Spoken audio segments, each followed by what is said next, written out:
Introduction. What is fascination, exactly? How I became fascinated with fascination. Growing up in my family, earning attention wasn't a recreational pursuit. It was a matter of survival. Like any youngest child, I had to compete with older siblings for attention. By toddlerhood I'd honed numerous strategies, from the strategically executed tantrum to the art of asking, why? Why? Why? But then, when I turned 7, I was forced to raise my game. That year, my sister was #1 in the world in her swimming event and went on to win 3 gold medals in the Olympics, and my brother was accepted into Harvard. The height of my achievement up to that point? Gold stars for finger painting. It was then that I learned my first lesson in fascination. A competitive environment demands a more captivating message. Perhaps it won't come as a surprise that I went into marketing.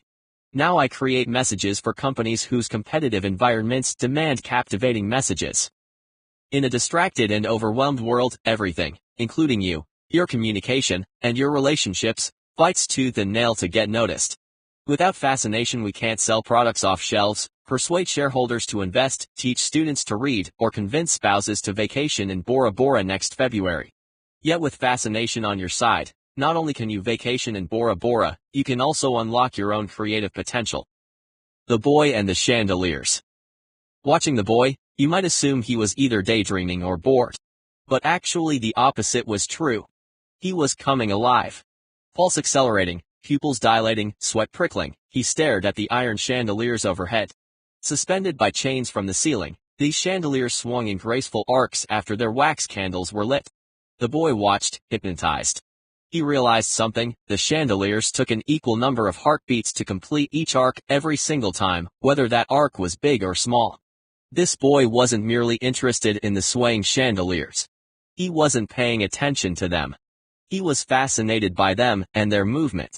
They swung back and forth, like a pendulum. It was during this moment of fascination in the Pisa Cathedral that a 17-year-old Galileo unlocked the most basic rhythm in the universe, isochronism, the quantum leap in physics that soon led to his invention of the pendulum clock, which led to modern timekeeping. Even if you haven't invented timekeeping, you've experienced this spellbinding focus. It's when you become lost in a moment, losing track of time and the world around, completely focused on a person or message. When you fascinate other people, not only do they focus on you and your message, but they're also more likely to believe, care about, and retell your message. Yet until now, the act of fascinating others has been an unpredictable occurrence, a product of luck, or timing, or mysticism, rather than an ability to be directed at will. But now, using both art and science, we'll clear the mystery. Along the way we'll uncover what fascinates people, and why it fascinates them. We'll hear from leading experts in psychology, evolutionary biology, neurology, and other ologies, all shaken and served with a slice of pop culture. To understand why we become fascinated, and how we fascinate others, we'll delve into results from the first in-depth national marketing survey on fascination. Developed and executed specifically for this book, the Kelton study includes more than 1,000 people around the country in a broad range of ages, industries, and professional levels.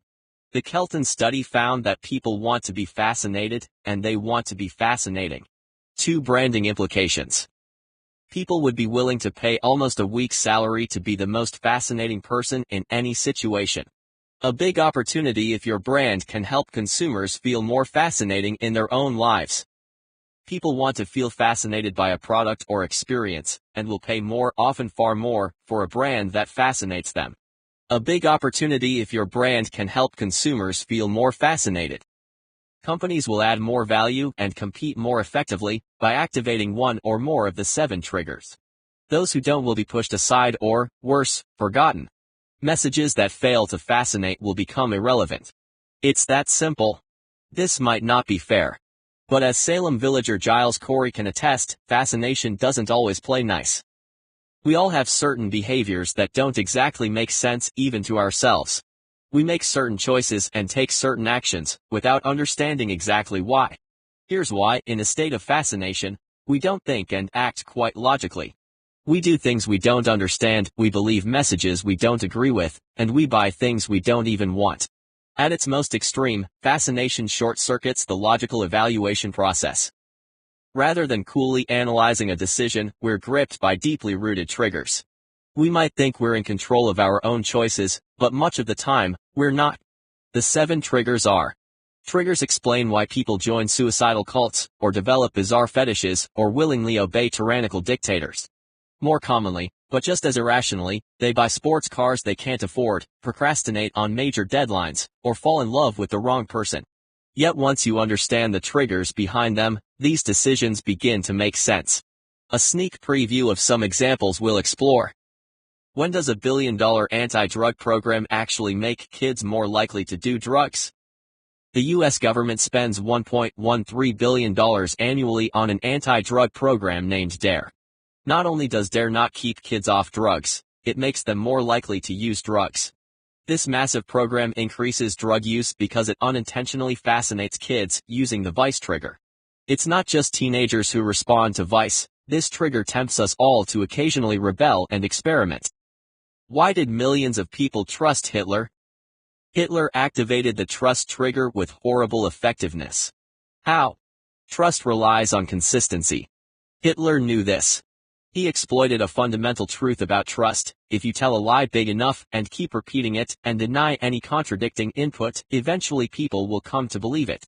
No matter how illogical or poorly crafted the argument may be, followers are almost forced to trust the message because it's all they know.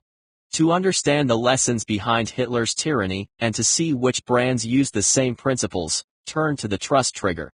And a few pages later, you'll also find out why childhood obesity can be overcome with principles similar to Hitler's. When is a flower worth more than the house it's planted in front of? In the late 17th century, the world experienced what many economists believe was the first economic bubble. This bubble wasn't in housing, or currency, or credit, it was in tulips.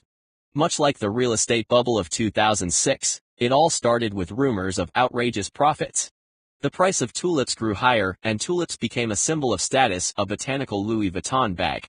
The prestige trigger began to obsess both the status-conscious and investors. Prices soared to such extraordinary heights that an entire network of values flipped on its head, and the price of a single bulb began to exceed the average person's salary. Yes, it seems cuckoo in retrospect.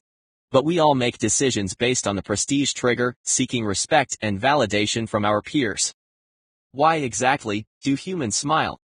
When other animals pull their lips back from their teeth, it usually means they're about to attack. Why, then, is smiling a sign of appeasement among humans? Finally, after many years of debate, anthropologists solved the riddle. As you'll see in part 1, it has nothing to do with how it makes your face look, and everything to do with how it makes your voice sound. It's one of the many ways in which you're already using fascination cues and always have. And finally, there's perhaps the most important question of all. Which of the 7 triggers should you be applying to your own work and life? To answer this question, allow me to direct you to the chapter on Mystique. Here, we'll explore the greatest puzzles of the world, from unsolved murders to secret formulas to conspiracy theories. Under the spell of Mystique, people willingly do things they'll regret, follow trends they dislike, and even buy products they despise. You'll find out why you're more motivated by curiosity than by answers, and how you can use suspense to your advantage when communicating with others. You'll discover that the most surefire way to kill Mystique is to give away the answer. To answer this last question above, I'm going to trigger a little Mystique myself, and won't give away all the answers quite yet. Read on. In the meantime, I will reveal this: many of our choices are, in fact, not choices at all. Our best friends and favorite foods, our pets and pet peeves, all are contingent upon the 7 triggers. The movies we see, the cereal we buy, we often don't choose to be fascinated by these things any more than we choose to feel thirsty or fall asleep. It's the same with the opinions we believe, the jokes that make us laugh, and the person with whom we fall in and out of love. We're in control far less than we fancy ourselves to be, because our behavior is being pulled by 7 unseen strings. The next time you find yourself engrossed in a game of golf, or craving a specific food, or focusing like mad to meet a deadline at work, ask yourself, what's actually going on here? Underneath the surface, which of the 7 triggers is causing this fascination? Once you understand how fascination works, you might realize that your behavior is being driven by something far different from what you think. You don't control fascination. Fascination controls you. Part 1. Fascinate or fail. Will you fascinate? Or will you fail? The Big O. Speaking of fascination, let's start with sex, shall we? The darkened cocktail lounge of the St. Paul Airport Marriott is a social petri dish commingling business travelers from otherwise unrelated companies, cities, and professions. The lounge's ferns and brass ambience offers these road warriors a comforting mixture of familiarity and anonymity. In between serving Sam Adams and Kendall Jackson Chardonnay, bartenders witness the nightly routine of strangers engaged in flirtation, a time-worn ritual that often progresses from suggestive glances to the elevator banks in 2 hours or less. Had these bartenders studied Irena's Ibs-Felt's research in evolutionary anthropology, they'd realize that they're front and center at a nightly performance of the Flirtation Tango, a series of dance steps choreographed over the millennia by the Martha Graham of mating dances, Mother Nature herself. Whether a woman regularly quotes Carrie Bradshaw from Sex and the City or belongs to a society with no written language, she'll flirt using almost exactly the same nonverbal signals as other women across continents, cultures, and geographies. Ibs-Felt discovered that women from around the globe, from craggy, remote islands to metropolitan epicenters, use the same repertoire of gestures when determining whether a potential mate is available and interested. Flirting, like all fascinations, is innate. The Canoodling Tango. In her aptly named book, Sex, Joanne Ellison Rogers describes Ibs-Felt's discovery on just how all women flirt. A female begins fascinating a male by smiling at him, raising her brows to make her eyes appear whiter and more childlike, quickly lowering her lids while tucking her chin slightly down in an effort to bring him closer. After averting her gaze to the side, she will, within moments and almost without exception, put her hands on or near her mouth and giggle, lick her lips, or thrust out her chest while gazing at the object of her intended affection. And it's consistent, regardless of language, socioeconomic status, or religious upbringing. For men, says Rogers, the fascination ritual is less submissive but no less standardized. He'll puff out his chest, jut his chin, arch his back, gesture with his hands and arms, and swagger in dominant motions to draw attention to his power, not unlike the way a male pigeon puffs his chest, or a male gorilla struts. Like a woman's flirtation, he's advertising critical cues about his reproductive fitness. Fascination. Flirtation. Fornication. Just as we're born to be fascinated by specific signals from potential mates, we're also born knowing how to fascinate them as well. Flirtation is the most elemental of all fascinations, one of a handful of instinctive cues upon which all life depends. No flirtation, no mating.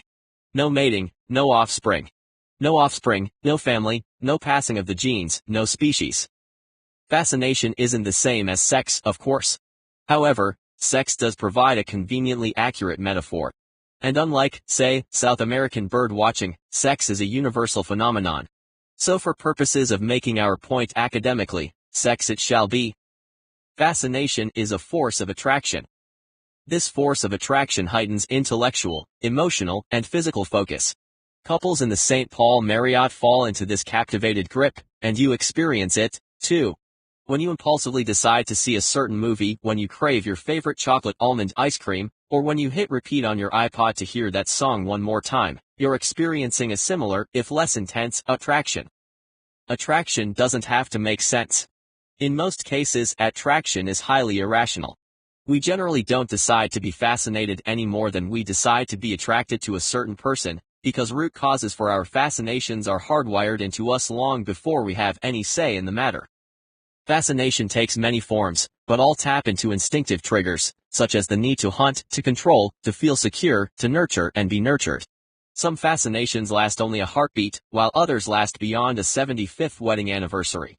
No matter how long it lasts, or what behavior it motivates, or which trigger inspires it, every fascination binds with a singularly intense connection. We are, if only for a moment, utterly spellbound. Herein lies the power of fascination. It strips away our usual rational barriers, exposing our minds, leaving us vulnerable to influence, naked to persuasion. Speaking of naked, let's check back in with our couples flirting in the St. Paul Airport Marriott Lounge. At the bar, a paralegal is progressing nicely through her flirtation with the service engineer from Sacramento. They're performing their steps in the mating dance with predictable precision. Yes, it's all a bit crazy. But if the notion that you're not in control of your flirtation seems crazy, take heart, you're not as crazy as you will become once infatuated. The mental disorder known as infatuation. As things progress during flirtation, our neurochemistry rewards us with a psychotic journey known as infatuation. Fascination and infatuation both originate in the limbic area of the brain, the part that houses rage, ecstasy, sadness, sexual arousal, and fight or flight. In the book Love Sick, Love as a Mental Illness, Frank Tallis writes that if we take the symptoms of falling in love and check them against accepted diagnostic criteria for mental illness, we find that most lovers qualify for diagnoses of obsessional illness, depression, or manic depression. Other symptoms include insomnia, hyperactivity, and loss of appetite. Ah, ain't love grand? Northwestern University psychologist Eli Finkel describes how falling in love can make otherwise normal people do very wild things. They'll stalk, hack into email, eavesdrop, and do other things they'd never do in a rational frame of mind. Helen Fisher, an evolutionary anthropologist, explains that the elevated dopamine levels experienced during the rush of falling in love can drive us to take risks that might otherwise seem unthinkable. So love really does conquer all, and not always in a good way. But wait. Hold on. Why would our brains throw us into a temporary insanity? What's the evolutionary purpose for this whacked-out loss of control? To understand why fascination grasps us so irresistibly, keep in mind the illogic of flirtation and the lunacy of love. Fascination, as we've seen, is a visceral and primal decision-making process, one that's largely involuntary. Fisher says that our brains are literally built to fall in love because it's in our evolutionary best interest not to think clearly during the 2-year time period it takes to meet, court, and produce a child, or else we might come to our senses and avoid the inconvenience of child rearing altogether. Tallis agrees, proposing that evolution has hardwired us for psychopathological romantic obsessions that last just long enough to ensure the survival of genes from one generation to the next. First comes love, then comes marriage, then comes the survival of the species in a baby carriage. Most elements of fascination work at the subconscious level. Unlike the act of paying attention, which is rational, our fascinations have more in common with less logical behaviors of passion. We don't even realize it's happening, any more than we realize that we're flirting for reasons that have less to do with hearts and flowers and more to do with our biological urge to procreate. Whether you realize it or not, you experience fascination's irrational grip. Now that we've covered flirtation and falling in love, it's time to go a step further and find out why your body is equipped to manufacture the quintessential fascination. Orgasm, the ultimate fascination. If flirtation and sex are metaphors for fascination, then the experience of orgasm itself is fascination in the extreme.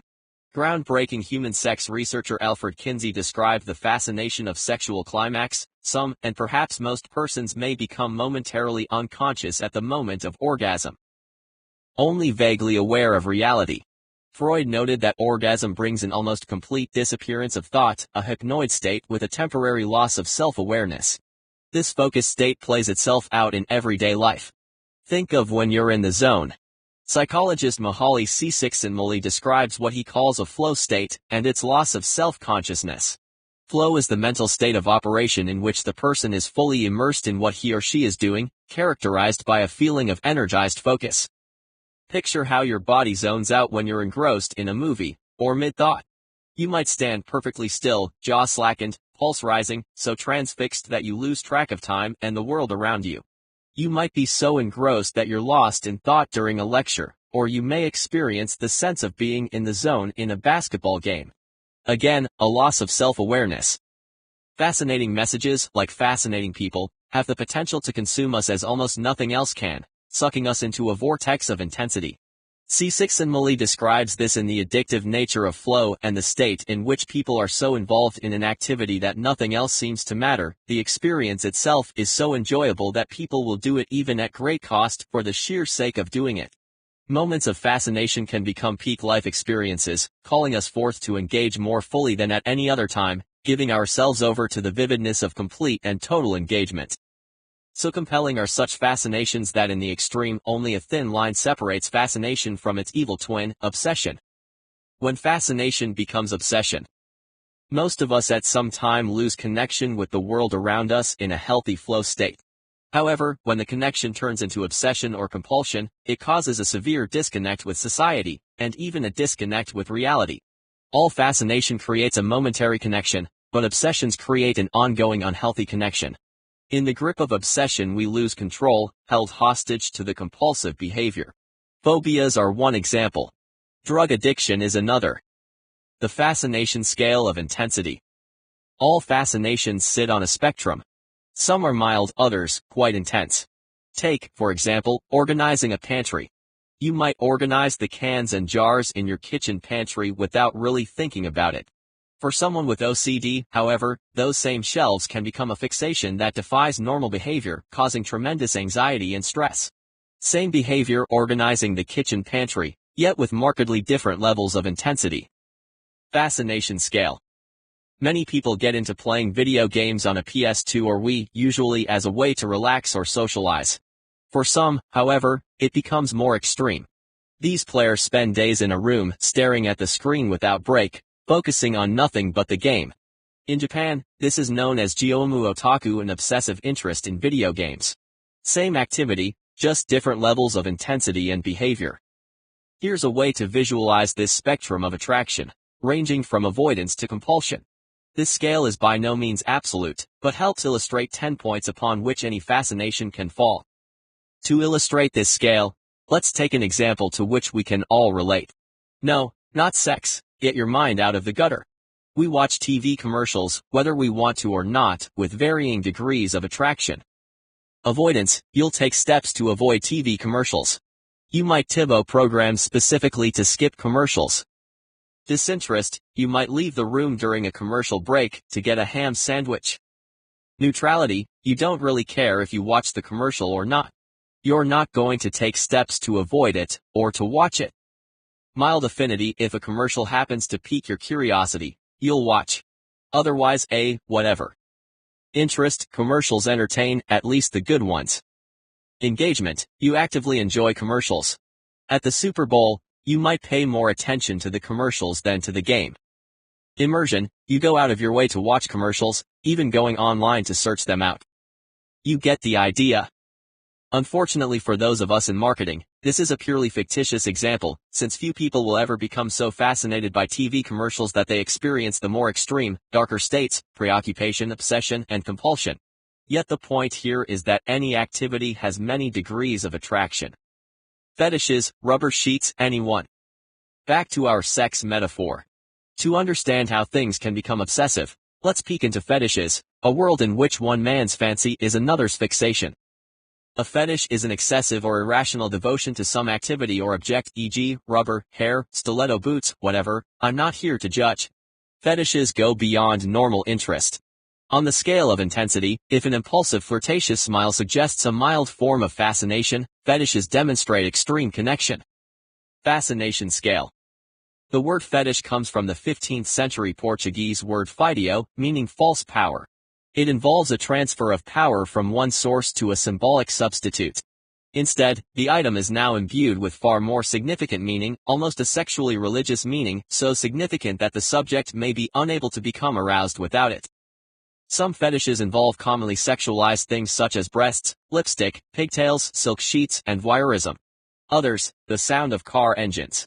Yes. Read on. Sex therapist Luann Cole Weston describes how even a sound can become fetishistic. One of her patients described how, in his youth, he would regularly watch an attractive young neighborhood woman try to start her car. The engine took a few tries to start, making a churning sound. Soon he linked the sound of a car engine with sexual arousal. Once he'd earned his driver's license, he simulated artificial damsel in distress scenarios. After seeing an attractive woman leave her car in a grocery store parking lot, he'd open the hood and unhook a wire. Once she returned to the car, he'd have the pleasure of hearing the churning sounds of an engine that won't turn over. Weston concludes that given the right circumstances, a person could develop an eroticism for probably any sound. Clearly, early fascinations can become hardwired. By this point, we've covered a smorgasbord of attraction cues, chest thrusting, lip licking, even engine starting. Now, let's talk elbow measuring. On a first date, measure his elbows. The idea that symmetry equals beauty has been rattling around pop culture for a few years, based on research from evolutionary biologists Stephen Gangestad and Randy Thornhill. Their study began by measuring 7 body points, such as elbows, and ended with the theory that symmetry translates not only to better DNA and better treatment from parents, but also better sex. Men with symmetrical elbow bones are simply more fascinating. They have more fun in the bedroom, more frequently, with more beautiful partners. Not only have evolutionary biologists predicted sexual prowess on the basis of body symmetry measurements, but also the level of physical dominance, emotional stability, day-to-day health, even likelihood of fidelity. Measuring elbows seems like running one of those free internet background checks, fast, free, with more information than you needed or wanted. But what if there are no overt cues, such as elbows, to measure? Can you be fascinated by someone's beauty, even if you can't actually see them? Are beautiful people still more attractive with the lights off? Buried deeper in Gangstad and Thornhill's research, the data started cranking out an even cookier finding. The beauty bias still applies in the dark. Attractive people, the study found, literally smell different. Or more specifically, better. Even when hidden from view, women will still choose symmetrical males, merely on the basis of scent. A final blow to non-symmetrical guys everywhere, with highly symmetrical partners. Women were more than twice as likely to climax during intercourse, offering a biological advantage for funneling sperm into the uterus to promote conception. For the less symmetrical among us, take heart. While you'll never be able to control certain fascination influences, others are more malleable. Attracting potential mates might be as simple as pulling your t-shirt out of the laundry hamper. Forget how you look, the real question is, how are your MHCs? All those hours spent primping and working out to look attractive may be far less significant than we think. It turns out that scent might be more critical. And scent doesn't mean visiting a department store's fragrance counter and spritzing on some cologne. Your MHC, or major histocompatibility complex, is a gene family that strengthens your immune system. Scientists recently discovered that you unconsciously detect MHC genes in others, just by the way they smell. In other words, through scent, we can unconsciously detect gene makeup in other people. So far, so good. Yes. Because now is when things get a little weird. Scientists asked men to wear the same t-shirt for 2 days without soap or deodorant or cologne, so these shirts would be nice and whiffy. Then, in a blind study, they gave these well-ripened shirts to 2 groups of women. The first group had MHC genes that were the same as the men's, and the second group had MHC genes that were different from theirs. The results? Women were more attracted to the scent of guys who had MHC genes different from their own. Translation: potential offspring would have a better chance of survival because the combination of different genes would strengthen their immune systems. Numerous studies have proven that a combination of genes is stronger than a more pure pool of genes. So critical is a combination of genes that men and women with different genes experience fewer fertility problems and miscarriages, and even fewer relationship problems. That's a big part of what fascinates us in romance and sexuality, finding people with compatible histocompatibility. But what happened when the same test was done with women who were on birth control? A different response entirely. A University of Liverpool study showed that women taking the pill were attracted to men with the same MHC genes as their own. Hormones in the birth control pill disrupt the ability to judge genetic compatibility. These scientists hypothesized that because birth control makes a woman's body think it's pregnant, women respond to men who are more genetically similar to them, i.e., family members, because from an evolutionary standpoint, for a pregnant woman, it makes more sense to be around people who will protect her and her growing baby. Taking birth control pills is a choice that's within a woman's control. However, many elements of her fascinations, such as attraction to a man's MHC genes, are not. The sexual laboratory known as a strip club. Multiple studies have confirmed that women are more fascinating to their mates while ovulating.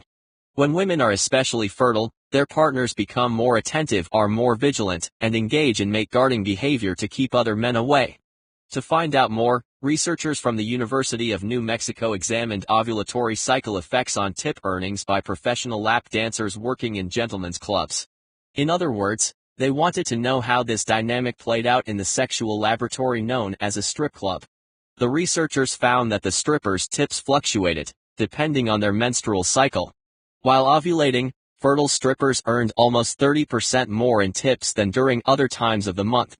However, dancers on birth control pills saw no such boost in tips. Birth control essentially wiped out these dancers' prime earning days. Over the course of a year, using the pill could potentially mean thousands of dollars in lost income. If your MHC genes can be responsible for attraction, and the birth control pill can reverse that attraction, what other fascinations are driving your behavior without your knowledge? Most triggers lie outside your awareness, and many outside your control. On our journey through flirtation, fetishes, elbows, MHCS, and lap dances, we've seen how our personal notion of attractiveness is rooted deep within us.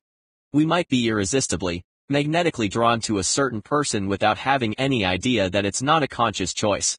It doesn't end with physical attraction, it only starts there. Whatever you're drawn to, from watching reruns of Family Guy to spending time with your family, you have the triggers to thank for it. The next time you find yourself intrigued by a certain person, or engrossed in a conversation, or mesmerized during an event, ask yourself, what's happening under the surface of your decision-making to cause this heightened interest? It might be a complex intertwining of triggers. Or it might be as simple as a smile. Your fascinating face. Why you were born knowing exactly how to persuade.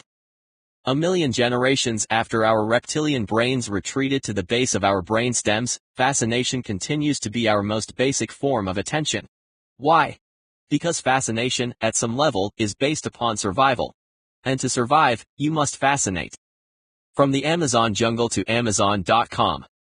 Marketers advertise to stand out amid a dizzying array of options. But marketers didn't invent advertising. Flowers did. As University of Florida biology professor David Dilcher wrote, flowering plants were the first advertisers in the world. They put out beautiful petals, colorful patterns, fragrances, and gave a reward, such as nectar or pollen, for any insect that would come and visit them. Plants offer other lessons in marketing survival. For instance, the Amazon jungle might look like it would be a desirable place to live if you're a plant. It's lush, exotic, flourishing, with plenty of water. But with 30 million species in the rainforest, vegetation grows so thickly that each plant must fight to gain food, protection, and even a slender ray of light. Plants act like marketing managers, developing unique adaptations, designing spin-off extensions, and seeking unconventional niches. If the Amazon jungle is the most competitive place on Earth, the second most competitive might be Amazon.com. Books compete to fascinate in many of the same ways, because the more crowded an environment, the more competitive it becomes, and the harder each individual must work. Flowers must fascinate insects, and books must fascinate readers in order to survive. The same instincts that allowed our evolutionary forefathers to hunt woolly mammoths for dinner are still very much in place today, even as we order a double Whopper through the speaker of the Burger King drive-thru. These instincts perfectly suited our cave-dwelling existence, but make less sense today. When communicating with any of your fellow Homo sapiens, remember that you're not just dealing with the person you see before you today, you're also dealing with triggers that predate this book by millions of years. Leftover survival instincts clash with our modern environment, and much of our behavior lives in the far less rational areas of our brain. We've already seen how flirtatious body language can influence decision-making. Facial expression is even more powerful. The fascination machine. We're constantly reading the facial cues of those around us, searching for signals, smiles, wide eyes, scowls, tears. By looking at just two eyes, a nose, and a smile, we can decipher and predict an extraordinary range of emotions, personality traits, and intentions. Faces are so key to our survival, in fact, that we're born to be fascinated by them. In the early 1960s, a developmental psychologist named Robert Fance set out to discover whether we're born with an innate ability to perceive certain forms, specifically faces.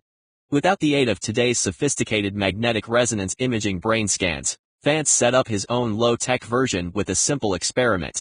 Over his infant subjects, he cleverly set a display board with two pictures, a high-contrast bull's eye on the left and, next to it, a simple sketch of a face. Behind the display board, Fance then watched the babies through a peephole. What he saw changed developmental psychology. A baby's very first party trick. While newborns' eyes appear to wander aimlessly or stare with glazed indifference, Fance learned the opposite is true. Newborns focus on certain shapes far more than others, with a decided preference for the human face. He found that by 2 months of age, babies stare at a drawing of the human face twice as often, and twice as long, as at a bull's eye.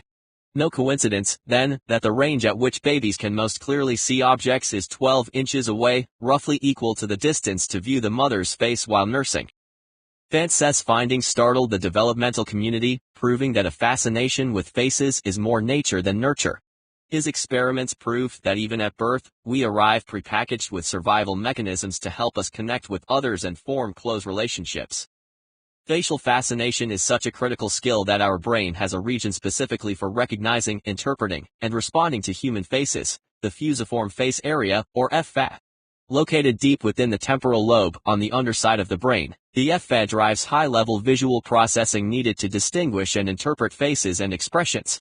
Building on Fance's findings, neuroscientists can pinpoint the hardwiring in your brain, predicting whether you prefer bean burritos or chicken chimichangas. Auto manufacturer Daimler Chrysler used MRI technology to study how young men respond to 3 different car body styles: sports cars, sedans, and small cars. Sports cars, by far, created the highest levels of brain activity. What? Young men excited by Ferraris? You don't say. While this initial finding isn't a shocker, the news wasn't that the activity occurred but, rather, exactly where the activity occurred. It took place in the nucleus accumbens, a deep and primal area linked to intense physical gratification. Previously, scientists thought this area responded only to physical rewards, including chocolate and cocaine. But now for the first time, the researchers watched as automobiles stimulated these mental explosions. More startling was what happened next. Researchers then asked the young men which specific brands were most attractive, still reading their brain patterning. To their astonishment, while the young men appraised which models were their favorites, activity fired off in their brains once again. But this time, the fireworks centered in the FFA region, the region that identifies faces. The link between transportation and faces isn't limited to sports cars. Anthropomorphization, ascribing human characteristics to non-human things, is a common way to create bonds. The more something resembles a human face, the more emotional attachment we feel for it. Advertising frequently manipulates this response. Michelin tires plunks a couple of animated eyes and a smile onto a charmless stack of tires, and presto, those tires have a sparkling personality. Same with the Pillsbury Doughboy, scrubbing bubbles, and many other brands developed in the 70s and 80s.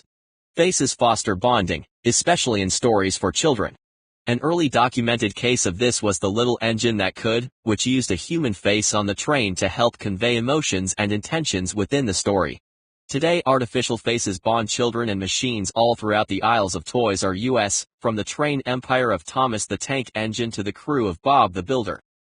Would children be as focused on toys such as Thomas the Tank Engine if they didn't have faces? Probably not. Faces allow children to experience all the tank engine's behaviors, and toys with faces allow children to distill a story, internalize the message, and apply the lessons to their own lives. But what happens if a child is literally unable to identify faces? If faces are so indivisibly essential to the survival of ourselves and our species that our brains arrive into the world with an innate fascination for looking at other people, then how can anyone cope without this primal skill? Such was the case with a little boy whom we'll call Harrison Platt. At Harrison's birth, the pediatrician declared the boy in perfect health, as he did at Harrison's 6-month, 12-month, and 18-month checkups. Yet from the start, Harrison's mother worried something was wrong. Harrison never made eye contact. He only looked at her moving mouth. With strangers, this odd behavior was even more pronounced. He hardly looked at them at all. It's not that Harrison couldn't see. He could line up stacks of toys, and often did so obsessively from lunch until dinner time. What became clear over time was that while Harrison had normal eyesight, he couldn't see faces. No matter how much his mother played and coaxed and patty-caked, her son registered absolutely no reaction, emotion, or expression. At his 2-year checkup, the pediatrician diagnosed Harrison with autism. Harrison's autism caused his brain, unlike the brain of a normal toddler, to react exactly the same when viewing a stranger as when viewing his own mother. In fact, his brain would show more recognition for a familiar toy than for his own mother. The FFA, that region governing facial recognition, failed to interpret his mother's face as anything more significant than a random jumble of lines. Robert Schultz conducted a 3-year study on autistic children like Harrison, working with fellow researchers at the Yale Developmental Neuroimaging Program. Schultz discovered a missing piece of the autism puzzle. these patients found it difficult to differentiate between humans and things. They couldn't read faces to see age, gender, or emotional state. With little distinction between humans and things, it's more difficult to feel empathy, to predict behavior, to comprehend emotion, or to experience any of the other ways in which our FA helps us connect with others. As a result, they found it extremely difficult to have interpersonal emotional relationships, or form bonds within a group. Instead of examining faces with the usual FA processors, they lacked the hardwiring necessary to be fascinated with faces. With this in mind, let's return to our friend Thomas the Tank Engine. In a New York Post article, the president of the Autism Society of America described how she'd received countless letters from parents who said their children were mesmerized by Thomas. Exaggerated expressions and explicitly articulated feelings help children understand expressions and the meaning behind them. A subsequent study by the UK's National Autistic Society supported the conclusion that autistic kids prefer Thomas the Tank Engine over any other children's character. In other words, the exaggerated expressions on the characters' faces fascinates these kids.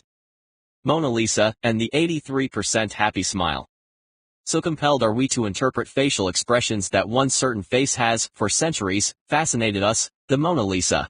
We're unable to pinpoint the precise emotions behind Leonardo da Vinci's famously enigmatic subject, and therefore continue to be fascinated by her mystique. The Mona Lisa was recently analyzed with cutting-edge software developed to recognize facial emotion. Mona Lisa, according to the program, is 83% happy, 9% disgusted, 6% fearful, and 2% angry. Over the past few hundred years, that smile has become a cottage industry. Thousands of people make the trek to Paris each year to get an up-close and personal look. Of all the facial fascination cues that we give off, our smile might be the most important. Yet from an evolutionary perspective, the human smile has puzzled scientists for years.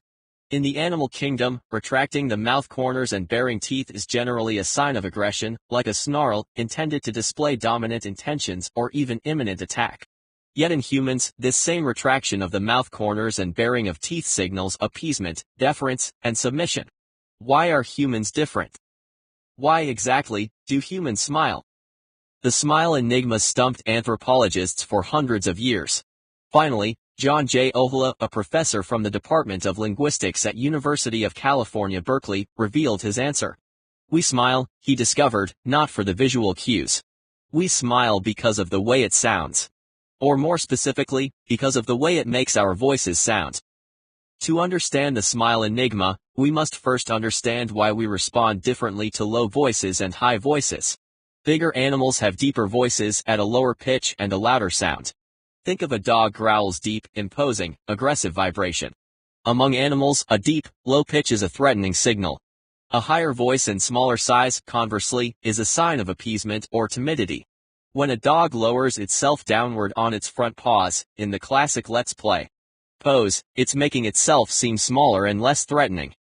We see this high-pitch versus low-pitch phenomenon in the human world as well. A higher voice is seen as more polite and deferential. When we coo to babies in baby talk, we raise our voices and our eyebrows. Ooh, look at the baby. But can you imagine using this same voice with our boss or employees? When we want to appear authoritative or dominant, we change both our voices and our faces, lowering our voices and eyebrows. A lower voice equals dominance. When a boy goes through puberty, growing in size and testosterone, his voice lowers. So ingrained is this perceptual link between deeper voice and dominance that Margaret Thatcher had to undergo a similar transformation before she could become the Iron Lady. Because of her higher voice, the Conservative Party was concerned she would not be taken seriously. They trained her with a vocal coach, making her seem larger and more dominant. In China, where a high, sweet falsetto is preferred, many women entering the job market believe that a syrupy, sugary voice will help them land a better job. The cosmetic surgery market now offers voice beauty operations to burn away a portion of the vocal cord, thus scarring the cord and raising the pitch. This questionable procedure creates a more polite voice by mimicking the vocal pitch of someone with a smaller mouth cavity. A little girl. Now, back to smiles. In 1980, at the 100th meeting of the Acoustical Society of America, Ohala stunned the audience with his findings. In his paper, the acoustic origin of the smile, he revealed that the smile didn't begin as a visual cue, as had always been assumed, but something else entirely. High vocal tract resonances may also enhance the infantile character of the vocalization by seeming to originate from a shorter vocal tract. Higher resonances can be achieved by a trumpet-like flaring of the tract and/or by retracting the corners of the mouth. In other words, when we smile, we pull the cheek flesh back against our teeth and make our mouth cavity smaller. A smiling mouth raises the pitch of our voice, which is instinctively perceived as less dominant, more approachable. The smile started as a way to sound less threatening, and evolved into a way to look more approachable. Not a visual cue, but an oral cue. From a social interaction perspective, then, smiles aren't window dressing. You're fascinated with smiles because they communicate friendly intentions and a desire to bond. From an evolutionary perspective, that's important. Does that stranger approaching your cave want to eat you? Or to make you smile, too? Why girls fall for the funny guy? A sense of humor, like a smile, is fascinating for evolutionary reasons. Recent studies show that women are more attracted to funny men, because humor broadcasts a rich surplus of intellect and health to a potential mate. Just as a peacock's tail and a lion's mane attract a mate by demonstrating a wealth of survival resources, so does humor impress a female. If you're sick and starving, you're probably not cracking jokes. Funny guys, biologically speaking, have a higher likelihood of providing for their offspring. Funny faces and funny bones. What exactly makes someone funny? Is it comedic timing? Punchlines? Rubber chickens and whoopee cushions? According to Dr. Anthony Little, psychologist at the University of Stirling in Scotland and an expert in how we perceive facial features, it's a collection of specific facial characteristics linked to our perception of others. In other words, just as chicks are wired to seek the shape of seeds, so do we innately find a certain type of face comedic. After scanning 179 facial features of 20 comedians, Dr. Little found the winning combination most likely to produce a laugh: round face, small forehead, large eyes, high cheekbones, wide nose, and big lips. Not exactly alpha male characteristics, right? In The Independent, he explains, the features most likely to mark out male comedians for success are predominantly soft and feminine. Little goes on to explain why, in the same way that infants are pre-programmed to respond to the warmth and approachability of a mother's face, soft, feminine features put us at ease and encourage us to relax. This is conducive to laughter. Who has the perfect comedy face? Using his research, Little reports optimal humor characteristics in comedian Ricky Gervais, star of British television comedy series The Office. His face, above all others, prepares us to laugh. While brevity might be the soul of wit, apparently Gervais is the face. A smile was the original social medium. Several experts have shown that we rely on specific visual cues to make first impressions. So what happens during a phone call? When you can't actually see someone, what role does your smile play? During a call, the person at the other end can't see you, but can hear your oral cues. Remember John Ohala's insight? From an anthropological perspective, you're not smiling in order to look friendly. In the phone call, you're using your smile for its original, intended purpose, to sound friendly. Digital technology might introduce a new device every week, but from an evolutionary perspective, we're still the same humans. We're still constantly searching each other for clues about emotion. Case in point, the popularity of emoticons. In a brief handshake, we exchange 100 imperceptible hints about our intentions and emotional state. We rarely realize it's happening, but we're evaluating these hints to rapidly form an opinion and make a decision about the other person, while simultaneously, they're doing the same. As humans, we fascinate one another each time we interact, with every syllable of our voices, every waft of our scents, every flicker of our expressions. Some people consciously recognize their own fascination cues, and manipulate them to their own competitive advantage. Championship poker players win tournaments by reading their opponents' involuntary body language cues, and Marilyn Monroe seduced audiences through oral cues that made them unconsciously visualize her in bed. Part 2 will reveal why. Yet even if we're not a famous poker player or legendary movie star, we still have a toolbox of natural fascination cues. If we use our natural cues, people will join us. If we don't, they'll walk away. In the case of marketing, consumers walk away just by turning the channel. Fascination and the media. Trends driving the need for a new form of persuasion. The amnesiac and the maze. The maze at Hampton Court is one of the most famous hedge mazes in the world, and has been for more than 500 years. It lies on a grassy expanse behind the palace once inhabited by Henry VIII, twisting a half-mile of hedges into labyrinthine complexity. The maze, which looks like something directly out of Alice in Wonderland, also happens to be the perfect place for a study about memory. Researchers took a chronic amnesiac to the maze, and asked him if he'd ever been there. No, he replied, he had not. They gave him a whistle, and had him wind his way through the hedges. Upon reaching the center, he blew his whistle. Researchers recorded the time. The next day, the researchers did the same thing. They asked the amnesiac if he'd ever been to the maze, to which his reply was no. Off they sent him again with the whistle, and they timed the speed with which he reached the center. Day after day, same thing. Again they asked if he'd ever been to the maze, again the reply was no.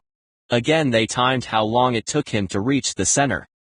Though the patient had no recollection of his time in the maze, something strange happened. Each time the patient made his way through the maze, he did it differently. Specifically, he did it faster. Without actively remembering the maze, he was subconsciously learning. Over time, he built up a mental schema of the labyrinth. Memory, the scientists learned, works whether we realize it or not. All day, we passively take in messages from the world around us even if we're not overtly conscious of those messages. Enough messages drilled in over decades will eventually shape our actions. It's inefficient, but for several decades in the 20th century, it's how advertising worked. Like the amnesiac in the maze, we passively absorbed brand messages, cumulatively, over the course of years, without realizing it. Amnesiac consumers. It's appropriate that Phil Codell described this story to me, since Codell is an expert at showing amnesiacs consumers how to remember their way through the maze, the media landscape. As CEO at Mindshare North America, Codell creates marketing messages for clients who don't want their consumers to wander aimlessly through twists and turns, listlessly absorbing messages. As Codell describes, the traditional advertising model was built upon this principle of passively absorbing information, slowly ingraining and embedding it. The greater the number of messages, and the higher the exposure to those messages, the more valuable the brand, and the more ubiquitous. Now a marketer's job is more difficult, because the hedge maze changes every day. Rather than ranting about the obsolescence of repeatedly drilling in irrelevant messages, let's pause to ask, why did that model ever work in the first place? Papyrus print ads. Advertising started with the Egyptians, who used papyrus to make sales messages and posters. In the early 20th century, advertisers developed tools to get attention on behalf of brands. These tools, such as radio ads, billboards, and the like, were rational, grounded in repetition and awareness. They were based on how often someone heard a message, rather than on how intriguing that message was. This model was all well and good, and during the next few decades it spurred many wonderful advertising industry classics such as radio commercials, magazine ads, and the Three Martini Lunch. There were only 3 networks, and little distraction to take you away from Palmolive ads on the soap operas. In many situations, advertising was the most fascinating show in town. What happened since then? Why is attention now in such short supply?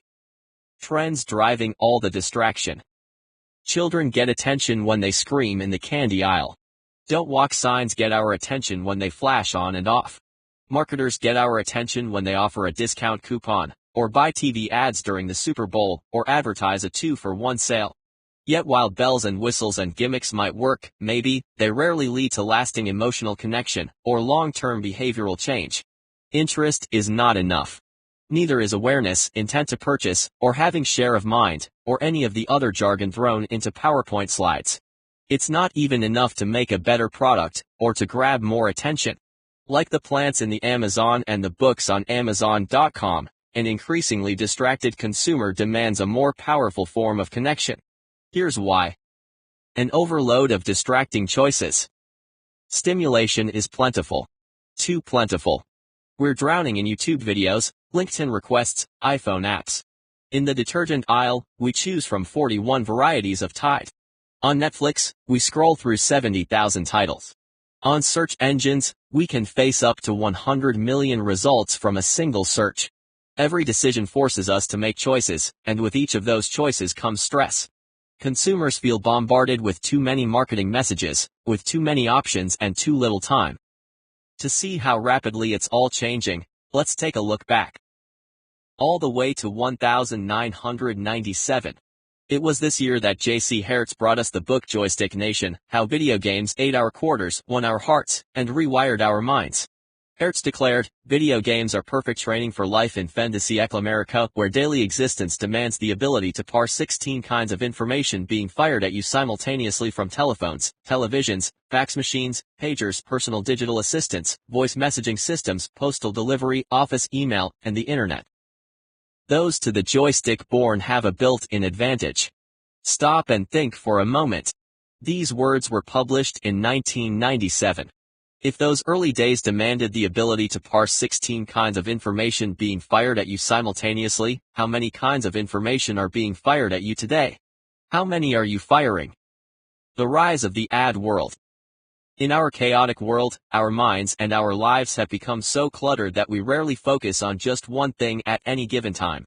We've thrown open the doors to the short attention span theater, and now the show parades around us at a rate of 5,000 marketing messages per day, faster than FedEx, louder than Kanye West, bigger than Disney World. Our attention spans are shrinking at a rate inverse to the growing number of distractions. 100 years ago, our attention span averaged 20 minutes. 1 minute for each year of age, up until age 20. Things were slower on the farm, with fewer distractions. But today, in adaptation to our environment, our attention spans are shorter. And shorter and shorter. According to BBC News, the addictive nature of web browsing can leave you with an attention span of 9 seconds, the same as a goldfish. 9 seconds.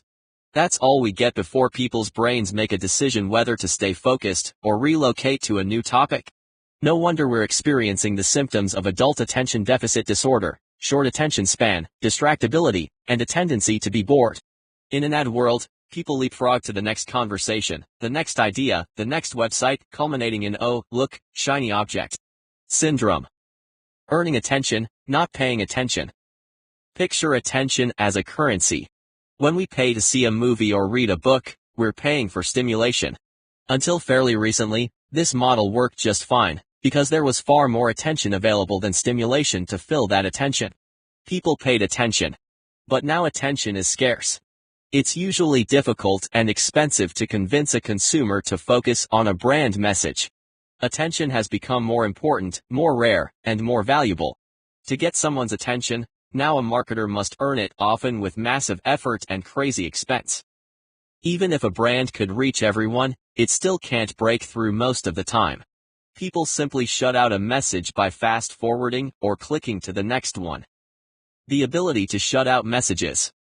Marketers have to deal with all kinds of attention gatekeepers designed to shut out messages, TiVo, do not call lists, noise-canceling headphones, and pop-up blockers. We all have to move past people's natural resistance, because now, with modern technology, people can more easily avoid messages. And even if you can get your message through the mental spam filter, you're still a long way from influencing behavior. Assuming you do avoid being ignored, your next challenge is to avoid being forgotten. If you can avoid being ignored and forgotten, you must still actually make someone act upon your message. Shift from the information age to the fascination age. In the last century, information was a scarce resource. Success relied upon capturing and generating information, so information was power.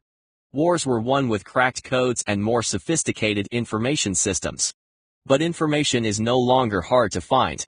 Search engines changed all that. Now, data are a commodity. What's scarce? Complete focus. Information isn't power, the ability to fascinate is power. This trend isn't just deflating the value of information, it's also changing the market value of products themselves. The fascination economy. We once lived in a goods-based economy, then moved to a service-based economy, then came the information economy and knowledge economy. More recently, Joseph Pine and James Gilmore brought us the experience economy. Now, as companies struggle for new ways to differentiate themselves, it's a fascination economy. Fascination is the means by which companies will be able to charge a premium for products, command more influence in the marketplace, and build more loyal relationships over time. Rather than merely selling goods or services, or even selling experiences, successful brands will begin to charge for the value of their fascination. Companies that can help consumers feel more fascinated in their own lives, or more fascinating in their relationships, not only will win the sale but will earn consumers who actively seek out those products. Fascinating people and companies win. They win bigger budgets, more time, better relationships, greater admiration, deeper trust. The ones that fail to connect and stimulate will, increasingly, lose the battle. It's that simple. You can't survive if you can't persuade someone to engage with you. What behaviors are you trying to elicit? Most of us, at some point, are trying to get others to do something. But we can't get them to do much of anything until they're focused on our message. People won't change a preference, start a thought process, form a bond, or make a behavioral shift unless they're provoked to change their opinions or actions. Now that we've established why fascination begets action, the question becomes, in what ways are you successfully fascinating the world around you? Is your message provoking strong and immediate emotional reactions? Is it creating advocates and inciting conversation? Are you forcing competitors to realign? If so, you're well on your way to the gold hallmarks of a fascinating message. The gold hallmarks of a fascinating message. How do you evaluate whether something is fascinating? It's not enough to want to fascinate. It's not enough to brainstorm genius concepts out the wazoo if we can't attract interest and support for our best ideas. Otherwise, all those glorious little babies die an ignoble death, becoming just more pieces of litter in the world's flotsam and jetsam of woulda coulda shoulda beans. But why? Why do certain ideas captivate, while others, seemingly equally deserving, never get quite enough recognition or support? Why do certain ideas take off and others fizzle? An idea can be brilliant and unique and fully deserving of worldwide fame, yet never quite catch on. Esperanto is one such idea. This universal second language is simple, smart, and incredibly useful, with all the makings of a huge trend a la Facebook. In the late 19th century, L.L. Zamenhof created Esperanto for the world to share one united international language.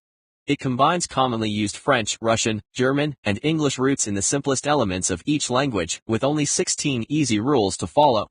Leo Tolstoy was one of its first supporters. In the Esperanto language, the word Esperanto translates to one who hopes. Zamenhof hoped to spread peace and literacy, remove geographic boundaries, and open global understanding.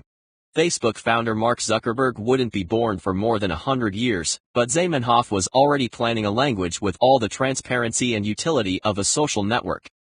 By the 1930s, however, governments were actively squelching the language. The educated class discouraged its use because they didn't see the need for a common language. Esperanto did catch on in some areas, but as the language spread, so did paranoia. The Soviet Union increased restrictions on the use of the language, forcing Esperanto speakers to register with the government, and by 1938 opposition to its use was so strong that the government deported Esperantists to Siberia. At best, Esperanto's use was discouraged. At worst, countries such as Japan executed citizens just for speaking the language. Death is, without question, a serious obstacle to the mass adoption of any new idea or product. And you thought your idea faces obstacles to launching.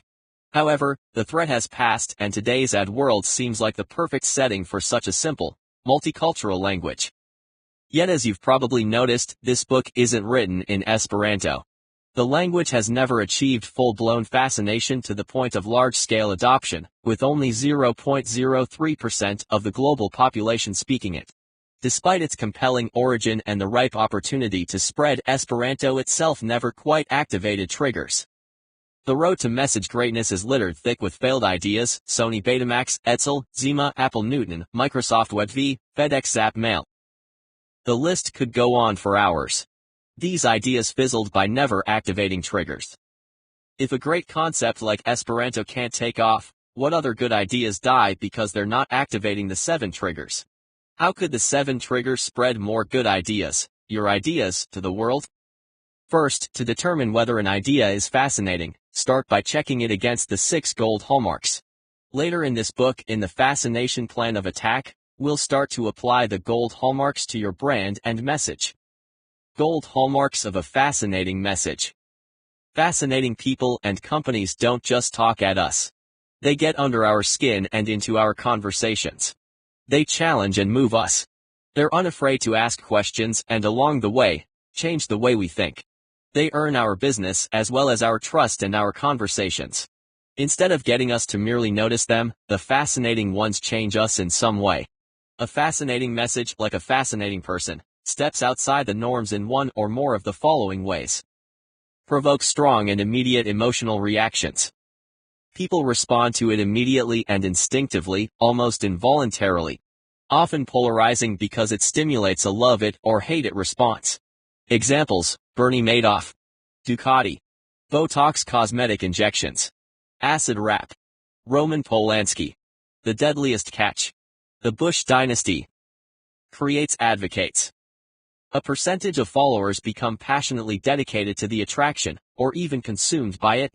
Examples: NASCAR, the Jonas Brothers and Miley Cyrus, the Da Vinci Code, Method Cleaning Products, MAC Makeup, Warren Buffett. Most religions.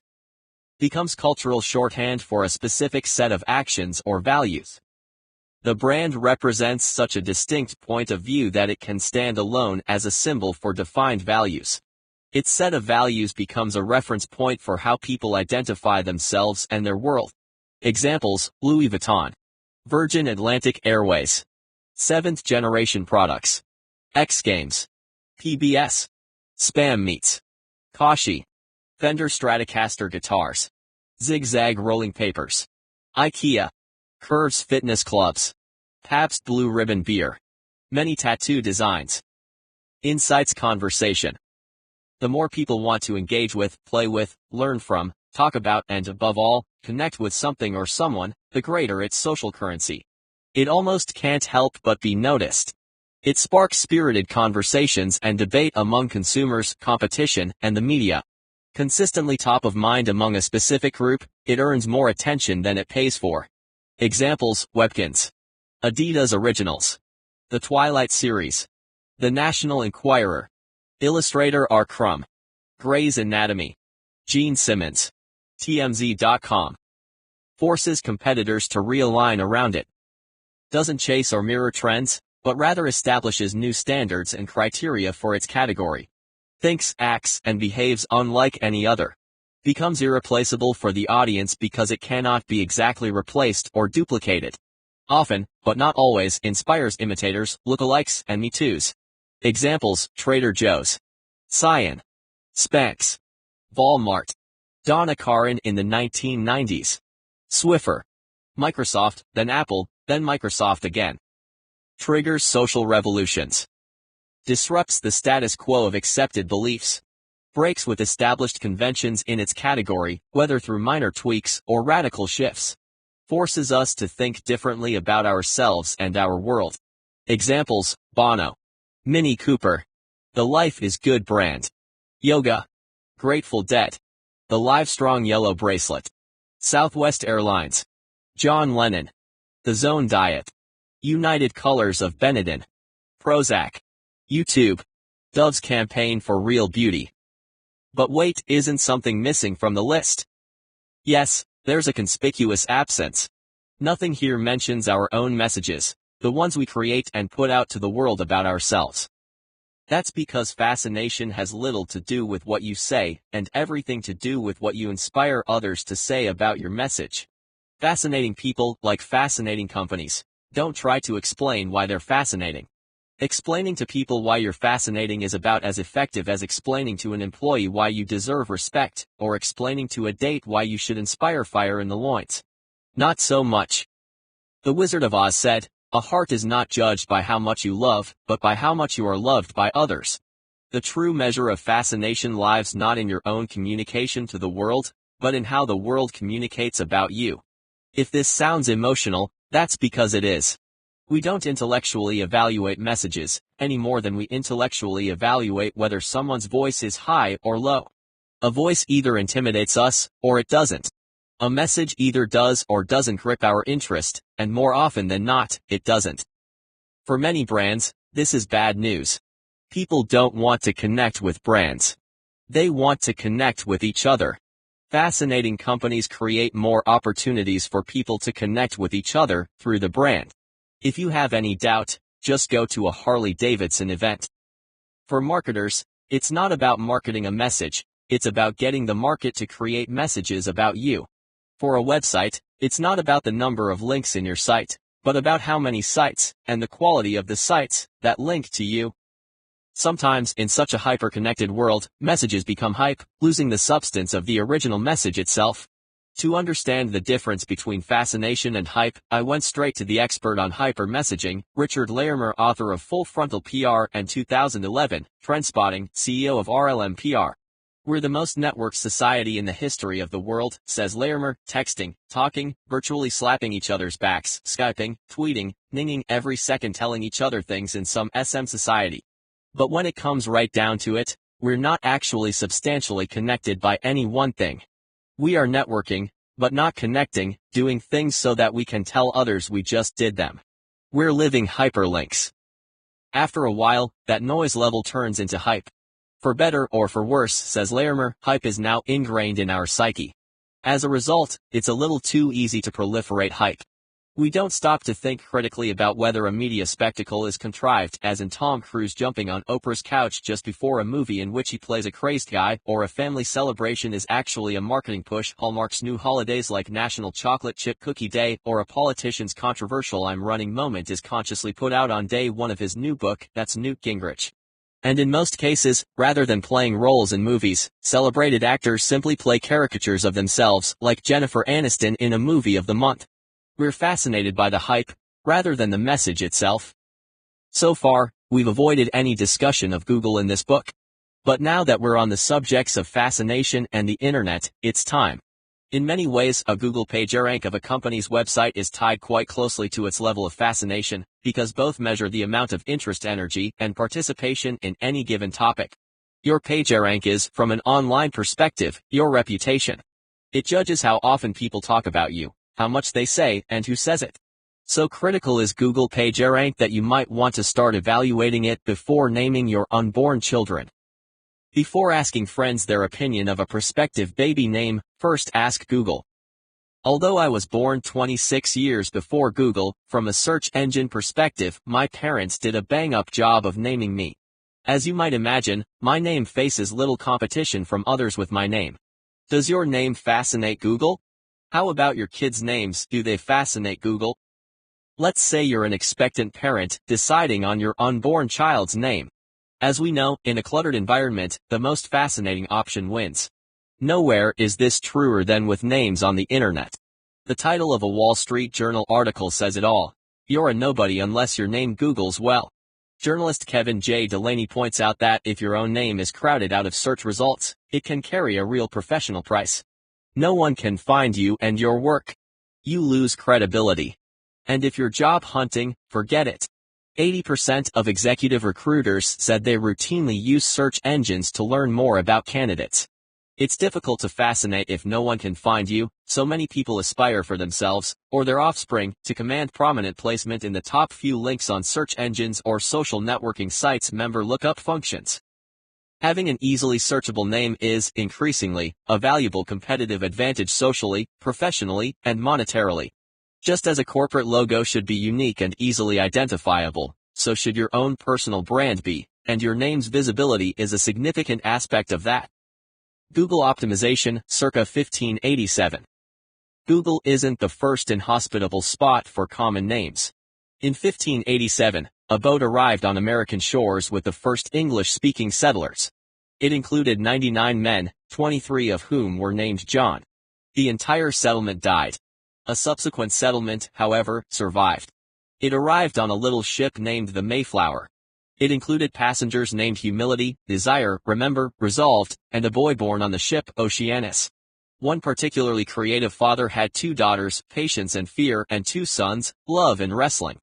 One has to wonder how often little Love got his ass kicked on the playground compared to his brother, Wrestling. Fascinating naming might not be the reason a settlement survives in settling a new world, however, it definitely increases your odds of surviving on Google. So what if you weren't born with a Google-friendly name like Oceanus or Fear? How do you stand out on Google, especially if you have an uncommonly common name? Pretend for a moment that your name is David Scott. Hello, David Scott. Not only do you have an incredibly common first name, but also an incredibly common second one to boot. A quick Google yields 1,160,000 results for David Scott. We can estimate a few 100,000 of these belong to each of the many David Scotts out there, including the David Scott who walked on the moon as commander of Apollo 15, or the David Scott member of Congress, or the David Scott the Iron Man triathlon competitor. Stiff competition. So how to fascinate the Google PageRank algorithm? This was the precise problem facing my friend David Scott. In 1999, David started to write his first book. Although Google was barely a glimmer in the internet's eye, David wanted a title with a combination of words that didn't pop up too much in the search engines. The process consumed quite a bit of time, and David thought of a lot of titles, yet couldn't find a new word combination.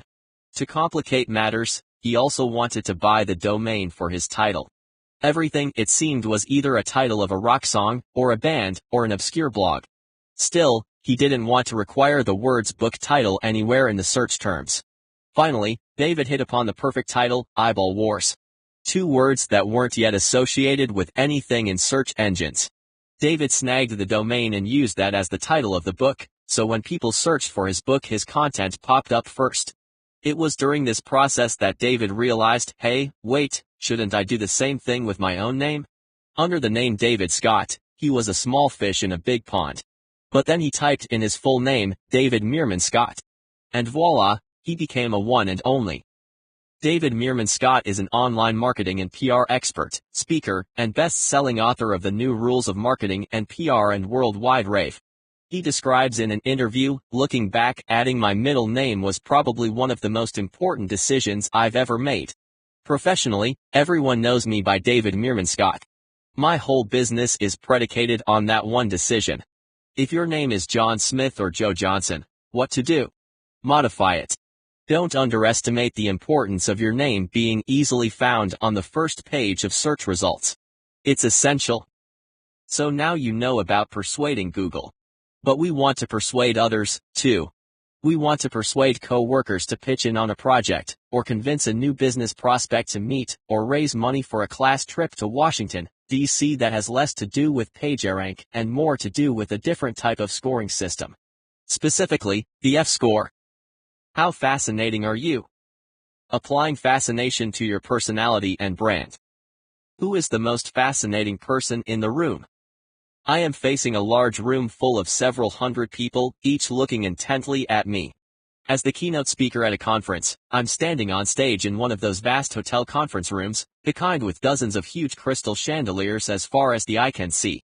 Each participant in the conference has just taken the Fascination personality test, and the results will give the F-score, an overall score of fascination level. Now standing, the participants wait to hear what their results mean. They want to score highly, sometimes even jockeying for position, vying to be more fascinating than their colleagues. That's only natural. People want to be the most fascinating in the same way they might want to be most handsome or most intelligent. In some ways, they're correct. A strong F-score is a very good thing, indeed. Yet an ultra-high F-score also carries certain risks. More, this audience will soon witness, is not automatically better. F-scores, the Fascination personality test. My team and I developed the F-score to objectively evaluate the level of fascination generated by a product, brand, or idea. It can test individual messages, such as a product's packaging or a television commercial, or it can test a holistic message, such as a product launch. More interesting, it also can test personalities.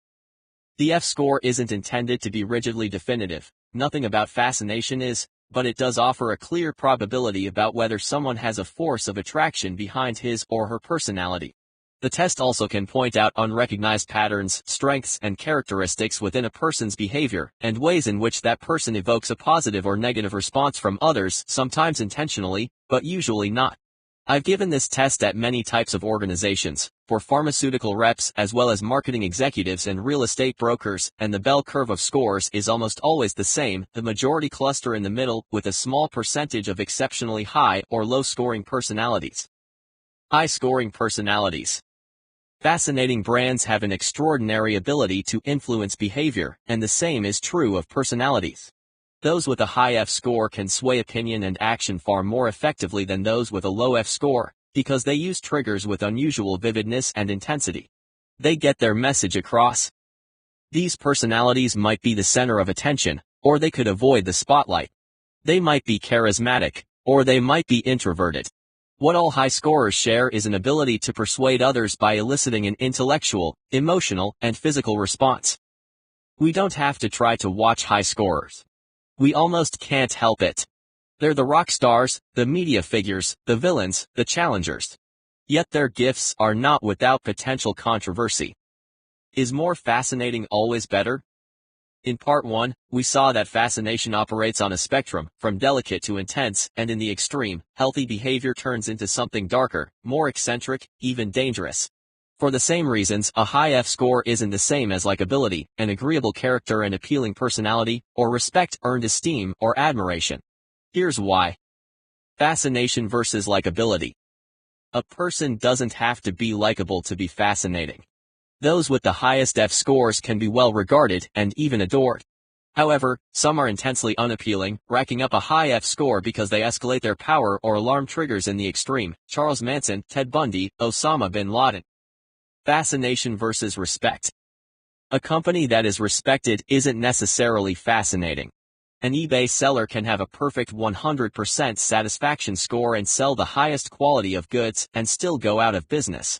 A high school graduate can have 1,600 SAT scores and not be accepted into Stanford if the application essay fails to sway the dean of admissions. An attorney can be the keenest legal mind, esteemed by every judge, and still fail to attract clients. Famous high scorers. Celebrities successfully capitalize on their high F score, exaggerating one or more of their triggers. Would Angelina Jolie be as sexy with a tamer use of the lust trigger, or as intriguing without mystique? Probably not. And let's not forget her bad girl side, the one that wore a vial of ex-husband Billy Bob Thornton's blood around her neck. Yep, that's Vice for you. Shock jock Howard Stern wouldn't be as shocking without his use of the alarm trigger, knocking listeners off kilter and causing that "did he seriously just say that?" reaction. Then there's Rush Limbaugh, about whom the New York Times wrote, "The fact that he purposely antagonizes people is part of the draw." Finally, consider Dr. Laura Schlesinger, the conservative commentator, who attracts millions of viewers as well as truckloads of hate mail. And with fame comes not only hate mail but also tabloid covers. Think of Kim Kardashian, Kathy Griffin, Hugh Hefner. Commentators, journalists, and talk show hosts have to be fascinating, or they won't have an audience. Ariana Huffington, Bill O'Reilly, Glenn Beck, Sean Hannity. No one tunes in for tame opinions. Politicians can earn tremendous support from one group and denunciation from others. Sarah Palin, Rudy Giuliani, Ann Coulter, Reverend Al Sharpton, Al Franken. In fashion, think of larger-than-life personalities such as Isaac Mizrahi, Betsy Johnson, or Tom Ford. Business leaders such as Richard Branson and Warren Buffett.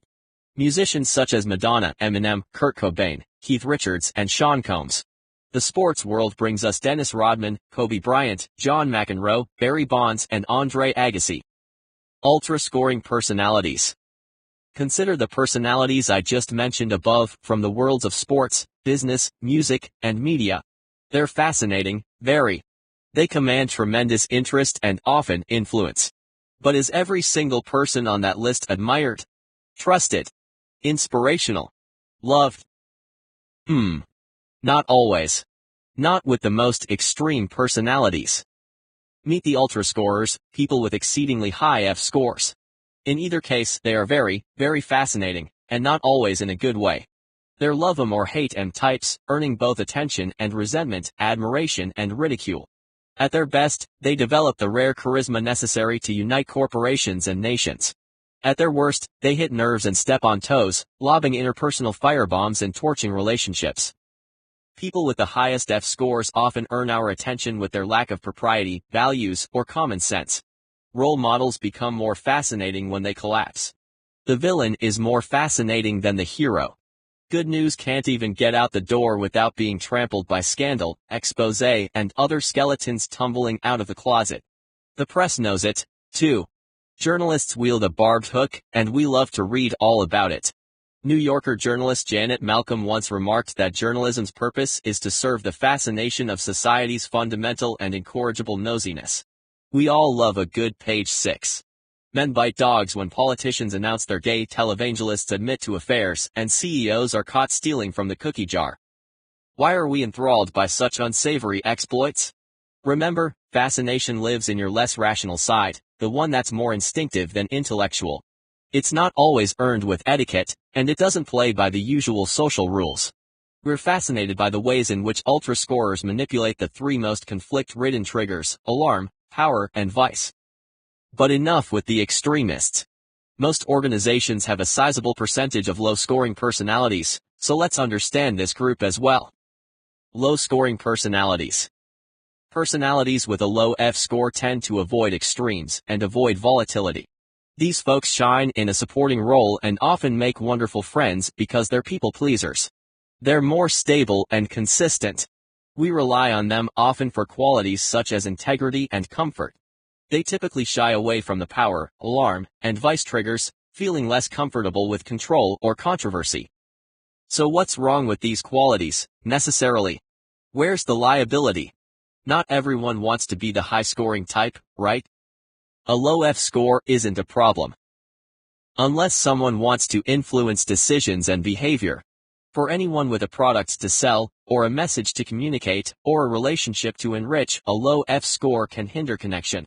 Because they don't particularly enjoy standing out, low scorers can easily get lost in the crowd and rarely command a great deal of influence. But there's a bigger problem.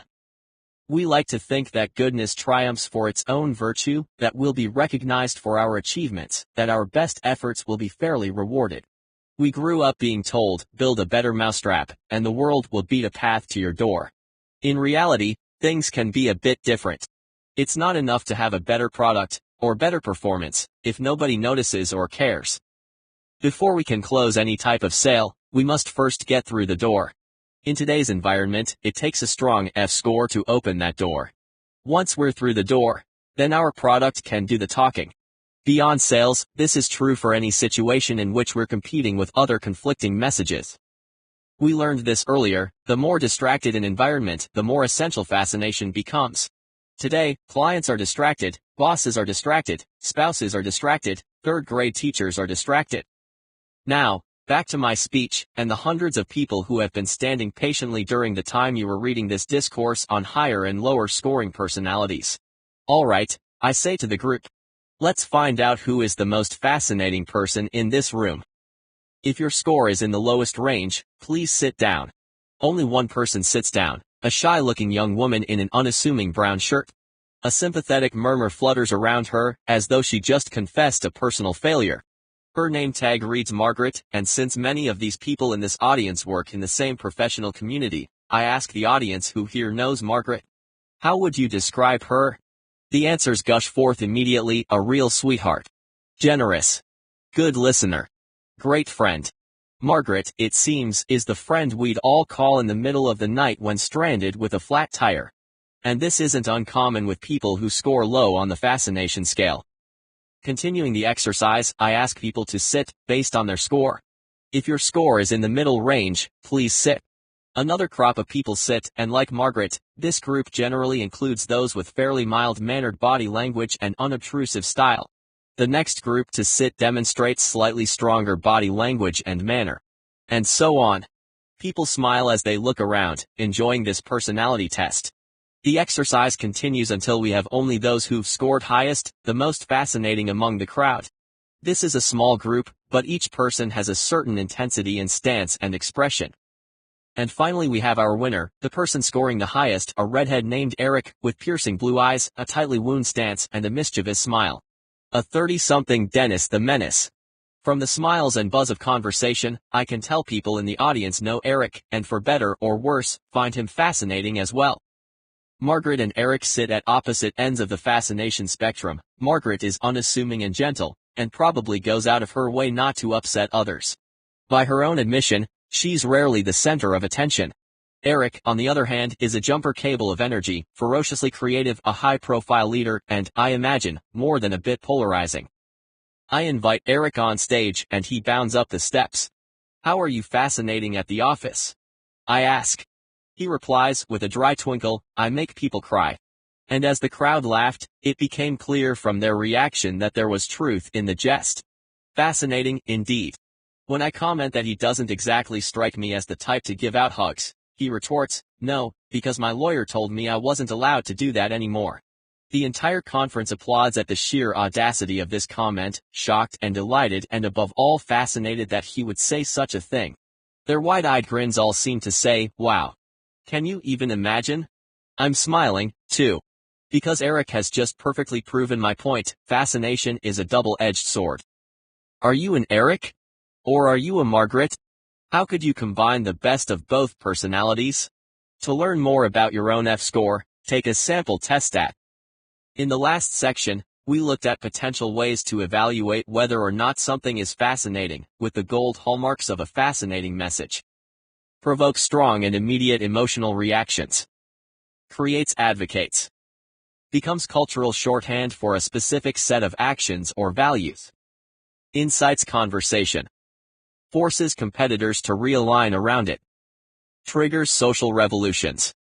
Personalities live within relationships, so the guideposts are similar, yet a bit more people-oriented. The following questions will help you start to think about your potential F-score results. How much do people naturally talk about you or gravitate to you? Do others make efforts to increase their sense of connection to you? Are they willing to go to great lengths to talk with you, listen to you, engage with you? If you're a company, do they spend time on your website and read your materials? How much appetite is there for your ideas and opinions? More than you can supply. Are people interested in what you're thinking and doing? Fascinating people generate a lot of curiosity about what they're doing now, and what they'll do next. Would anyone write a biography about you? What kind of response do you elicit with your words, actions, or ideas? Are you provocative enough to generate a spirited discussion, or even heated controversy? Fascinating people elicit intense emotional reactions from others. This response can be positive or negative. It can be intentional or not. Do you prompt others to think in new ways? The most fascinating people disrupt usual ways of thinking. There are many ways to do so, from the whimsical to the terrifying.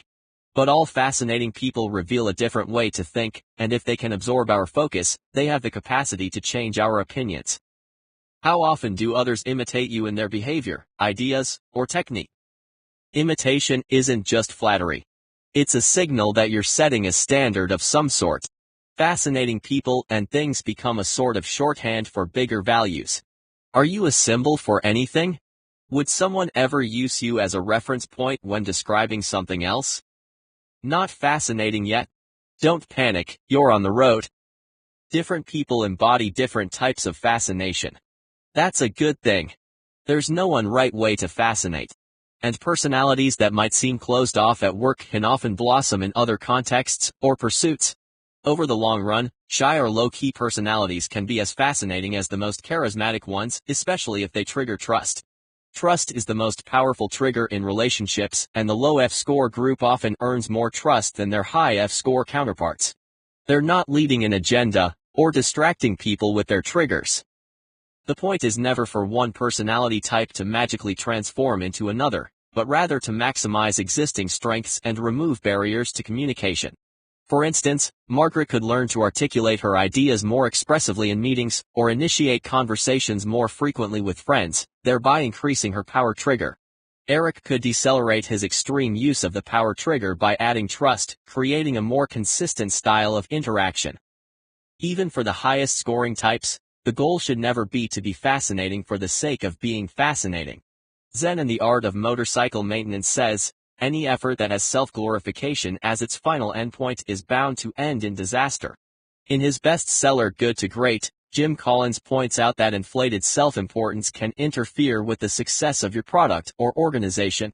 Personalities that are both strong and effective focus their efforts on making their message and their teams more fascinating. Do you lead? Only if you are able to fascinate others to follow you and your vision. Because, as Peter Drucker said, the only definition of a leader is someone who has followers. No fascination, no followers. It's a fact in leadership, on Twitter, and in your own life. Of course, all the fascination in the world doesn't matter if you don't have something worthwhile to say. What you're saying is still more important than how you're saying it. No matter how important your message, it still must be heard in order to be effective. That's where the 7 triggers come in: lust, mystique, alarm, prestige, power, vice, and trust. Each trigger is a world unto itself, each with invisible behavioral tripwires and reflexes.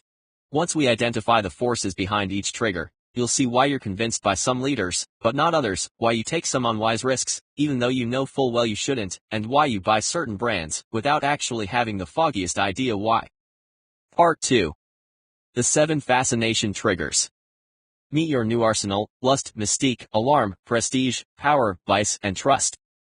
There's a lot of really boring stuff in the world. Dust bunnies. Status meetings. Tax forms. Flossing. Plain microwave oatmeal. Repeat sitcoms. Waiting in line at the DMV. Exterior siding. Watching grass grow, pots boil, and paint dry. In comparison to, say, chocolate or music, these things seem almost impossible to make fascinating. Yet if that's the case, then we've already violated a central tenet of this book: anything, and anyone, can become fascinating. But these objects and activities can become fascinating, and very fascinating, if they trigger a response.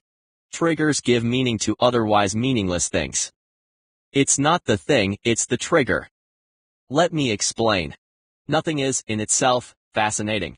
When something activates a trigger, we're compelled to focus, whether we want to or not. Many fascinations revolve around things that are not in themselves fascinating or unfascinating. Context and meaning determine whether a person or product is fascinating. We all have triggers that turn otherwise ordinary objects into fascinations. We all become captivated by certain people, ideas, and things that might be totally unfascinating to someone else. You do it. I do it. Fetishists do it. Shoe fetishes and the interlocking letter CS. Remember when we looked at shoe fetishes in part 1? We saw how a stiletto, or a piece of hair, or the sound of a car engine starting, can be meaningless to one person, but meaningful to another if fascination comes into play. In these cases, it's not the shoe itself that's fascinating, but the meaning given to the shoe. Once the shoe is imbued with lust, or vice, or power, it becomes fascinating. As we said before, it's not the thing, it's the trigger that makes something fascinating. There's also a matter of personal preference. Different triggers possess different levels of appeal to different people. Some people respond very strongly to vice, whereas others are most fascinated by prestige. Fetishists aren't the only ones whose triggers make them fascinated by otherwise meaningless objects. Likewise, it's not the chocolate cake that makes your mouth water, it's lust. It's not the gossip that makes page 6 so popular, it's vice. It's not your family photo that makes your heart swell, it's trust. Meaningless things fascinate consumers all the time if a brand can give that object meaning with a logo. A pair of interlocking letters CS have little meaning. That is, unless those interlocking CS look like this. Suddenly those CS have quite a bit of meaning, because they trigger prestige. In our research, people were willing to pay almost 50% more for a pair of intensely fascinating sunglasses, such as those made by Chanel. The Chanel logo triggers prestige. It's not just the logo that makes the sunglasses more expensive, of course. Those glasses are higher quality than a generic pair. However, quality is not usually what consumers purchase when they choose Chanel over a no-name brand of equal quality. Think about charging 50% more for your product by invoking a trigger. The power of branding is to make the unfascinating fascinating. When consumers buy a certain brand, they're often not paying for the utility of the item. What they're actually buying is the trigger. The strongest brands create triggers around things that would otherwise be meaningless. Even fungible or parody goods, ones that generally have fairly universal value, become more valuable by adding a little meaning. Morton salt is more meaningful than plain salt, and Clorox bleach is more meaningful than plain bottled bleach. These brands apply different triggers, but they all apply the same principles. Triggers can take something that's relatively meaningless, such as salt, bleach, or the letter C, and give it meaning. Triggers also bring meaning to all types of otherwise meaningless scenarios. Talking about the weather might be boring. Boy, sure is hot out there. But the meaning behind weather itself can be quite fascinating. Let's say it rains on September 19th. Those dark, looming clouds on the horizon have a different meaning to a farmer whose crops are withering than a bride on her wedding day. Both people would be fascinated by the rain, but with different emotional responses. They each attach different meaning to the rain, because that rain carries a message. We're bombarded with stimuli every moment of the day, and we have to choose which things to focus our limited mental energy on. We focus on those things that fascinate us with meaning. Triggers apply meaning, and the more meaning, the more fascination. Someone else's dog might be invisible to you, whereas your own dog is fascinating, because your dog triggers emotions and meaning. Products work the same way, triggers create meaning. The MP3 player wasn't quite so fascinating until the iPod triggered lust. Applying the triggers. Many people don't think of their company, or their own personality, as inherently fascinating. Many believe they could never become fascinating. Yet anything and anyone can become fascinating by applying the 7 triggers. A glass of orange juice might not seem very fascinating, but if you're a diabetic and your blood sugar drops low, that glass of orange juice becomes the sole focus of your attention. A mailman in your driveway becomes riveting if you're waiting for college acceptance letters. Your odometer becomes more gripping as soon as you see the flashing blue lights of a police car in your rearview mirror. A bottle of water snaps your attention after you've just competed in a habanero chili eating contest. A plain black Gap t-shirt isn't terribly fascinating, but it sure is when Sharon Stone wears it to the Oscars. The person making polite conversation at the cocktail mixer might not be fascinating. At least not until you find out he's the CMO of that company where you want to work. The context creates triggers, and presto, you're fascinated. In these examples, the mailman, the bottle of water, and the Gap t-shirt weren't intrinsically fascinating. A combination of triggers around them made them fascinating. Understanding how to switch on that response mechanism in others gives us the power to change people's opinions and behavior. Exact fascinations can vary over time. But there are universal truths in fascination. Wicked behavior shocks us, loud noises alert us, and unsolved mysteries send us on fact-finding missions for resolution. It all comes down to the same 7 triggers. But how? How do these triggers cause us to fixate, sometimes irrationally so? The instruction manual for decision-making. Once you understand how the triggers turn otherwise meaningless things into intense captivations, you'll realize how fascination directs decision-making.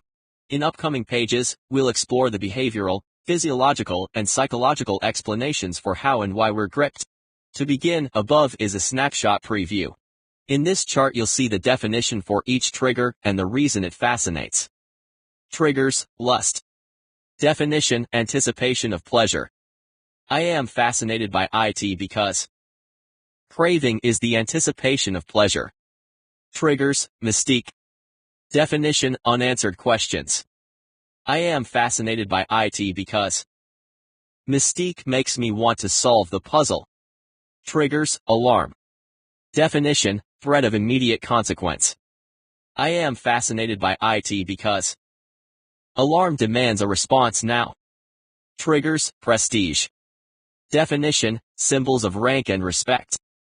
I am fascinated by it because. Prestige earns status, respect, and admiration. Triggers, power. Definition, command over others. I am fascinated by it because. Power controls. Triggers, vice. Definition, rebellion against rules. I am fascinated by it because. Vice tempts me with forbidden fruit. Triggers, trust. Definition, certainty and reliability. I am fascinated by it because. Trust comforts me because I can rely on it. Each trigger adds a different type of energy to your message. Alarm adds a sense of adventure, or immediacy, or even danger. Mystique adds curiosity. Power adds respect or fear. Vice adds irreverence. And then there's lust. Ah, lust. So what does lust add?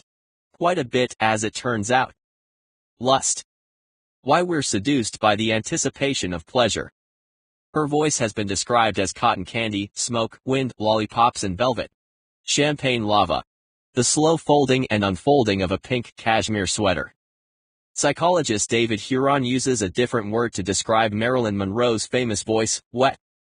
When we see something we want to eat, when we receive praise, and even when we hug our children, our mouths literally water, says Huron, professor of music and head of the Cognitive and Systematic Musicology Laboratory in the School of Music at Ohio State University, in a series of interviews.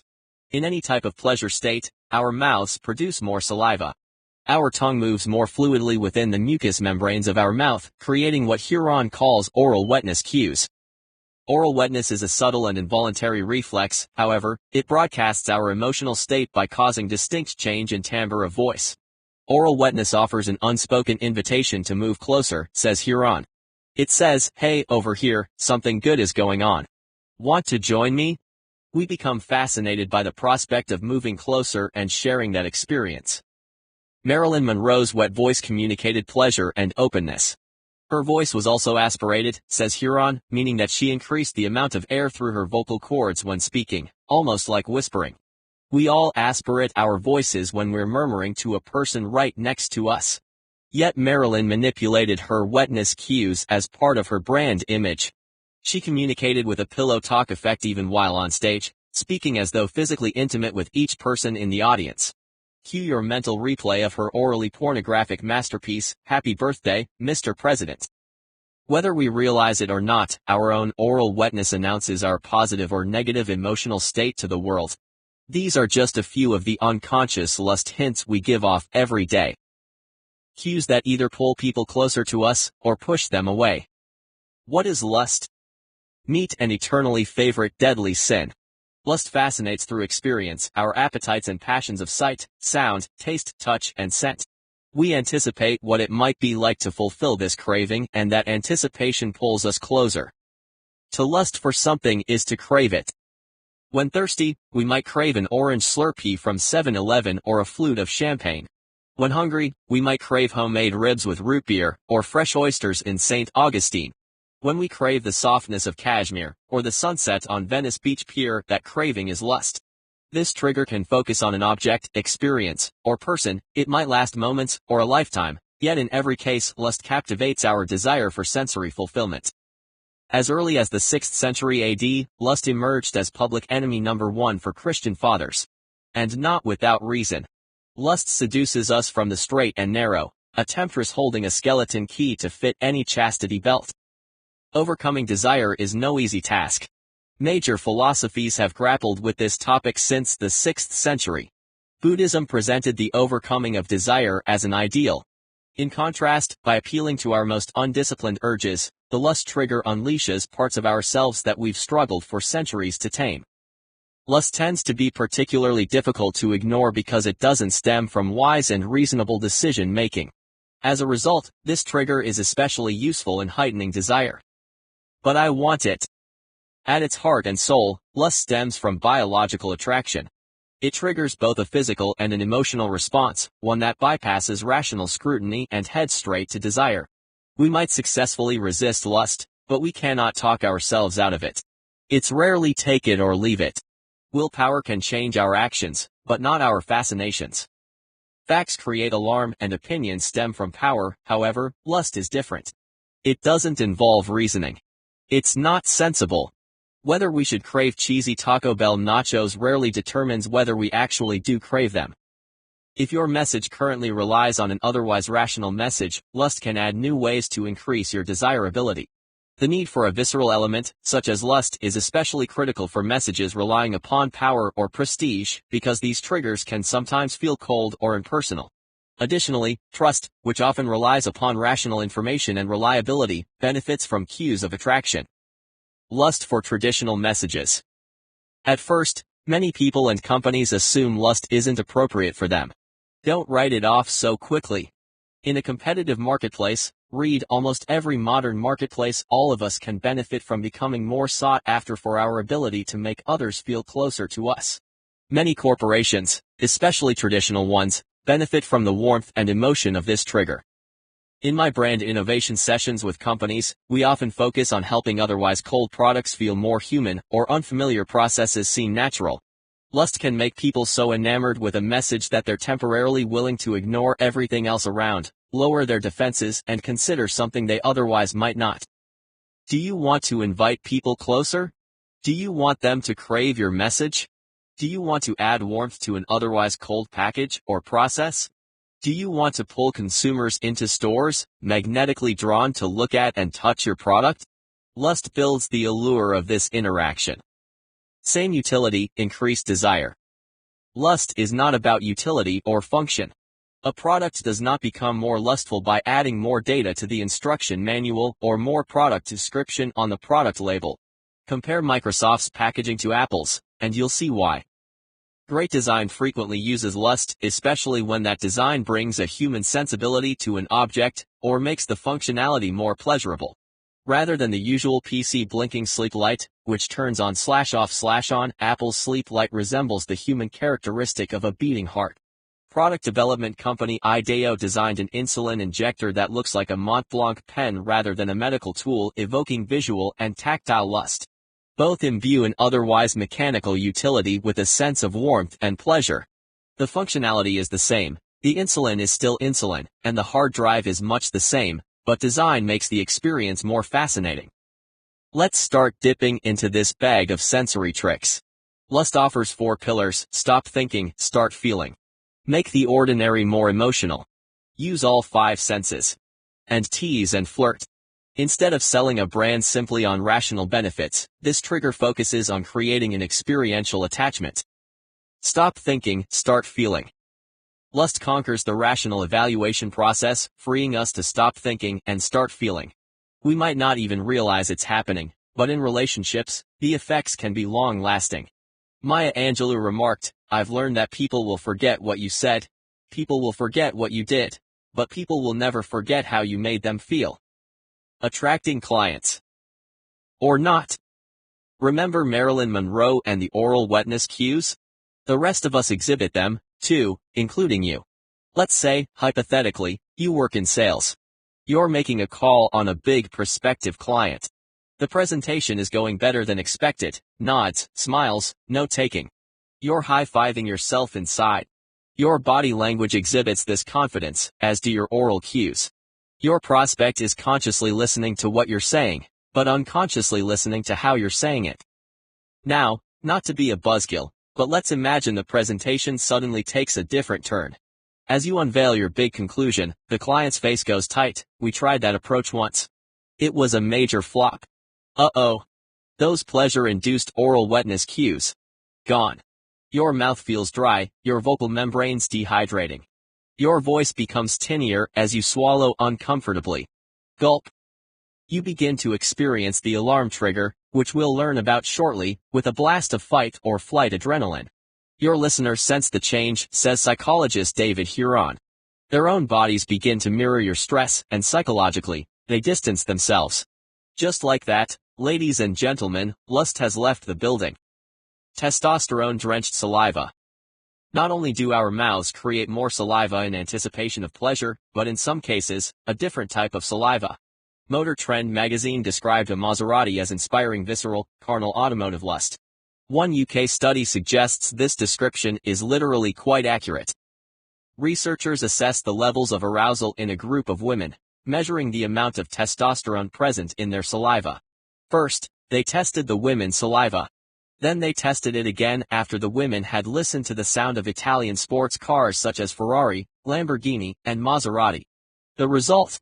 100% of the women demonstrated a significant jump in testosterone levels after listening to the growl of Italian sports car engines. But it's not just any car engine that turns women on. When the women listened to a comparatively weak engine, their testosterone levels plummeted below normal. Smaller engines, it seems, trigger less lust. Combining lust with other triggers. Half a block away from Artisanal Bistro in New York City, the scent of exotic cheeses billows down the street like a pennant. Once inside, it's an olfactory immersion. If someone dines here frequently and then dies from clogged arteries, surely this must be where they'd go to lactic heaven. In the back of the restaurant glows the Cheese Cave, where some of the world's most coveted cheeses age in climate-controlled perfection. Bleu de Basque from France, Montenegro from Spain, Montgomery's cheddar from England. An Epicurean's first question might be, how do I decide which cheese to order first? A marketer's first question might be, how do all these cheeses compete for shelf space in such a crowded environment? Artisanal bistro functions like many other competitive marketing environments, an intensely crowded niche, the restaurant location, surplus of exceptional offerings, 250 of the world's top cheeses, an overwhelming number of options clamoring for attention, through scent, menu description, prior experience with the cheese. And then there's that issue of limited capacity, the tummy. A blue-veined Gorgonzola cremificato has a characteristic texture, whereas Pecorino Fogli de Noce is wrapped in walnut leaves.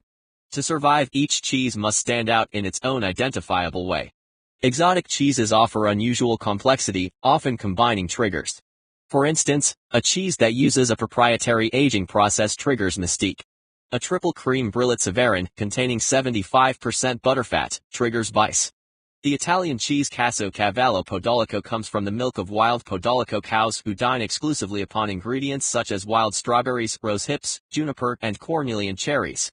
A rare delicacy, this golden tone cheese costs as much as pure silver, inspiring the prestige trigger. Artisanal Bistro offers a luscious version of lust, but this trigger isn't just for delicacies. Every type of sensory experience is a form of lust. Right now, as you read this book, you're experiencing the texture of the cover on your fingertips, the color of the ink, the sound of the turning pages. Cumulatively, it either increases or decreases your fascination through lust. Scent is an underrated lust cue. Whether that scent is joy perfume or something less appealing, it shapes our perceptions. Surprisingly, negative cues can fascinate with positive results. Lust's list of sensory input includes unappealing smells. Even decidedly unappealing smells. Body odor and vomit. The archetypical English pub has a distinctive smoke-filled scent. Whether patrons realize it or not, that scent is a big part of the classic pub experience. On some level, we expect how an English pub should smell. The trust trigger also comes into play here, because we expect this scent to consistently be part of the classic pub experience. When smoking was banned in public spaces, pubs grappled with the question of how to retain their immediately identifiable smell. Would a pub by any other sense smell so sweet? Many pub patrons don't feel the same in a smoke-free environment, says Frank Knight, founder of air fragrance company Dale Air. Not to worry. The company's new air freshener offers an unusual scent, ashtray. From what I have heard, it's because of the awful smells the tobacco used to veil, such as body odor and vomit. Alrighty then. Let's cleanse our palates, shall we? Make the ordinary more emotional. Even the most ordinary products can inspire cravings. The word lust connotes many things, but water cooler conversation is generally not among them. Yet the most essential application of this trigger might live in our everyday conversations. Trust is the trigger most associated with relationships for its authenticity, consistency, reliability. However, lust can play a role as well, infusing communication with warmth and positive chemistry. Lust can bring approachability and friendliness to a conversation, encouraging strangers to lower their natural barriers of resistance, making them more likely to absorb our message. David Huron taught us that a blast of epinephrine stress can turn off audiences, making our mouths go dry and stomachs knot. Intentionally or not, subtle physical cues communicate our intentions. It's true in our voices, and it's true in our unconscious body language, withdrawn posture, broken eye contact, and insincere smile. Nick Morgan, author of Trust Me and one of America's top communication coaches, tells me that every communication is two conversations, the verbal one, the content, and the nonverbal one, body language. When someone's words tell us one thing, but his body language and tone of voice tell us something else, which do we believe? If the two are aligned, you can be a persuasive, authentic communicator. But if the two are not aligned, people believe the nonverbal communication every time. Morgan points to studies by Albert Mehrabian, who found that within spoken communication, audiences draw 55% of communication cues from the visual, 38% from the tone of voice, and only a measly 7% from the words themselves. Each of these cues triggers trust over time. However, the cues often begin with lust. When we smile affectionately, touch someone's sleeve during a difficult conversation, lean in to listen more closely, we're bonding by drawing upon lust. If trust is the trigger that drives what you say and when you say it, lust is the trigger that drives how you say it. By combining both of these, a message is more likely to be heard and remembered. Trust stabilizes long-term relationships, and lust encourages people to return repeatedly. Use all five senses. Long-term relationships require that those involved keep coming back. In order to trigger lust over the long term, continually pique new types of appetites. Not an easy task, but fortunately, we have 5 senses at our disposal. For many, chocolate embodies lust. Yet to win in a crowded marketplace, even the taste of chocolate can benefit from a little boost of sound, sight, scent, and touch. Sweetening a brand with lust. Not so long ago, the height of Epicurean indulgence was a gold box filled with Godiva chocolates. Instantly recognizable, the gold box became a glimmering icon available only in high-end shops. Then, in an effort to expand, in 1999 Godiva made a fateful decision to distribute in mass retailers such as Barnes & Noble. The chocolates, which for the first time now included preservatives, were no longer a treat to be craved and desired. Now you could buy the gold box in strip malls. Strip malls. Simultaneously, ultra-premium boutique brands such as Voski's and Maribel entered the category with exotic ingredients including absinthe, black sea salt, violets, and paprika. How could Godiva once again fascinate people with a lustful chocolate experience? Advertising alone couldn't fix Godiva's problems. They needed to fascinate younger, fashion-conscious women, pulling their attention away from competitors and inside their own stores. Secretly, away from prying eyes, Godiva developed an indulgent new blended chocolate drink. Marketed to trendy female city dwellers, everything about the drink was designed to embody total pleasure, a passionate and seductive beverage that would be decadent, luxurious, and speak to all of her senses. Customers could only get it by going inside a Godiva store. The packaging looked less like a regular cup and more like packaging from a high-end designer. Even ordering the drink itself was a sensual experience, with the theater of watching fresh raspberries, cream, and Belgian chocolate chunks blended to order. This drink would go beyond chocolate, it would be 16 ounces of liquid hedonism, tempting women with the sinful seduction of all 5 senses. Charged with naming this product, I toyed with lustful chocolate decadence, chocouture, confection perfection, and bonbon vivant. But the winner combined the essence of chocolate in a sexy potion, Chocolixum. When the drink debuted in 2006, women described how their mouths watered as they walked into the shops, smelling the scent of freshly ground chocolate and soaking in the prospect of the velvety decadence awaiting their senses. It wasn't just the consumption, but also the anticipation. Instead of merely throwing new posters in their store windows, Godiva earned retail sales through the sensory experience of lust. By 2008, Chocolixer was blended in 152 Godiva shops around the world. Voila! Godiva's foot traffic is getting back on its feet. Watching the act of a chocolate drink being prepared, anticipating, desiring, imagining it, heightens the experience. What aspect of your experience could you share with customers, using all 5 senses, allowing them to indulge in pleasure? Tease and flirt. Lust is a promise of pleasure. It is not, necessarily, the fulfillment of that pleasure. This trigger often hints and tantalizes and even promises, without follow-through. At its best, lust makes others want more, and more, even if those wants are never fulfilled. Art of the tease.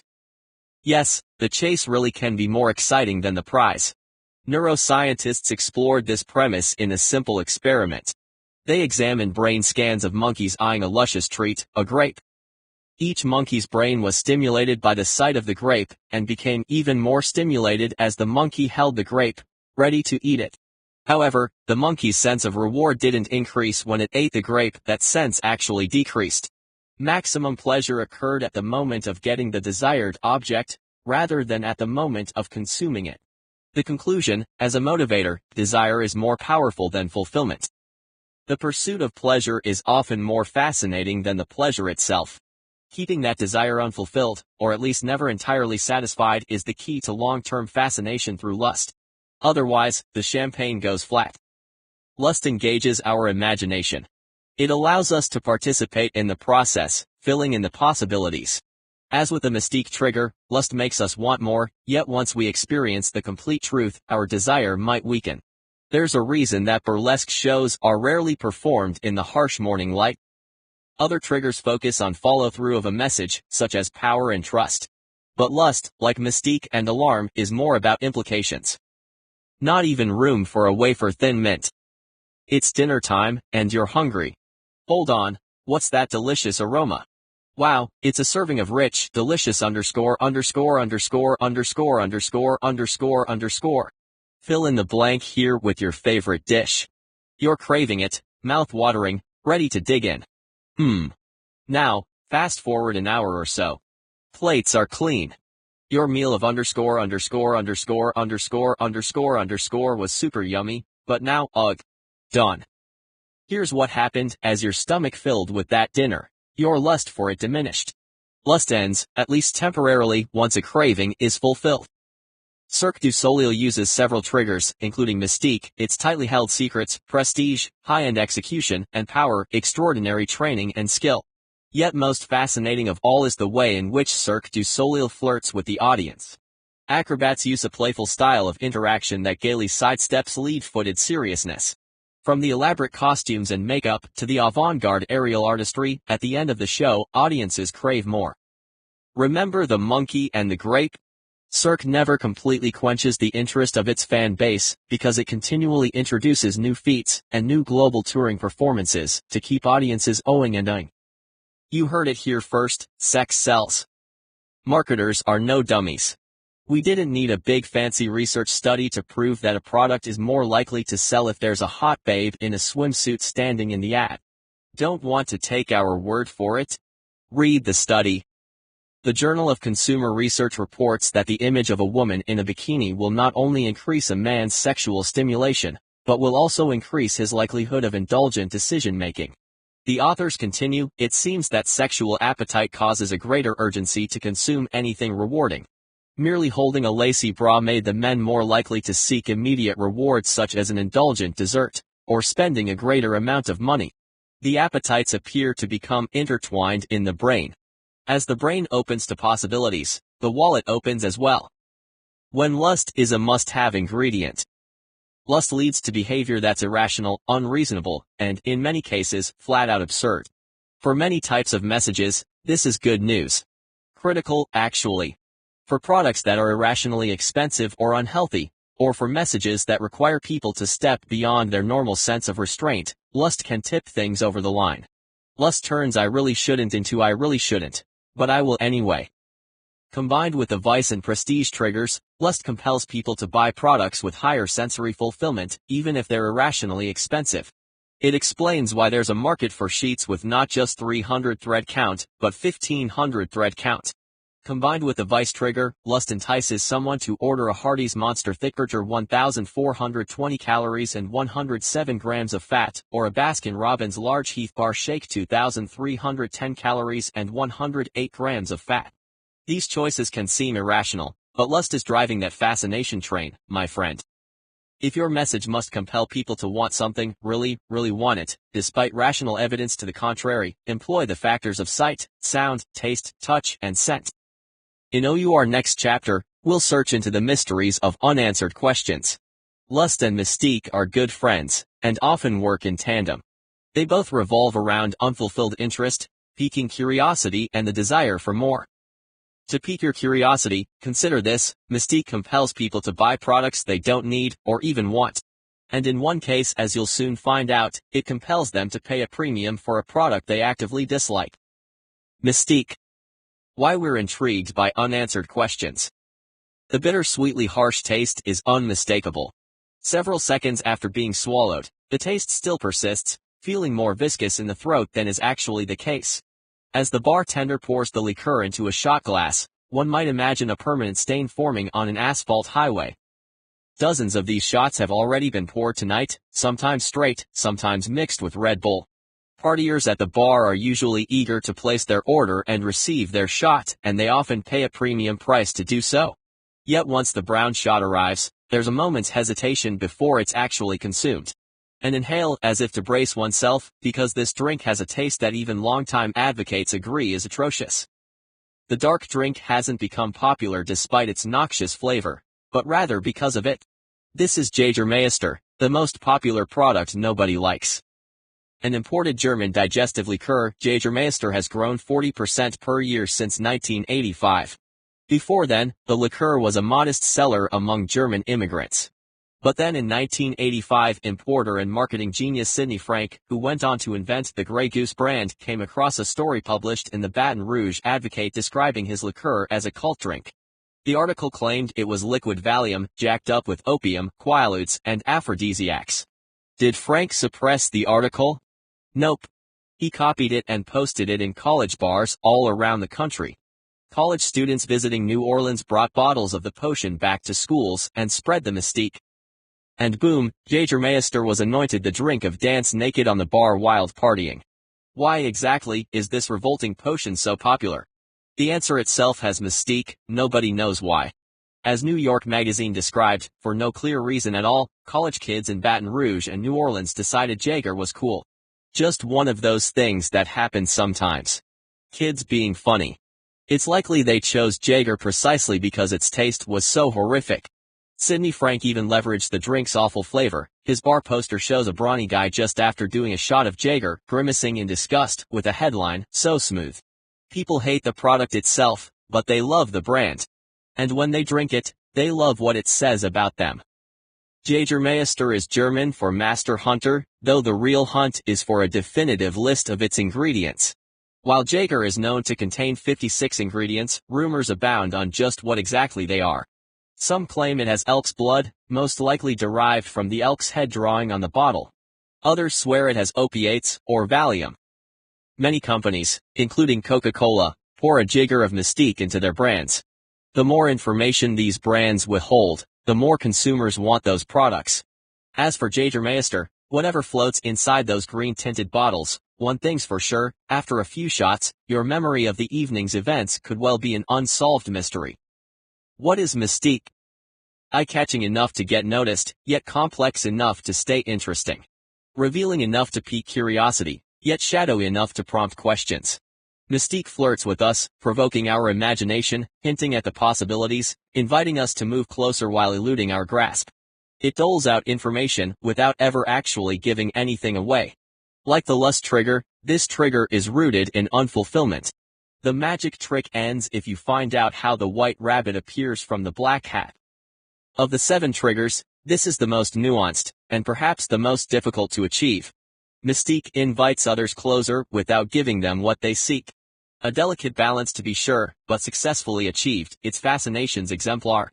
Mystique can add anticipation and curiosity to any relationship, from new business pitches to social invitations, by motivating others to return for more. There are 4 main ways to trigger mystique's delicate balance: spark curiosity, withhold information, build mythology, and limit access. Begin by sparking an intense behavioral motivator, curiosity. Spark curiosity. Topics that spark our curiosity become discussed, debated, and dissected, often without ever being understood. We wait breathlessly during cliffhangers and suspense thrillers. We wonder about conspiracy theories and unsolved mysteries, the Shroud of Turin, the Bavarian Illuminati, Area 51. From the Bermuda Triangle to crop circles, we're obsessed with certain phenomena specifically because we can't explain them.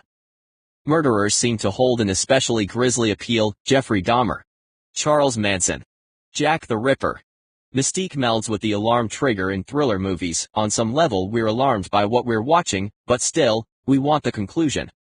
You might remember the Blair Witch Project, the entirely fictitious horror flick that kept millions of fans guessing about whether it was real. The movie used mystique deluxe throughout filming, even depriving the actors of knowledge of what would happen next. Creating a near hysteria for answers, the film grossed $248 million from a $35,000 cost. The queen bee of mystique topics: celebrity deaths. Primetime TV shows still play hour-long specials about these deaths. Elvis Presley death, or not? Michael Jackson's suicide, but there was that global tour in the works. Paul McCartney's so-called demise: I buried Paul. Even Lincoln's assassination in the theater has a certain grim appeal, especially that blood-stained playbill. And on the night of July 18, 1969, what exactly happened in that Oldsmobile Delmont 88 that allowed Ted Kennedy to escape, while Mary Jo Copan did not? Surely the answers can't be as interesting as the questions themselves. They rarely are. Curiouser and curiouser. Intriguing people make us curious to learn more. We think about them, we talk with our friends about them, we might research them, we want to be close to them emotionally, intellectually, or physically. Products affect us the same way. When a product has successfully fascinated us through mystique, we might ask friends about it to hear their experiences, research it online, read the manual, spend time learning about its history and process, and spend time in the store. If we're deeply fascinated by a brand, we might join hash groups on Twitter or travel to a conference where it's featured. If you fascinate others with mystique, they'll want more information. Reveal that information very carefully, if at all. Show a glimpse without giving away the money shot. Withhold information. We're fascinated by mystique because of our natural desire to fill in missing information. If there's a question, we want an answer. What happens next? How will the story end? Who gets the girl? Withholding information can be a valuable tactic for any professional, but for some, it's a full-time pursuit. When a single glance can cost $1 million. Under conditions of stress, the human body responds in predictable ways: increased heart rate, pupil dilation, perspiration, fine motor tremors, tics.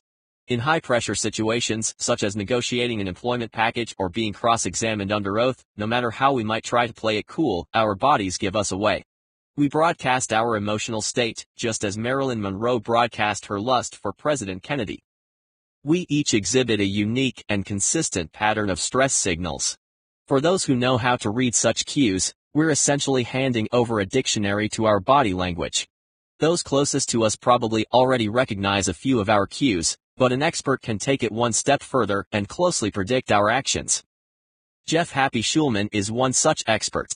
Happy is a world-class poker player. To achieve his impressive winnings, he's spent much of his life mastering mystique.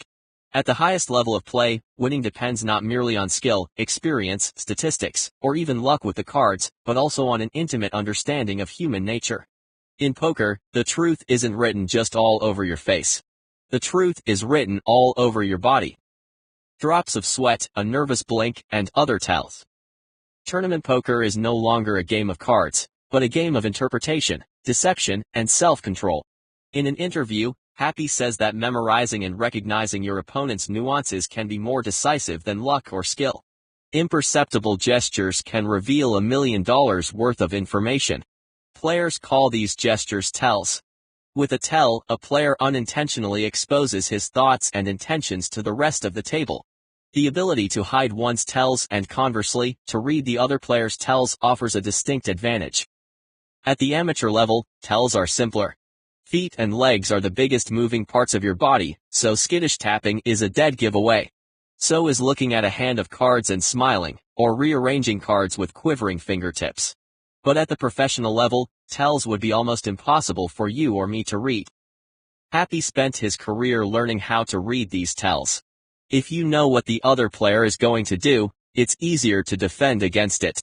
Like others competing at his level, Happy might prepare for a major tournament by spending hours reviewing tapes of his competitors' previous games in order to instantly translate their tells during live competition. Information is the opposite of mystique. If you were playing poker against Happy, not something I recommend by the way, what gestures might tell Happy something about your cards? You might take a sliver of a moment too long to decide on your bet, or toss your chips in the middle too quickly. Glance around the table, or talk more quickly than usual, or breathe a tad more quickly, and he'll know something's up. If your cheeks flush or the veins on your neck and arms become more prominent, you've blown your poker face. At the same time players read one another's tells, they're also working hard to hide their own. Happy practices control over every possible variable, every nuance of technique. He even practices how he throws chips into the pile. Still, cool-handed experts are human and give away tells. To compensate, some players wear hoodies to take away arm and neck tells, sunglasses and hats to hide their eye and face tells, and headphones to mask voice tells. In the absence of any clues, Happy says, it's like playing against a computer. Once, Happy played against a master tell reader. As this player watched him, Happy glanced twice at his cards. To avoid this becoming a tell, Happy began to glance twice at his cards with each hand. This sort of manipulation is called a reverse tell, purposely distracting from real tells. With championships on the line, players sometimes go even a step further, because tells get smaller as rank gets higher. In poker, if you give away even the slightest bit of information, you're dead, says Happy. A younger, aggressive professional player prepared for a tournament by faking tells in a most unusual way. Players tend to bet more recklessly against a senior player, so he dressed up as a 70-year-old man, complete with full makeup. Opponents couldn't anticipate his playing style. He won the game. Reading tells outside the poker tournament.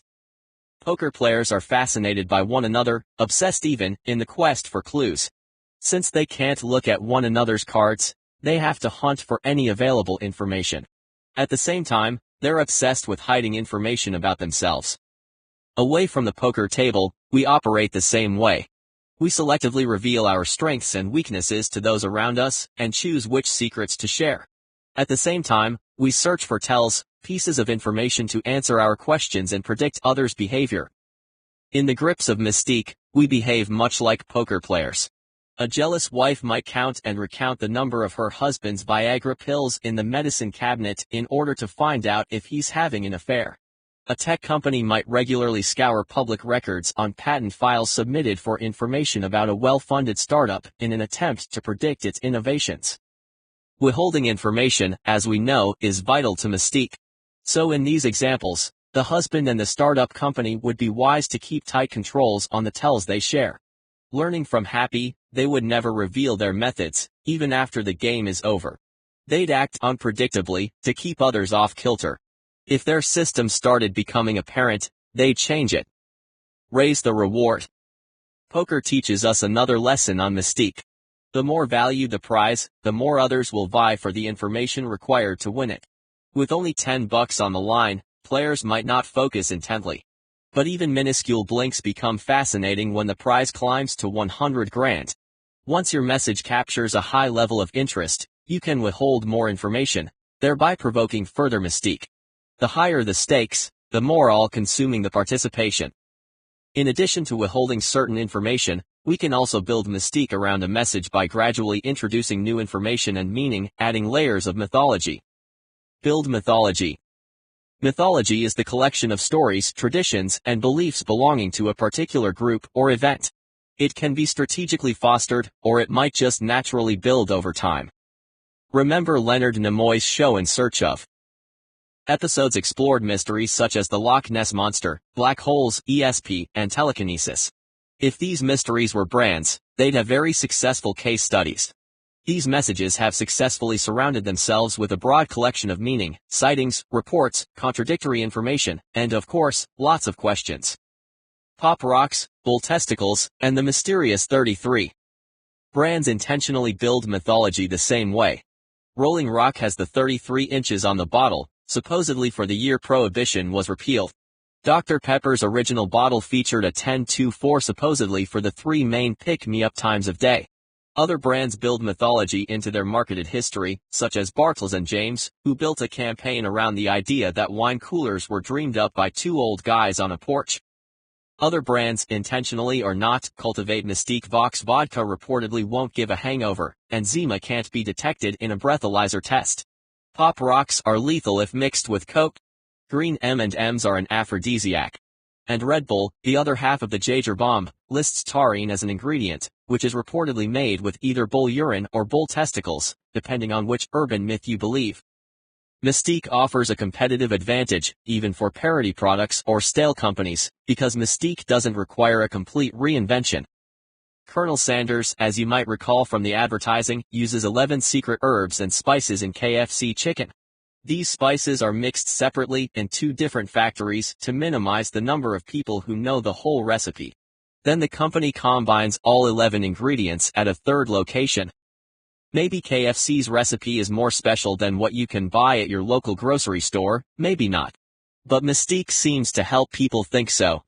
From a brand perspective, it's hard to know which is more valuable, the recipe or the secret. Stories, not facts. Stories are more powerful messages than facts. They allow others to participate and draw their own conclusions. Over time, a group's tribal knowledge turns into mythology, creating an unspoken shorthand for bigger events and stories. Religions use stories rather than facts to build mystique, as do shows such as J.J. Abrams' Lost, and even Barack Obama's candidacy. Facts alone can help with other triggers, such as power and trust, but not this one. If you want to build mythology within your company, rather than circulating a PowerPoint of data, cultivate legend and lore. As we now know, information kills mystique. A very secret secret. Coca-Cola's secret ingredient, the cryptically dubbed merchandise 7X, has remained a secret since the soda's invention in 1886. The company has kept its prized list of ingredients in a vault inside the trust company's bank since 1925. This much is known. From there, it's difficult to tell fact from fiction, because Coca-Cola itself builds specialness around its drink by feeding mythology to reporters and consumers.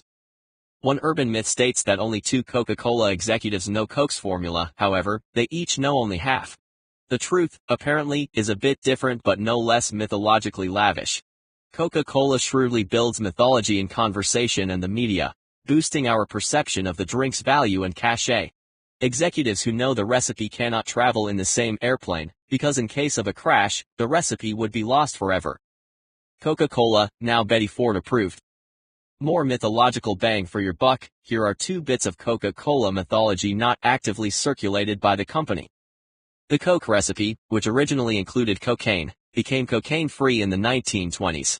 However, the drink is still made with coca leaf, and one of the main Coca-Cola processing plants must still remove the cocaine in a process aptly named decocainization. Doing so requires an official Drug Enforcement Agency permit, and only the Stepan Company in New Jersey has this DEA permit. The cocaine-free leaves are sent to the Coca-Cola Company. In a package ostensibly labeled Coke from Coke, the leaves' active ingredient is sold for medicinal purposes to Mallinckrodt, a pharmaceutical company. Ironically, Mallinckrodt is one of the world's largest supplier of anti-addiction medications. Another juicy bit.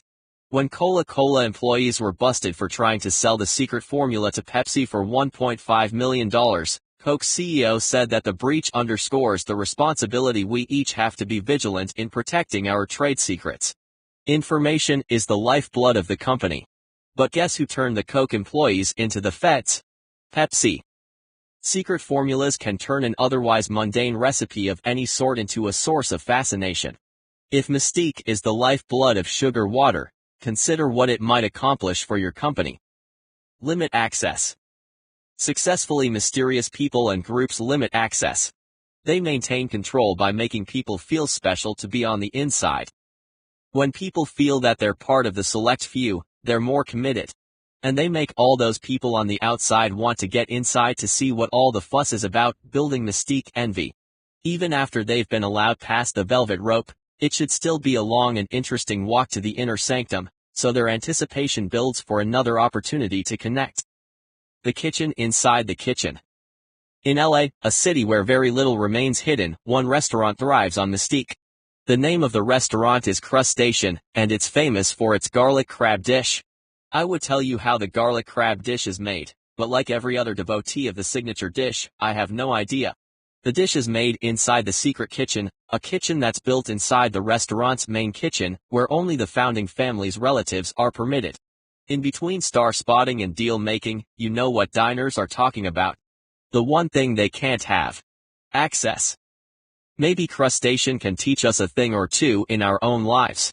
Continually make your audience, whether you're consumers, or employer, or significant other, eager to learn more. With your romantic partner, who knows? Perhaps install a bedroom inside the bedroom. Rarity of confidentiality. These days, mystique has, alas, become rare. Confidentiality is all but extinct, because we have too much access.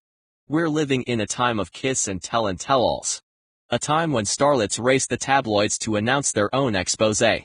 When companies confess to problems before the bloggers expose them. When Larry Flynt offers a $1 million bounty for any proof of a sexual encounter with a high-ranking government official. And then there's YouTube, the ultimate mystique killer.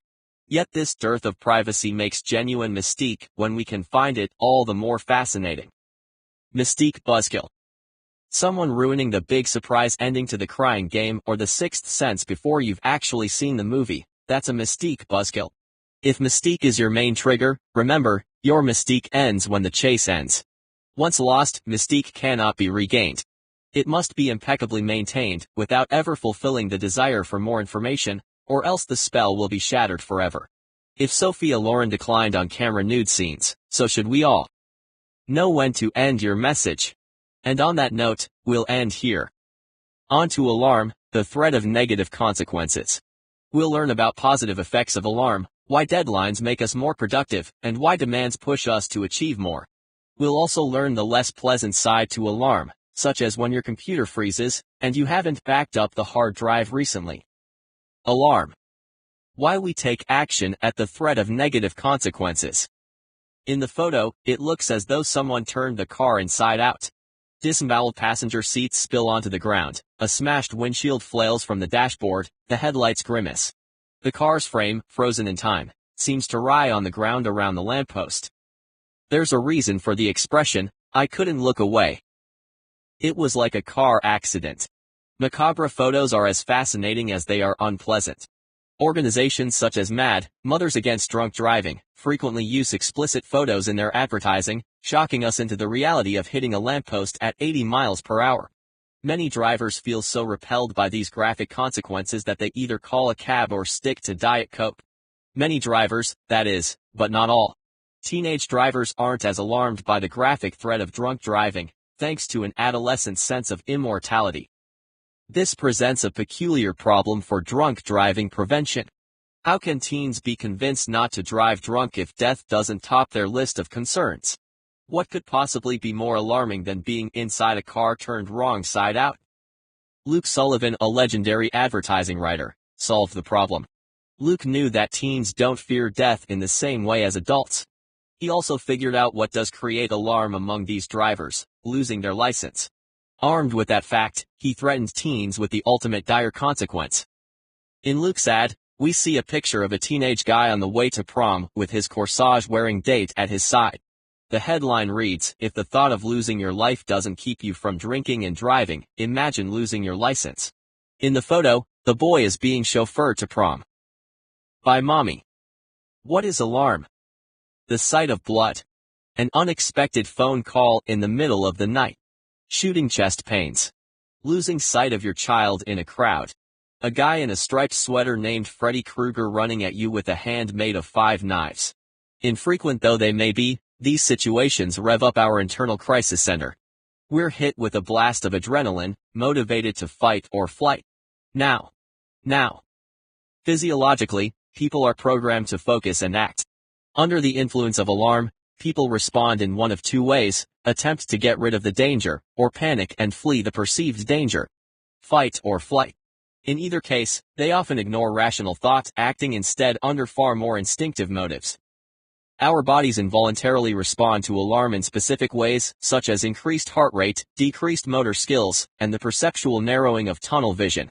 It all translates to simple physical responses: that thin trickle of sweat sliding down your temple as you sit for your performance review, or the kaboom kaboom in your chest when the HR department calls and asks if you've got a minute. Something's about to happen, and the situation demands focus. These instinctive reactions started before the modern workplace, before we were even human. At the beginning of our evolutionary journey in the swamps of Pangaea, alarm was our most important trigger for survival. Eat dinner, or be dinner. Join me for a walk down memory lane, and as we walk, let's envision our knuckles scraping along the ground, since this is a few million years ago. Suddenly, you and I spot a saber-toothed tiger staring at us, its fangs dripping with anticipation. This could go badly, you grunt to me. And right you are. We have approximately 0.03 seconds to decide whether to stand our ground, or hightail it out of there. Fight, or flight. Eat dinner, or be dinner. We experience this same involuntary response today. Even when there's no immediate mortal danger, the alarm trigger sets bells ringing and survival juices pumping. Another scenario. Let's say we're having dinner together, you and I, at a sushi restaurant. You bite into a nice, big piece of avocado, only to realize with wide-eyed horror that the green lump you just downed is actually not avocado, but wasabi, the scorching green Japanese horseradish. You have approximately 0.03 seconds to decide whether to go through with swallowing the huge lump of wasabi, or deposit it into the nearest napkin. Fight, or flight. Not exactly pleasant choices. So why would anyone actively pursue risky activities? Roller coasters and roulette wheels. We work hard to eliminate mortal dangers in our environment. We sterilize, we vaccinate, we declaw, we bubble wrap. Given this, how exactly can we explain the popularity of risk-chasing pastimes such as skydiving or running with the bulls? It all comes down to the adrenaline rush. A few generations ago, humans experienced danger at every turn. Now we miss the rush according to scientists, and some of us even crave it. Without the daily prospect of death, we artificially generate adrenaline by tempting fate. For instance, that little rush of running a yellow light. It's two triggers at work, vice and alarm. A double-dose thrill of vehicular disobedience. Naughty you. Not only do many people seek alarm, but most people respond to it positively when it is applied with constructive goals. How? There are 5 pillars for instilling alarm: define consequences, create deadlines, or increase perceived danger. Along the way, we'll also want to focus, not on the risks most likely, but on the ones most feared. And finally, we'll need to use distress to steer positive action. By more clearly defining consequences associated with your message, you can more specifically shape behavior around them. Define consequences. The alarm trigger has a unique ability to compel people to do things they otherwise don't care to do in order to avoid consequences. Tax forms are not considered widely fascinating. However, if you haven't completed them, they become positively riveting on April 14th. How does the IRS convince you to willingly hand over a percentage of your income? It clearly defines the consequences. Consequences usually follow a similar formula: if you don't do this, then that will happen. For instance, if you don't pay your taxes, you go to prison. Another example: kids aren't always so fond of cauliflower or Brussels sprouts. Many parents, including me, persuade kids to eat veggies with this classic alarm-based warning: if you don't finish your vegetables, you can't have dessert. You experience this every day. If you don't stop hitting the snooze alarm, you'll be late for work. If you don't train for that marathon, you'll fizzle halfway through. If you paint your house chartreuse, your neighborhood association will get cranky. And so on. Deadlines and demands prompt us to act. The more clearly a message points to consequences, and the greater those consequences, the more urgently people focus on the message. During a fire drill, we might be mildly attentive or bored. Sure, we have to act, but it's not mortal danger. At the opposite end of the spectrum, if someone shouts, "Fire!" in a crowded theater, we'll use whatever means possible to flee the threat. To increase the likelihood of action around your consequences, strengthen your argument with a deadline.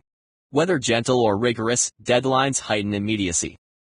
Create deadlines. Alarm is such a universal and involuntary trigger that people manipulate it for a variety of different uses: leadership, politics, fundraising, and parenting. And marketing, of course. As we saw with the IRS tax forms, deadlines can effectively persuade people to accomplish unpleasant tasks. The same principle applies in motivating many types of behavior toward goals. Through deadlines, leaders can positively motivate large groups of people, especially when used in combination with triggers such as trust, power, and prestige. When people are getting in shape, personal trainers help them stay focused on a specific weight or fitness goal. Year-end sales quotas can help sales reps stay on track. Clearly defined agreements can sustain progress, even when things get tough. Deadlines also help sell ShamWows, slap chops, and egg genies to insomniacs. Jinsu knives and exclamation points. Maybe you've had this happen. It's late at night, you can't sleep, and you find yourself watching an infomercial or maybe QVC. The spokesperson holds a snazzy new Snuggie design or a nifty Hang-O-Matic closet organizer. She announces that she has just 100 Hang-O-Matics remaining at this price, so whatever you do, call now. Now, let me remind you, it's late, and you're awake rather than asleep, perhaps eating a bowl of sugary cereal in bed. Whatever. The point is, you don't need a Hang-O-Matic closet organizer, and only a few minutes ago found out what one is, but because they're apparently about to all be gone, forever, never to be available ever again, you, like millions of people, might find yourself pausing to say, well, quick, let's think. Alarm provides just enough incentive to push a decision across the line. We generally don't like to lose potential options. When deadlines are applied, we're forced to make a decision. Indecision is a decision. eBay mastered this technique, whipping bidders into a frenzy during the final countdown phase of a hot auction. If you don't bid, you might lose out on that must-have Hello Kitty backpack. Perhaps you've never succumbed to a late-night infomercial urge, but you've probably noticed the urgency in those ads for one-day department store sale ends at midnight. For Jinsu knives, call now and we'll throw in the free wind chimes. Or for monster truck rallies, Sunday. Sunday. Sunday. These ads use a frenzy of exclamation points to whip us into a panic. These messages are intended not only to communicate a product, but also to communicate scarcity, limited time availability, and consequences. Alarm-based marketing logic often goes something like this: there is a limited quantity, scarcity. Unless you act now, urgency, you'll lose your opportunity, consequence. When crafting a message for an audience who is stuck in apathy or indecision, deadlines and consequences overcome inertia to create action. What if the person who's stuck in apathy is you? If you need to direct a specific action, deadlines create focus. If you're a procrastinator, alarm can be your best friend. At what point does a procrastinator stop procrastinating?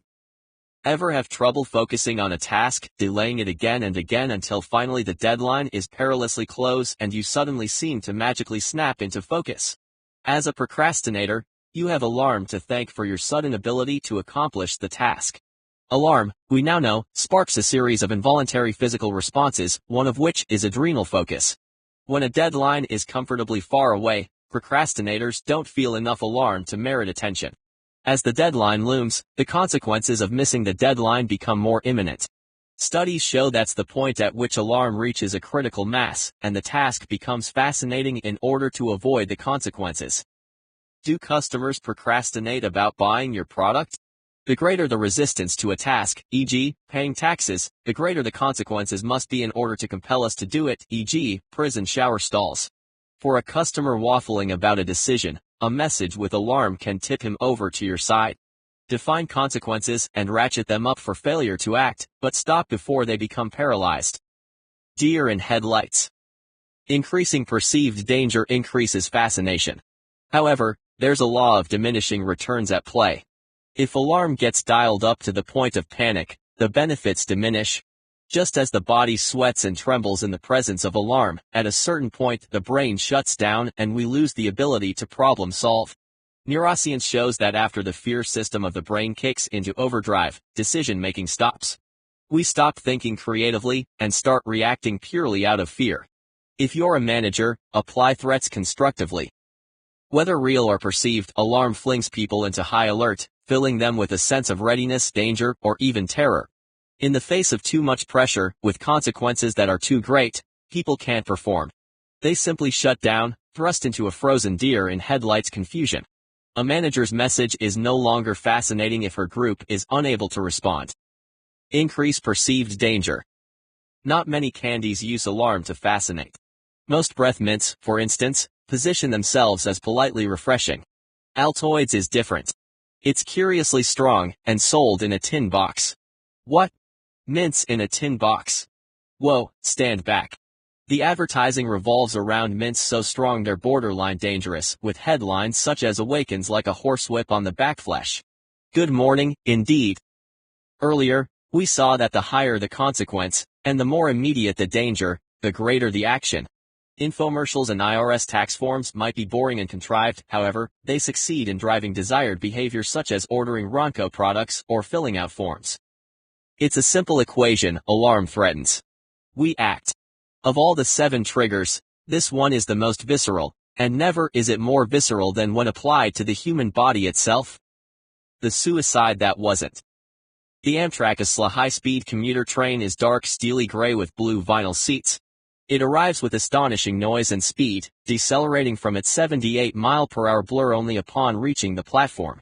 It was in front of this train, on the night of October 27, 2006, that Jay Nospolis chose to jump. He selected this particular train for its snub-nosed design, which seemed to offer the highest likelihood of instant death. Because most of all, in his suicide attempt, Jay Nospolis wanted to avoid being mutilated. 10 days later, Jay awoke in Yale New Haven Hospital's intensive care unit. His family lawyers had already begun scouring the length of tracks and surrounding area for a negligence lawsuit against Amtrak and the station. This stopped once Jay revealed to his wife that he chose to jump, the result of a psychotic break. The answers lay not at the tracks of the Amtrak station, but within Jay's psyche. With this, Jay began the long process of reconciling the fact that he had not, in fact, avoided mutilation. 18 months later, Jay introduced himself to me via email to discuss marketing around his foundation. The first thing I notice is his sense of humor. Jay is funny. Laugh out loud funny. I asked Jay if he was always as funny as he is now, and he responds dryly, "A train can't knock funny into you, and it can't knock funny out of you." He is devastatingly blunt, and there is nothing about Jay's life, no question, no stigma, no skewering reality, that's off limits in his conversation. Sometimes this brand of shock value goes beyond shocking. His website proclaims, "When life takes your limbs, make lemonade." He wasn't committing suicide, he was knocking boots with a train. And he describes the whole event as a night to dismember. He's using the vice trigger in his wicked humor and more than a little of the power trigger for control. Jay's presence brings up certain questions rooted in the alarm trigger, questions that part of you might prefer to leave unasked. How did it happen? Why did he do it? And perhaps most alarming of all, what if that were me? After researching and interviewing Jay for several months, I invited him to join me at a conference where I was speaking in New York City. There, in the hotel lobby, as the escalator glided to meet him, I first caught sight of his face. Then I watched as his body came into full view gradually, dramatically. Suddenly my brain goes haywire. My God, his arm, where is his arm? And his leg? I know that Jay has no right arm and left leg. Of course. And Jay is well aware of the alarm his presence sets off in other people. He describes my reaction as a natural one. Our minds expect 4 limbs, and when that expectation is violated, on some level, it's threatening. The experience is a visual representation of consequences, like those mad car wreck photos. Except it's not a photo. And Jay knows this. He expects it. And on some level, he relishes it. Over the past 2 years, Jay has become remarkably skilled at wielding alarm. Pushing buttons left and right, Jay uses alarm to snap attention in his direction, creating compulsively must-watch scenarios. You can't ignore him if you tried, because if you do, he'll just increase the intensity until you pay attention. Jay once compared the experience of people meeting him to the Romans in the Colosseum, like watching a prisoner thrown to the lions. However, considering how cunningly Jay uses the alarm trigger, I'm not sure whether Jay is the prisoner or the lion. Despite his daredevil attitude underneath, Jay's body is a metaphor for himself, strong and challenging with a tough exterior, yet also vulnerable and flawed. For all his titanium bionics, Jay is very human. Superficially, Jay's story and physical differences make him a fascinating guy. But what keeps him fascinating are the ways in which he strategically applies alarm to his goals. As a motivational speaker and advocate for the American Foundation for Suicide Prevention, he delivers a message that is hard to ignore or forget. He channels our alarm into action. Alarm holds our own insecurities up to our faces, forcing us to confront squeamish realities about our own mortality. So does Jay. Every message has the potential to activate alarm. Sometimes this alarm is buried deep inside, but in Jay's case, it's immediately apparent. If we learn from Jay's approach, rather than shielding people from their own natural fear, we should heighten it. Rather than overcoming our so-called flaws, we should push them into service for our higher purpose. Focus not on the crisis most likely, but on the one most feared. By identifying an audience's hot buttons, a message can target which alarm creates enough fascination to change behavior. Often, the most frightful risks are highly implausible, and might not be immediately obvious. To convince teens not to drive drunk, for example, writer Luke Sullivan didn't use graphic implications of car accidents, he used social implications of losing one's driver's license. Generating a sense of urgency often has less to do with rational threats, and more with understanding human behavior. Many people have trouble staying fascinated by their diet and workout routine. Long-term health benefits, such as greater longevity and lower heart disease, often fail to motivate people to the gym as quickly as the prospect of an unpleasant unveiling at bathing suit season. In fact, when it comes to staying fit, the fear of looking unattractive is more motivating than the hope of a slim physique. Similarly, the hamburger you eat for dinner will be far more likely to kill you with heart disease than mad cow disease. Avian flu has killed 0 Americans, but fear of avian flu infected the media throughout 2005. Chainsaws injure 36,000 Americans each year, while clothing injures 112,000. Oops, careful with that zipper. It wouldn't make sense to focus on cold facts in this situation when people are motivated more by perceptions. Know the Got Milk campaign? Of course you do. It's famous for hitting on a genius truth of alarm: we're more fearful of running out of milk while eating chocolate chip cookies than we are fearful of weak bones. The threat of crippling osteoporosis might compel us to drink more milk, but the threat of running out of milk while eating chocolate chip cookies sends us dashing to the convenience store. Like many aspects of fascination, it's illogical. Alarm responses don't always make sense. Think back to the comparison of a fire drill versus a fire in a theater. In the actual fire, people will go to any lengths to escape the source of alarm. This does make sense if escaping the theater is a matter of life or death. But what about the opposite? Would an audience also begin a stampede on their way inside a theater? On one bitterly cold December evening, that very thing happened. Blood on the shoes. Outside the Riverfront Coliseum, thousands of fans waited anxiously. Many had traveled to Cincinnati for the sold-out concert. By 1 p.m., the crowd bulged for the 8 p.m. show. Patience and breathing room were in short supply. Soon the doors would open and the audience could stream inside to claim their first-come first-served seating. Then, unexpectedly, the musicians began a sound check. Fans mistook this music for the start of the actual concert.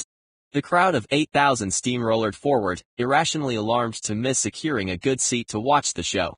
Closed glass doors couldn't hold them back. A door was shattered, and the crowd crushed one another past shards. General admission tickets were known as animal-style seating.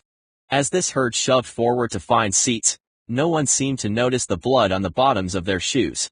But by the time the concert began, 11 people had been trampled to death owing to the threat of negative consequences, missing a good seat to watch The Who in concert on December 3, 1979. Like the other 6 triggers, alarm doesn't always make sense. But it does compel people to act, and act quickly. For positive action, point this action toward desired behavior. Use distress to steer positive action.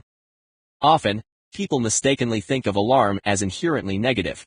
Not so. Like all triggers, this one isn't inherently good or bad. It often has very positive results, as we'll see.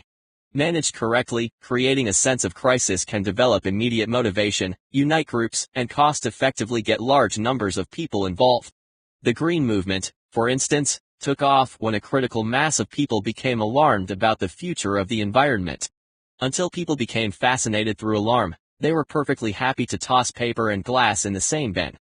It's easy to understand why people become fascinated by alarming events such as a flood warning, or a lover saying, "We have to talk." But let's test this theory. Could commodities such as salt or sand become alarming? What about water? Tap water, straight from the faucet, is even less fascinating than bottled water. Could tap water possibly become so fascinating that people would actually pay $1 for a plain glass of water straight from the faucet? The Tap Project. If you're reading this book, odds are you enjoy the privilege of plentiful drinking water. In restaurants, we can usually have as much free water as we like. Around the world, however, 990 million people live in a state of crisis without access to clean and safe drinking water. To fetch water, in many developing countries, girls and women must walk up to 3 hours daily. Most alarming, more than 4,200 children die every day from not having clean drinking water. UNICEF works to provide life-saving water to impoverished children. However, the organization doesn't receive enough funds to keep these thousands of children from dying each day without clean water. Simply asking for donations doesn't work. At least, it doesn't work well enough. How could UNICEF increase alarm in order to increase contributions? How could they make clean drinking water fascinating? In 2007, the ad agency Droga5 invented a solution, named the Tap Project. What if every glass of water you drank quenched someone else's thirst? The Tap Project poses this question, asking restaurant patrons to pay for something they normally take for granted. Diners donate $1 for tap water before a meal. People are able to donate by simply doing something they're already doing, going out to eat and drinking water. Better, with each dollar, UNICEF gives a child clean drinking water for 40 days. What began growing one drop at a time in 2007 has since flooded to include thousands of restaurants, sponsors, celebrities, and even more volunteers. The New York Times called it the biggest idea of the year, and the New Yorker said it reinvents charity for the 21st century. The TAP project demonstrates how a subtle shift in an old message can exponentially increase new results. By making the donations more accessible, only $1 at a location you'll already be visiting, UNICEF makes life-saving water more accessible. There are many important messages out in the world. Almost all, will go ignored. It doesn't matter how valid and critical your message is if no one listens and responds. We may not always like or enjoy messages that generate alarm. Often we don't. However, we do pay attention. Similarly, we may not always like or enjoy those we respect, but they earn our fascination. In our next trigger, prestige, we'll find out why. Prestige. Why we fixate on symbols of rank and respect. At one point in history, a single tulip bulb was sold in exchange for 4 fat oxen, 12 fat sheep, 4 tons of butter, 1,000 pounds of cheese, a complete bed, suit of clothes, a silver cup, and large measures of rye, wheat, beer, and wine. The year was 1636, at the height of the Dutch hysteria for tulips. This hysteria became so extravagant, so delusional, so widespread, that modern economists pinpoint this as the world's first economic bubble. Investors traded tulip bulbs in the stock exchanges, with prices depending not on beauty or perfume, but on scarcity and fashion. At the market's height, an investor offered 12 acres of prime land for one prestigious viceroy bulb. Other varietals flaunted such cachet that they were given designer names corresponding to titles of exalted respect, such as admiral or general. The rarest tulips had spectacularly vivid petal colors. The most popular were violetten, featuring purple or lilac infused on a white background, and rosin, with red or pink against white. With designs such as flamboyant lines or flames against signature colors, these blossoms were more difficult to cultivate, but scarcity increased their price.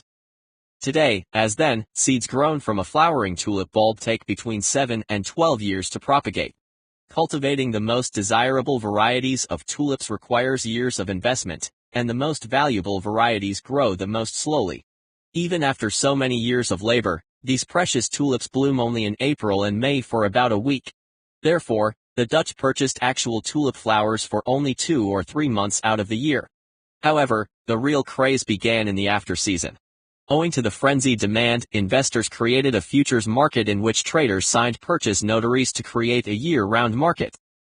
The tulip craze began to spread in a manner not unlike the tech bubble of 2000, or the real estate bubble of 2006. The French got wind of the outrageous profits, and joined in the speculation. Prices soared to such extraordinary heights that an entire network of values flipped on its head. So ferociously had the prestige trigger gripped the community of tulip buyers that they became obsessed with acquisition and value, competing with everyone else to acquire a flower worth more than the next investors. Some investors reportedly paid upward of 6 times an annual salary, and in some cases more than the cost of a house, for a single flower bulb. A single flower could be worth more than the house in front of which it was planted. The flowers themselves had no utility, of course. They couldn't be eaten, they had no medicinal use. Investors couldn't ride one to market, or pass it down as an heirloom. They couldn't even be carried in a wallet. Tulips were sold on the promise of prestige.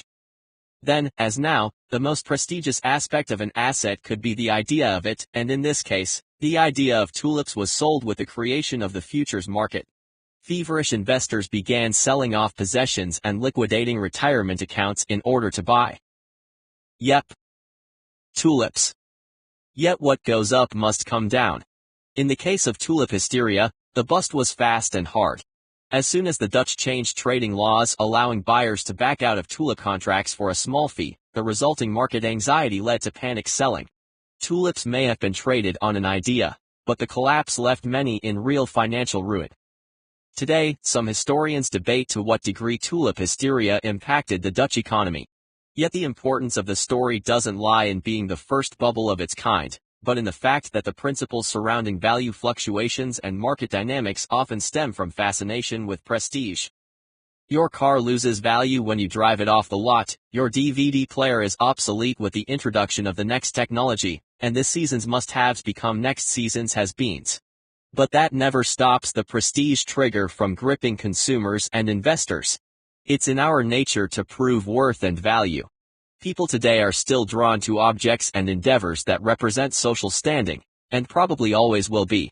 We'll be fascinated by prestige as long as we remain hardwired to compare ourselves to those around us. What is prestige? Fancy logos, designer brands, and famous European hotels might come to mind. But that's merely the obvious side of prestige. This trigger reveals a group's values and beliefs by identifying the pecking order among its members. Prestige rates people and objects relative to one another. This trigger applies to any form of social position that demonstrates one member's position relative to others. By examining the basis upon which a group evaluates prestige, we can get a sense of that group's values and beliefs. Is the pecking order based upon education, beauty, social achievements, specialty in a professional area, number of appearances on Letterman, the ability to score tickets to a sold-out Miley Cyrus concert? Examining how a culture or company stacks up its members reveals its priorities. Prestigious people can evoke admiration, but more often competition and envy. Among corporate circles, fascination might be triggered by a framed Princeton diploma or an invitation to speak at the TED conference. In a second-grade classroom, the same status might mean winning a round of Spore video game. Both represent achievement and carry implied value to the group. As we saw with tulip hysteria, when the prestige trigger gains momentum, it creates irrational behavior. People go to great lengths to attain the object of their fascination. How can you make people fascinated to attain you? No matter what your personality or product, prestige can increase your perceived value. There are 4 ways to develop emblems: set new standards, limit availability, and earn it. To begin, let's find out how emblems work. Develop emblems. Long before Dior and Gucci, societies were fascinated by prestige. In ancient times, coveted badges included coats of arms, specific colors, mode of wearing hair, wreaths, shoes, lineage, burial practices, certain seats, and insignia of office. In certain African tribes, where bravery and valor are more prestigious than commercial assets, scars are status symbols. In Western societies, a fat, pale body indicated wealth and success because only outdoor manual laborers were tanned and thin. Today, a tanned, thin body is a status symbol more associated with a spinning class than spinning a combine harvester. Just as they paid absurd prices for tulips 375 years ago, today people pay absurd prices for logos. Prestige emblems can cost a few $billion, a private island on the palms, or a few cents, a nifty new stamp, but usually have little or no intrinsic value. Regardless of price tag or economy, these principles remain the same. Emblems themselves will change over time, but the fascination with emblems will not. Emblems fulfill a deep, instinctive need because they say something about us. Abraham Maslow calls this esteem, the need to feel important, respected, and recognized as an achiever. We satisfy this need by communicating our value to the world around us. A Mercedes Maybach, perhaps? Sure. Yeah, it's expensive, but the price tag also comes with intangible extras like getting to consult with designers, craftsmen, and engineers. As a brand, the car is less of a car and more a statement of membership in an elite. What to do if everyone in your social circle already has a Maybach? How, then, can a mogul make a statement? During the Japanese real estate boom, an industrialist named Ryoi Saito showed just how creative the moneyed can get.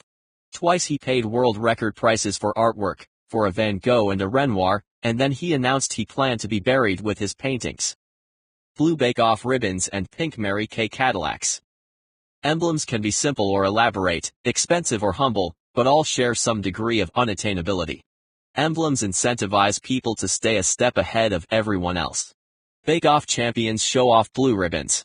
Mary Kay's top employees drive pink Cadillacs. Children collect autographs from Mickey and Minnie at Disney. Girl Scouts wear merit badges on uniforms. Proud fathers of newborns have hospital bands. Alcoholics Anonymous members mark sobriety with coins. Scholars frame Phi Beta Kappa keys. By developing symbols of value, groups can strengthen participation and commitment. People eagerly work to acquire and show off emblems. So it only makes sense that companies should develop emblems of value. Prestigious groups monitor access to remain sought after, rare, and valuable. Insider brands usually control how many people get access to the brand, otherwise, oversaturation cheapens status and destroys value. Otherwise, subculture brands head directly to the strip mall. In 2004, the Ed Hardy tattoo-inspired brand launched onto the edgy glam rock scene with its iconic skulls, tigers, and red rose designs, often combined with a Love Kills Slowly banner of hand-etched type. For this trend, once coveted by insiders, love doesn't kill slowly, it needs only 5 years. By 2009, line extension included, get ready, Ed Hardy branded drinking water, candy, vodka and wine, coffee beans, disposable dinnerware, koozies, band-aids, air fresheners, hand sanitizers, smart cars, hookahs, as well as a skull-adorned collection of diapers, sippy cups, and pacifiers. As exposure goes up, so do profits, but mystique among the original insider fans drops. To establish fresh prestige, consider the existing standards, and how to set a new one. Set a new standard. Setting a new standard doesn't just change perceptions of a company, it shifts its entire category. Once set apart, a prestigious brand will have no alternatives, merely inferior substitutes. When Grey Goose vodka was introduced, it threw down the ultra-luxury vodka gauntlet. The price tag, literally double the cost of other vodkas on the shelf, was unthinkably high. Yet more incredibly, the price was established before the bottle was designed, before the distillery was named, and even before the vodka recipe itself was invented. That might seem like putting the cart before the goose, but not only did Grey Goose define a new ultra-premium vodka category, but within 8 years it closed the largest ever single-brand sale when Bacardi bought the spirit for $2 billion. Instead of dogfighting with others to gain prestige, it simply forced an entire category to realign. What about a brand? What if it falls behind its peer group? Once lost, prestige is difficult to reclaim. But as we'll see, not impossible. What happens when the world's most dazzling diamonds lose their sparkle? No royalty, dynasty, or government empire can surpass the House of Winston in its legacy of celebrated jewels. The brand's glorious past includes many of the most famous diamonds and diamond wearers in history. As one fine example, the grande dame of gemstones, the Hope Diamond, began its dramatic history with Louis XIV. After peering down from its golden perch atop the crown jewels of France, it then spent time in the jewel boxes of Marie Antoinette and Countess du Barry before becoming the possession of Harry Winston. Winston donated the 45 carats of dark blue perfection to the Smithsonian, where it now sits cushioned on display as specimen 2,177,868 diamonds from the Winston Vault have commemorated some of the most renowned romances ever, from European royalty to Hollywood royalty. It was at Harry Winston that Richard Burton bought Elizabeth Taylor's engagement ring, and that Aristotle Onassis bought Jackie O's Marquise. Marilyn Monroe gushed, "Talk to me, Harry Winston, talk to me." In her classic 1953 rendition of Diamonds Are a Girl's Best Friend. And not without reason. The House of Winston was known for selecting only the rarest gems, with only 0.01% of the world's reserves deemed worthy to sell under its name. Yet what makes the Winston brand even more precious are the stories behind the stones themselves. Mr. Winston once purchased a 726-carat stone in London, setting off a heated debate about the safest way to get it back to the States. A league of bodyguards. Chartered ship. Colossal insurance policy. Harry Winston wouldn't say which method he'd picked. 2 weeks later, the priceless jewel arrived at his Fifth Avenue store, sent via standard registered mail, for 64 cents postage. Shipping methods weren't Harry Winston's only nerve-wracking decision. He cut many of his diamonds himself, often with tens of millions of dollars resting on a single mallet tap. Winston was dissatisfied with anything but flawlessness. Upon purchasing the famed 143-carat Star of Sierra Leone, he announced he would cleave away the ever-so-slightly flawed imperfections, thus greatly reducing the size of the stone. It was an extraordinarily risky maneuver, one that unleashed an outcry from diamond connoisseurs before he made the decision. But Winston picked up his tool, and struck the magnificent gem. The resulting stone was only a fifth the size, but because it was flawless, it far surpassed the value of the original. Later in his career, after negotiating the largest ever individual parcel sale of diamonds in history, Mr. Winston made one final request at the sale. How about a little something to sweeten the deal? His counterpart wordlessly took a 181-carat rough from his pocket, and rolled it across the table. The resulting flawless emerald-cut diamond has since been known as the deal sweetener. Considering Harry Winston's focus on detail, it's not difficult to understand that a little black box with the initials HW on the top was prestigiously fascinating. Yet after the passing of Mr. Winston himself, the House of Winston couldn't rely on the same old cues. Old New York starts to seem, well, old. The House of Winston's Fifth Avenue flagship location dripped old New York cachet. Most of the hallowed diamonds were hidden away in a vault until requested, and patrons had to pass through a security gate to enter. The gray silk decor was described as the inside of a coffin. Overall, the setting boasted exclusivity and discretion to older shoppers, but for others, it was fussy and outdated. Putting the nail in the gray satin-lined coffin, oversized diamonds rapidly became commonplace with the abundance of cubic zirconias. 5-carat earrings became rather humdrum. Could the House of Winston reclaim prestige? As part of the 0.1% team charged with re-establishing the brand, we focused on the experience of prestige itself. Prestige is about rank. Just as Grey Goose established a new standard, so did the House of Winston need to claim an uppermost position. How? While diamonds might be billions of years old, as with every product, their cultural context changes over time. To survive new competitors and a changing economy, every brand must adjust its fascination cues to survive. To trigger a higher level of prestige, we wooed the world's most legendary portrait photographer, Richard Avedon, to shoot movie stars such as Angelica Houston and Mina Suvari wearing the mighty jewelry. Next in the process, because I was the writer for the advertising, it was my turn to capture all this prestige in words. It wasn't easy. How to express just how good these diamonds actually are? And in just a few words, no less. A woman might own a Harry Winston necklace for years and still be lucky to encounter only 10 people who could fully appreciate it. To understand this experience for myself, I visited the flagship store. There in the vault, I tried on some of the world's most iconic pieces of jewelry. A 40-carat ring once owned by Jackie O, a $10 million necklace worn by an actress as she accepted her Academy Award. Pieces that are loaned only to A-level stars and brides in Dubai. Adorned with those weighty gems, I found out that there's a thrill in wearing the Earth's most precious offerings. At that point, the headlines almost wrote themselves. People will stare. Make it worth their while. RSVP your regrets to the ordinary.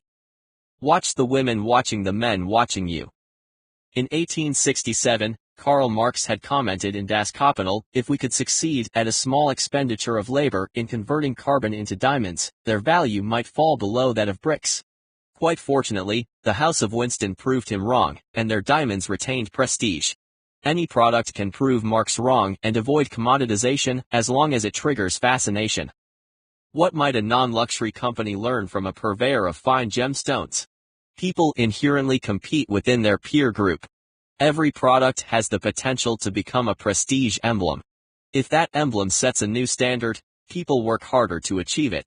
The value of that emblem isn't about the utility, so the cost of the item itself often doesn't matter, but rather, the signal of achievement it sends to others. As emblems go, a Winston necklace might come at a dear price, however, many emblems cost little in terms of actual market value. Within your company, in the office, the same principle applies. If a manager can create an environment in which people compare themselves to one another, they often naturally seek to achieve just slightly more than those around them. Grey Goose and Harry Winston set new standards. Now we'll look at prestige of a different sort, scarcity. Limit availability. Someone paid $14.3 million for a license plate. No, the plate isn't made of solid gold, and it doesn't contain plutonium rocket fuel. It features the number 1. In the oil-rich and car-obsessed culture of Dubai, license plates are a matter of personal pride. Most plates have 5 digits. But the lower the number, the higher the price tag. Increasing price to decrease accessibility. Luxury brands offer the most blatant example of the desire for exclusivity. These brands trade on a very simple premise: a higher price tag isn't a barrier to purchase, but rather an incentive. Reports the New York Times. In some cases, manufacturers adjust prices upward to make sure that their goods hang in good company, displayed alongside prestigious luxury brands. Limiting availability isn't just confined to the Persian Gulf Emirates and Fred Segal boutiques. In many cities, prestige can be described in 5 digits, the zip code. You probably know 90,210. But you might not know 31,561, or 11,771. These zip codes have become brand names to those in the know, communicating volumes of prestige in just 5 digits. The New York Times and CNN have both described a growing fascination with zip codes. Realtors report that increasingly, new residents shop for these numeric brands more fervently than the house itself. In Long Island, the post office has received a flood of requests for neighborhoods to be annexed into more demographically desirable zip codes. Some residents even petition to change the zip code of their current area to increase their social standing. Rather than admit to being status seekers, people generally claim that they are changing their zip code so that the fire department can locate them more readily in an emergency, or to ensure that their mail will get through, or to allow their children to share their classmates' zip code. More often than not, however, the unspoken reason is upward mobility. New York's billionaire mayor, Mike Bloomberg, referred to his city as a high-end product, a description made more colorful by the Wall Street Journal, Gucci on a metropolitan scale. Apparently, keeping up with the Joneses today might require moving next door to them. Living up to the hype. Forcing others to wait, whether for an appointment or a new product release, can raise prestige. However, limiting availability only works when people get something worthwhile in exchange. Every detail must justify the heightened cost. Exercising restraint. Limiting availability requires exercising some degree of restraint. In a culture obsessed with larger portions, mass production, and a store's cubic footage, prestigious people and companies know when to decline the supersized in favor of a single mouthful of perfection. Quality, not quantity. Repeat after me, no thank you, Sam Walton. While a snazzy zip code might certainly impress many people on the return address of a letter, in many instances, prestige is more about actions than purchases. Like respect, some of the most desirable status symbols must be earned. Earn it. Economies change, and with them, tastes. In a recession, for instance, a FICO score over 800 can be more highly regarded than a 4,000 square foot house. Debt-free liquidity earns more admiration than a bejeweled chihuahua peeking from a Hermes bag. A full-time job with benefits becomes more admired than a blinged-out car. The classic black Armani power suit can be pushed aside in the closet for the understated shirt and slacks. For many, frugality is the new fashion. During a financially stressful environment, people and companies use prestige to fascinate in new ways. When budgets tighten during a cutback or recession, the alarm trigger enters the picture and prestige cues can shift dramatically. Diversifying prestige cues beyond mere name recognition helps prestige-oriented brands avoid taking a hit when people no longer want overt displays. Prestige demands meaning in order to justify the fascination. The path to prestige is slick with sweat equity. Few of us will enjoy the advantages of Kennedy lineage or Swiss bank accounts. But don't give up yet. Increasingly, prestige lives in our accomplishments, network, and personal reputation, elements more within our control than being a royal firstborn. Modern prestige comes from running a marathon, winning a Rhodes Scholarship, or in some cases, even procuring a limited edition Prius. For one form of prestige, people invest a minimum of 39.5 years, with a high probability of at least as many broken or dislocated fingers and toes. In exchange, they get a piece of fabric. A black one. Tang Si-do, an American-style version of the Korean martial arts, rarely awards its 8th-level black belt. As with other levels of black belts, this status has nothing to do with age, economic status, or social status. In the classroom, a green-belted CEO might bow to his black-belted assistant. Like our next trigger, power, the most authentic and lasting fascinations require you to earn them. Power. Why we focus on the people and things that control us. Olympic athlete Dominique Massenou was not just any gymnast. She was a 14-year-old member of the U.S. Olympic gymnastics team, a darling of the 1996 Atlanta Games, achieving the stratospheric heights of gymnastic success. And hers was not just any Olympic team, it was the beloved Magnificent Seven that won gold for the USA. Massenou and her team only added to an already unprecedented track record earned by her coaches, Bella and Martha Karolyi. The Karolyis also coached Mary Lou Retton, Nadia Comaneci, and 13 other world champions. Yet Massenou believes her Olympic gold medal cost too much. In July 2008, Massenou criticized Bella and Martha Karolyi and called for Martha's removal from Olympic training. Bella had since retired. Massenou cites mental and physical abuse, including strict demands, lack of compassion, and dietary restrictions. Under the influence of the power trigger, people submit to being controlled. Most forms of training work this way. A student relinquishes some degree of power to a teacher in exchange for greater achievement. But sometimes, great rewards come at great cost. Where does training stop and abuse of power begin? Or as the New York Times headline asks of Mohseni's charges, how much is too much? Dominique trained with different coaches to attempt a comeback in 2006. However, USA Gymnastics rejected her from competing at nationals because Mohseni wasn't physically prepared to compete. What is power? No matter where you rank on the pecking order, no matter your age or gender, no matter your continent or political view, power fascinates you. It's a response as involuntary as it is primal. As the alphas of the pack, powerful people control our behavior in a myriad of ways. Wordlessly, they set the rules. Who's powerful? CEOs and prime ministers. Black belts and Boy Scout leaders. Terrorists. Oil sheiks, film critics and teachers' pets. Firstborns, matriarchs, and Big Brother. Though their leadership differs, powerful people share an ability to both make decisions and influence decisions. Anything can trigger power if it controls its environment. Drug cartels use power. Objects and events can trigger power by controlling their environment, raging hurricanes, killer whales, and Greek gods of mythology. Even the lowly red stop sign uses power by invoking the law. In his book Superclass, David J. Rothkopf describes why power is, of course, hard to quantify. Wealth is often a source of power. Position regularly translates into power. Perhaps the most ancient source of power is grounded in subtler things, like access or ideas. There is no single or universally accepted metric for power, so a certain amount of subjective judgment is inevitable. Determining who has it and who does not is made more difficult because some of the most influential among us commonly mask their power or use it infrequently. In positive circumstances, power can motivate others to rise to their best. Used differently, it can unjustly intimidate or persecute. Gandhi persuaded differently from Genghis Khan, yet both commanded the multitudes with political mastery. The spectrum of power. All 7 triggers live on a spectrum. In the case of power, it ranges from delicate suggestion to crushing force. A meter maid uses a slight form of power, whereas a hijacker on a plane uses the same trigger to its maximum extent. Under the influence of extreme power, individuals have little choice. Their behavior is controlled by someone or something else. People obey because they must as a matter of survival. Classic example, the iron-fisted hand of a communist regime. You'll work hard, and you'll like it. Yet lest you think power is all hammer and sickle, take a look at this trigger's flip side. Power isn't necessarily overpowering. It can guide gently, even lovingly.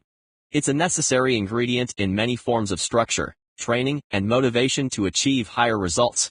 A parent uses power with an infant by shaping sleep patterns, feeding times, and language development. A parent might also use this trigger with a high school student through a weekly allowance or use of the family car. Either way, the goal is not to defeat the child, but to make her stronger.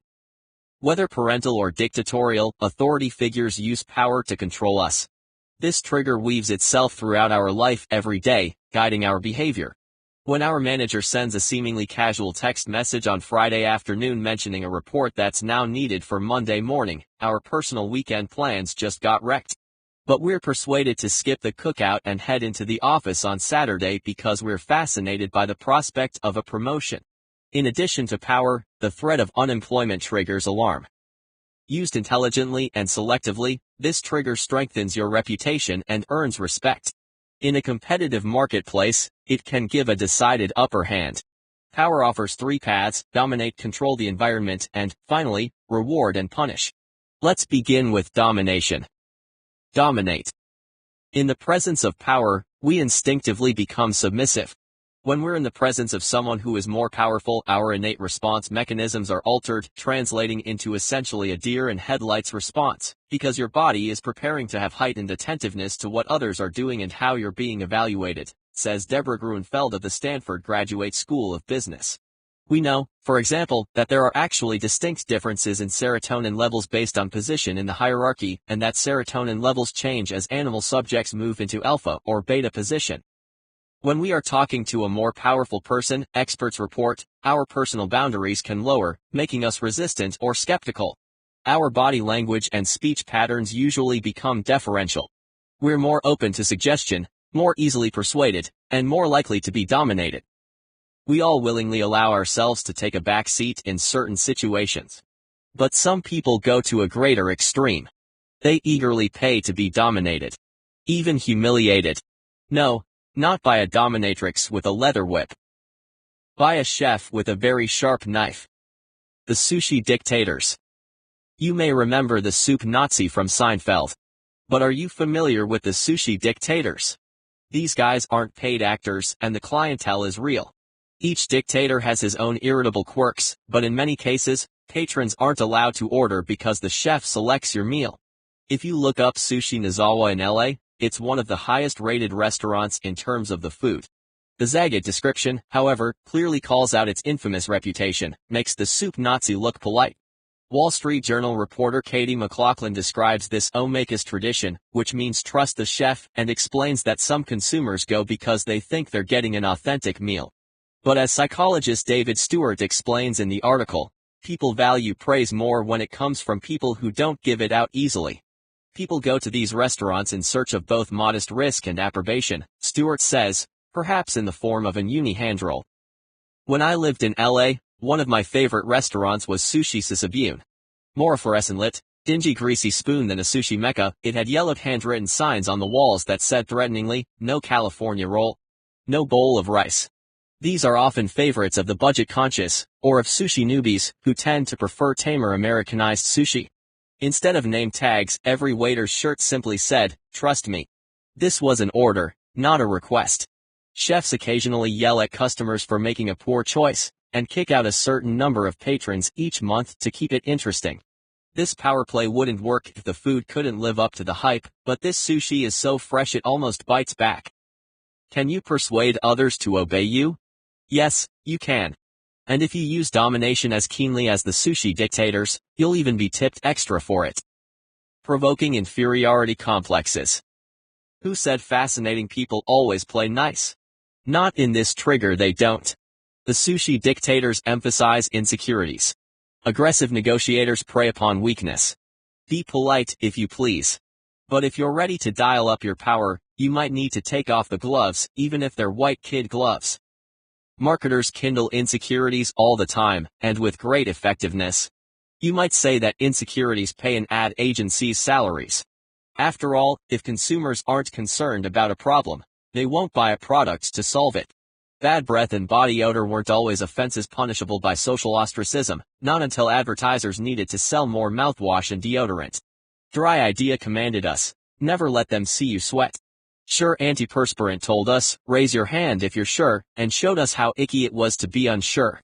Yellowish tooth aren't exactly beauty assets, but they weren't stigmas until teeth whitener showed how embarrassed we should be without flash cube white teeth. The alarm trigger shows that negative consequences prompt action. This principle applies here as well. Consumers buy products to solve problems. The more negative and immediate the consequences, the greater a consumer's fascination with purchase. By provoking insecurities around our parenting skills, sexual prowess, intellect, and financial savvy, products trigger fascination. Taking the alpha stance. Ranking systems fascinate us because they establish the group's celebrities, or alpha members.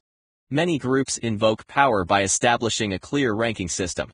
It's even apparent in high school cliques. Without much effort, cliques form unspoken rules about who's in charge. Social networking sites do this all the time, listing each user's number of followers, offering easy public tools to rank a user's influence within the network. What if there's conflict within a group about which member is the alpha leader? Who has the most power, the greatest ability to control and influence the environment? That's where things get tricky.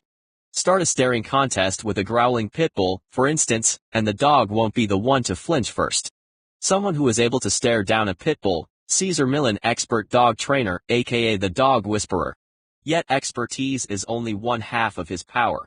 Equally if not more important is the execution of his experience. A combination of knowledge and tough love amplifies his domination. Celebrity monkey paparazzi. The next time you're in the grocery store checkout line and find yourself staring at a charismatic athlete, billionaire mogul, or world-famous movie star's face on a magazine cover, blame your DNA. Just as we're instinctively fascinated by faces, we stare at the power. No matter where we rank on the social food chain, leaders fascinate us. Our obsession with powerful people is far older than People magazine. We inherited it from our Harrier ancestors. Deep within our tribal psyche, we share a need to focus on the most powerful members of our group. It's a raw, primal catalyst. Programmed into our social code is a need to follow the leader, to find role models and fixate upon them. Duke University neurobiologist Dr. Michael Platt affirmed this by developing a scientific experiment that I'll call Entertainment Weekly Goes to the Lab. Platt offered thirsty rhesus monkeys a choice, a drink of their favorite beverage, or an opportunity to look at photos of celebrity monkeys, the Jay-Z and Beyoncé of the monkey kingdom. Celebrity monkeys were those that commanded attention in their pack, through power, food, and sexual magnetism. Not only did the monkeys want to look at their celebrities, but so strong was the fascination with power that the monkeys chose photo viewing over drinking. And even the celebrity monkeys were fascinated by images of fellow celeb monkeys. Control the environment. Every day, we allow others to control our personal environment. We agree to iTunes terms of use, or take off our shoes for TSA security at the airport.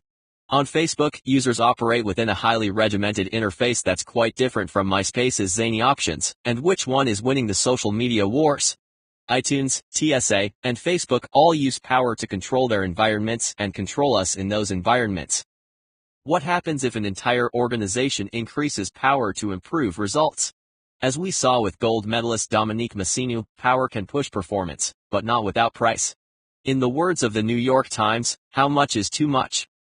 Meet Landmark Education, a personal training and development company. The most fascinating organization in the world? In Part 1, we learned the 6 gold hallmarks of a fascinating message. Provokes strong and immediate emotional reactions. Creates advocates. Becomes cultural shorthand for a specific set of actions or values. Incites conversation. Forces competitors to realign around it. Triggers social revolutions. With these criteria, Landmark Education Corporation is surely among the world's most fascinating companies. Most people have never heard of this insular organization, but once introduced, they're unlikely to forget it.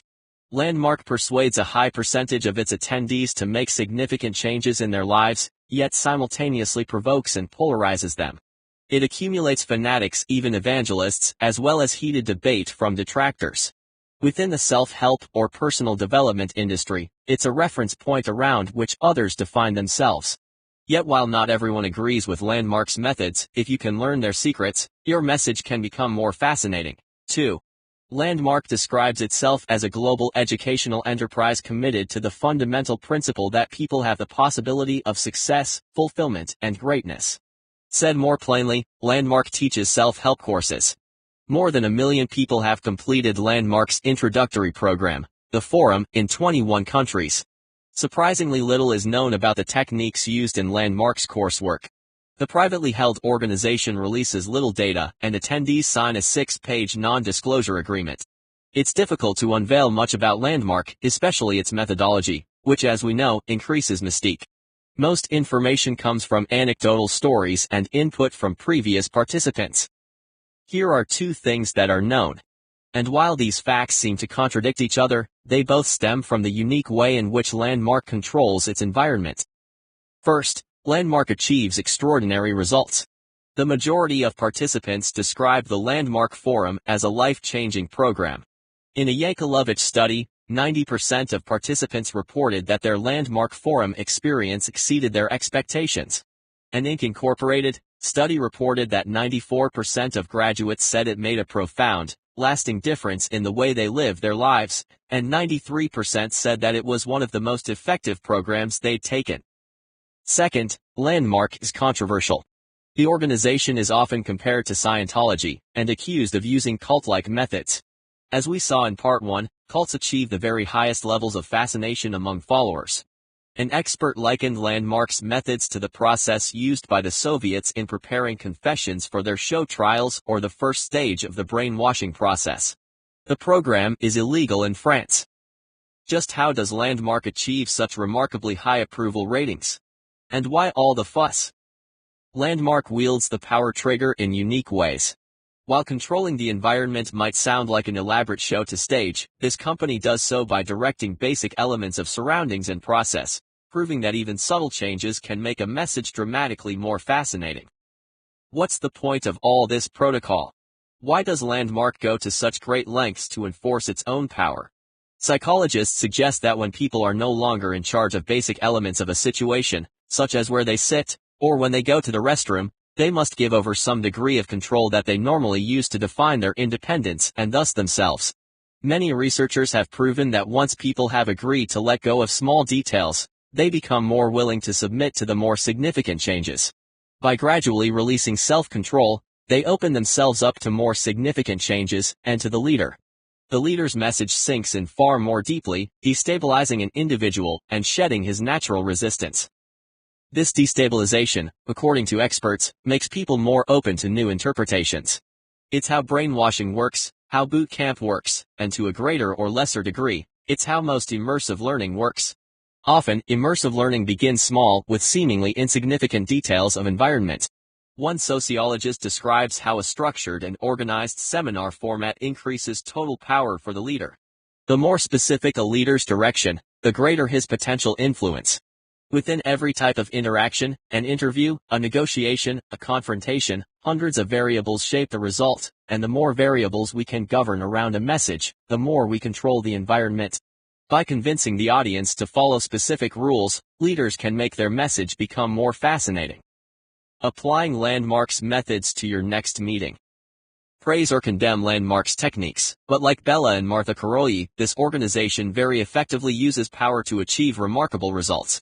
How might this apply in our own lives? For instance, we might want total power during a presentation, to make sure our message persuaded and captivated the audience. What general themes from Landmark could we adapt and apply? We begin exerting power in a meeting before the meeting ever began, crafting the interaction so it unfolds on our terms rather than on someone else's, by accident. We consider every aspect of how an audience experiences a presentation, the layout of the room, the schedule, even the refreshments. We eliminate distractions, such as exterior noise or interruptions, so our message has less competition. We'd increase mystique by selectively choosing which pieces of information to reveal. We'd monitor the physical experience of the meeting, including even the comfort level of the chairs, or in the case of Landmark, their discomfort. To ratchet up control even further, we wouldn't ask participants just to turn off phones, but to surrender them for the duration of the program. Rarely do we seek to be manipulative or dictatorial. But we do want to persuade. A fascinating meeting clearly positions a leader and allows an audience to immerse itself in the message. Begin that process from the very first impression. Head and Shoulders had it right. Remember the tagline, "You never get a second chance to make a first impression." Maitre d's know this, telling us when and where we'll be going. Nightclub bouncers don't get chatty about their decision-making process for who gains access to the crystal-drenched VIP room. You already know that a strong first impression begins with confident body language and eye contact and a firm handshake. Yet this approach doesn't apply just to in-person meetings. The same is also true when introducing any type of message, from a disciplinary warning to a routine internal memo. Carefully manage your message and reinforce it. Minimizing errors becomes even more essential when power is your trigger. Mistakes, such as website glitches or incomplete data, deflate your position. Nobody wants to watch how sausage is made. Whether subtle or overt, this style of interaction increases domination. This domination exerts some degree of pressure on others, making them less likely to reject a message. Reward and punish. Dominique Mosinou's success with the Carolis and her subsequent approbation of them demonstrates the great influence of reward and punishment. When people covet a reward, even a small one, they become fascinated by the prospect of attaining it. If they begin to believe that the reward is worth a potential downside, they'll go to great lengths to achieve it. In many cases, unreasonable lengths. When offering a reward, don't be afraid to put it well out of reach, enticing others to push outside their comfort zone to achieve it. But a warning, if negative reinforcement becomes too strict, or punishment too frequent, it sparks a backlash. Rules and consequences. Callers to Suze Orman's show already know that they risk her signature wrath by fessing up to their huge credit card debt. Suze has developed governing principles in her own metaphoric playbook, and the audience knows the consequences for breaking them. Whether you're establishing rules for a company-wide policy on timesheets, or establishing a prom curfew for your teenager, don't get namby-pamby in enforcement. Many leaders heighten the power trigger by withholding praise. They hand out compliments sparingly, even when rules are followed correctly, because praise gains affection but not necessarily respect. Yet not everyone withholds praise and support. Some gain power by boosting a sense of power in others. Viagra did this in the late 90s. The big power of the little blue pill. Impotence is probably as old as sex itself. In medieval masculinities, Vern Bullough tells us that in the Middle Ages, the condition was a threat not only to a man's maleness but to society. Potency came to be not only the way in which a male defined himself, but how he was defined by society. So great was the implied meaning that impotence could prevent or nullify marriage and serve as grounds for divorce. A man who couldn't trigger power was no man at all. A generally dismal view of the condition continued into the 20th century. But then, in 1998, Pfizer renamed impotence as erectile dysfunction. Presto, unlike impotence, erectile dysfunction was a urological issue, merely a little plumbing glitch, rather than a humiliating psychological neurosis. By changing the name of the condition, Pfizer and pitchman Bob Dole changed far more. No longer were anyone's personal inadequacies to blame. In its second year on the market, worldwide Viagra sales topped $1 billion in fascination-enhanced sales. Next up, we'll meet Vice, the bad girl of the fascination triggers. The one who stays out too late and drinks too much whiskey, and convinces you to come along. Do join in, won't you? Vice. Why we're tempted by forbidden fruit. Smart organizations recognize a business opportunity when they see it. So when Prohibition began on January 17, 1920, the mafia expanded beyond gambling and thievery, and into the far more profitable pursuit of bootlegging. Overnight, the manufacture, sale, and distribution of alcoholic beverages became illegal in the United States. As the black market for hard liquor flourished, the mob became wealthier than ever, growing so pervasive and powerful from alcohol profits that Chicago mob boss Al Capone earned more than $100 million a year. The mafia held a national convention in 1928 to formalize its reign, even discussing a nationwide crime syndicate. The noble experiment, as Prohibition was called, didn't dampen drinking. When drinking moved underground into speakeasy clubs, beating Prohibition became a hobby enjoyed by millions of Americans. Former proponent John D. Rockefeller admitted its failure, writing that drinking has generally increased, the speakeasy has replaced the saloon, a vast army of lawbreakers has appeared, many of our best citizens have openly ignored Prohibition, respect for the law has been greatly lessened, and crime has increased to a level never seen before. Thanks to Prohibition, the vice trigger made Americans thirstier than ever.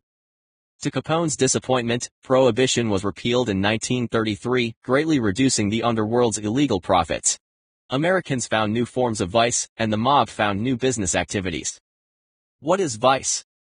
The devil sitting on your shoulder, whispering in your ear? He's whispering vice. When we're told we can't have something, this trigger of fascination can take hold and make us want more. Cultures have always recognized this phenomenon.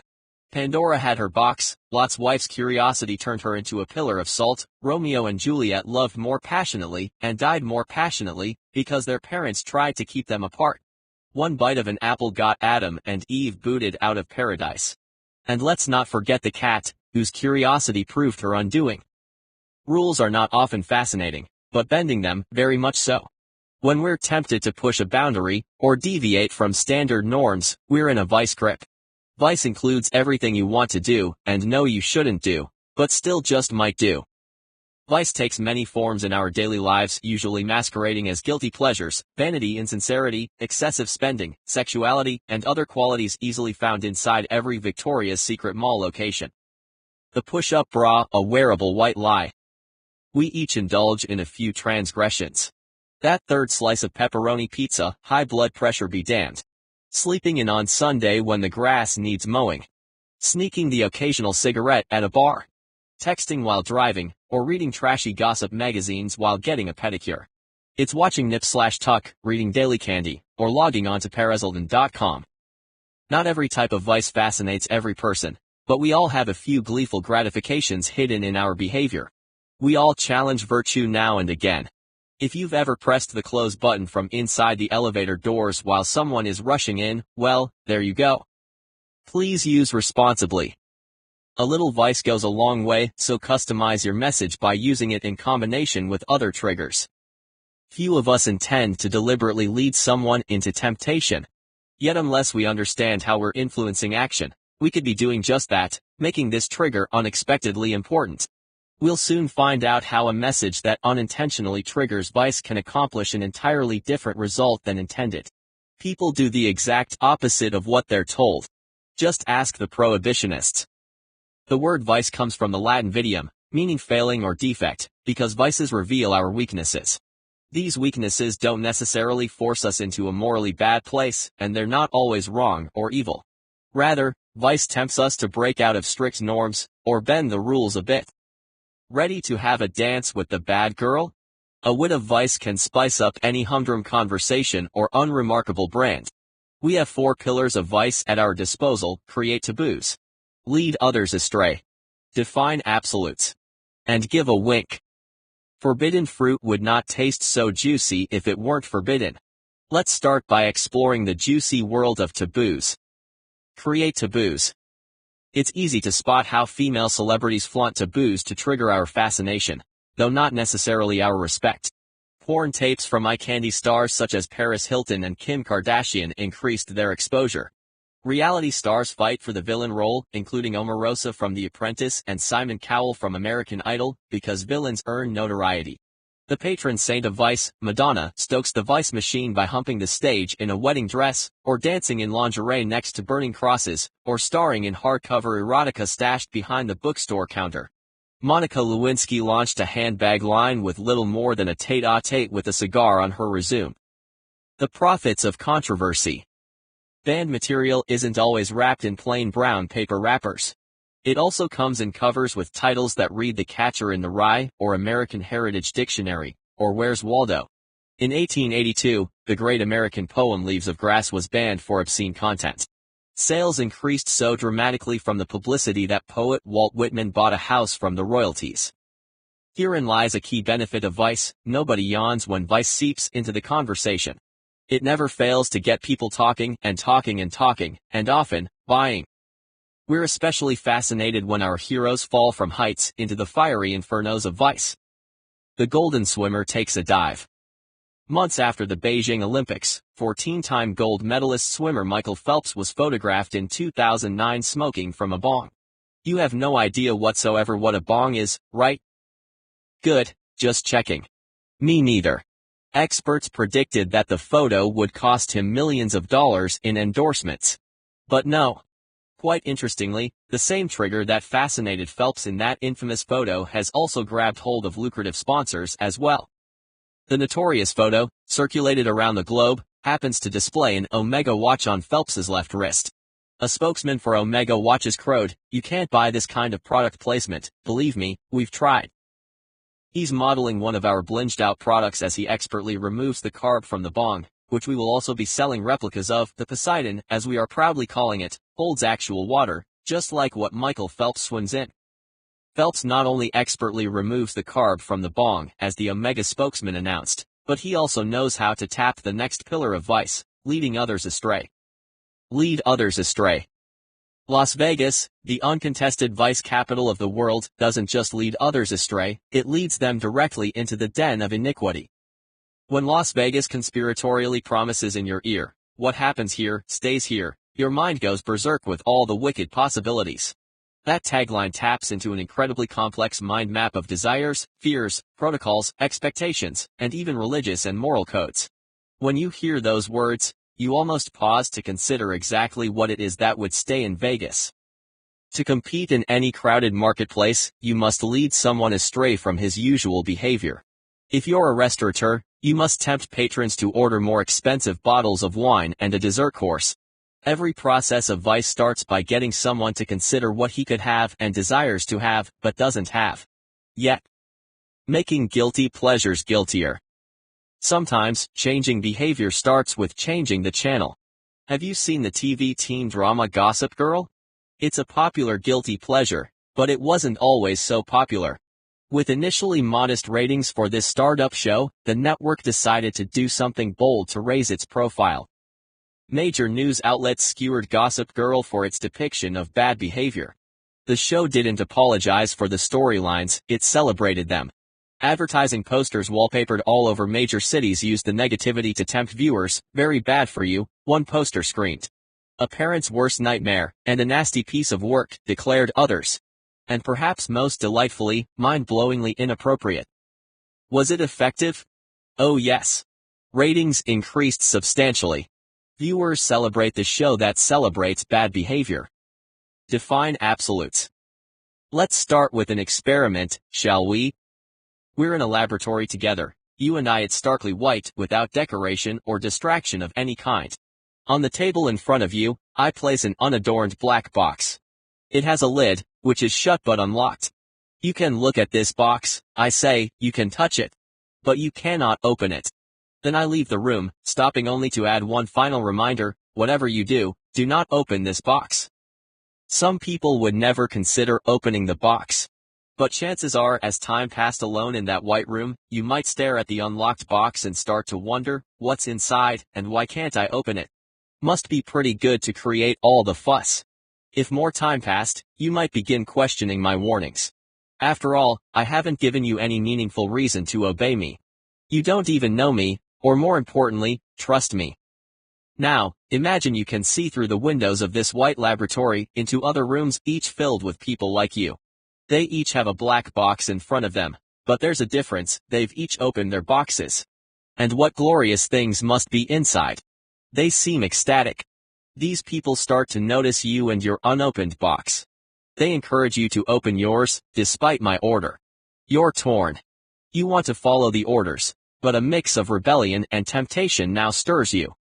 What if, you might say to yourself, what if I just take a small peek? Just a small peek. That, my friend, is a gateway drug. Why just say no leads to just say maybe?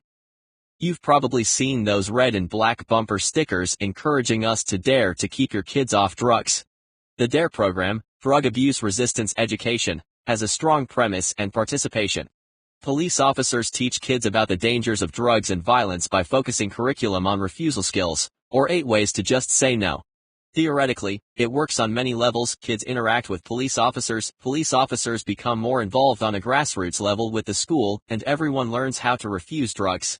Spending billions of dollars, the DARE program has been deployed in 80% of school districts in the U.S. and in 54 other countries with a zero-tolerance policy. There's just one problem. It doesn't work.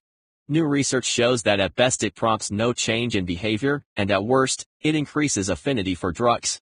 Not only does DARE not keep kids off drugs, it makes them more likely to use drugs. The respected program indoctrinates 36 million of our youth each year and costs the United States approximately $1.13 billion annually. Yet the U.S. Surgeon General, Department of Education, and the General Accounting Office have all labeled the program ineffective. Rocky Anderson, former mayor of Salt Lake City, eliminated his city's DARE program. Anderson announced his contempt in Rolling Stone. I think your organization has been an absolute fraud on the people of this country. For you to continue taking precious drug prevention dollars when we have such a serious and, in some instances, growing addiction problem is unconscionable. When my researcher spoke with Anderson, he was more adamant, calling the program whoredom. Why doesn't DARE work? And more important, what does? To answer these questions, my team and I did several weeks of primary and secondary research. After reading the findings and interviewing other anti-drug program leaders, we discovered specific ways in which the program unintentionally triggers vice in teens. DARE's zero-tolerance policy encourages kids not only to engage in an abstinence lifestyle, but also to turn in their friends and even report parents' drug use. It dispenses fear-based information about drugs for shock effect and doesn't draw distinctions between substances, e.g., beer versus meth, and the authority figures. Police officers are not trusted and familiar people. The program heightens both mistrust and mystique. In a nutshell, the research suggests not that prevention doesn't work, but that this particular model of prevention, while well-intended, doesn't work. Like the unopened black box, it turns drugs into forbidden fruit. The teenage brain, a vice magnet. All 7 triggers affect decision-making whether or not we intend them to. Using vice, however, can cause the exact opposite effect rather than the one intended. Especially with teenagers.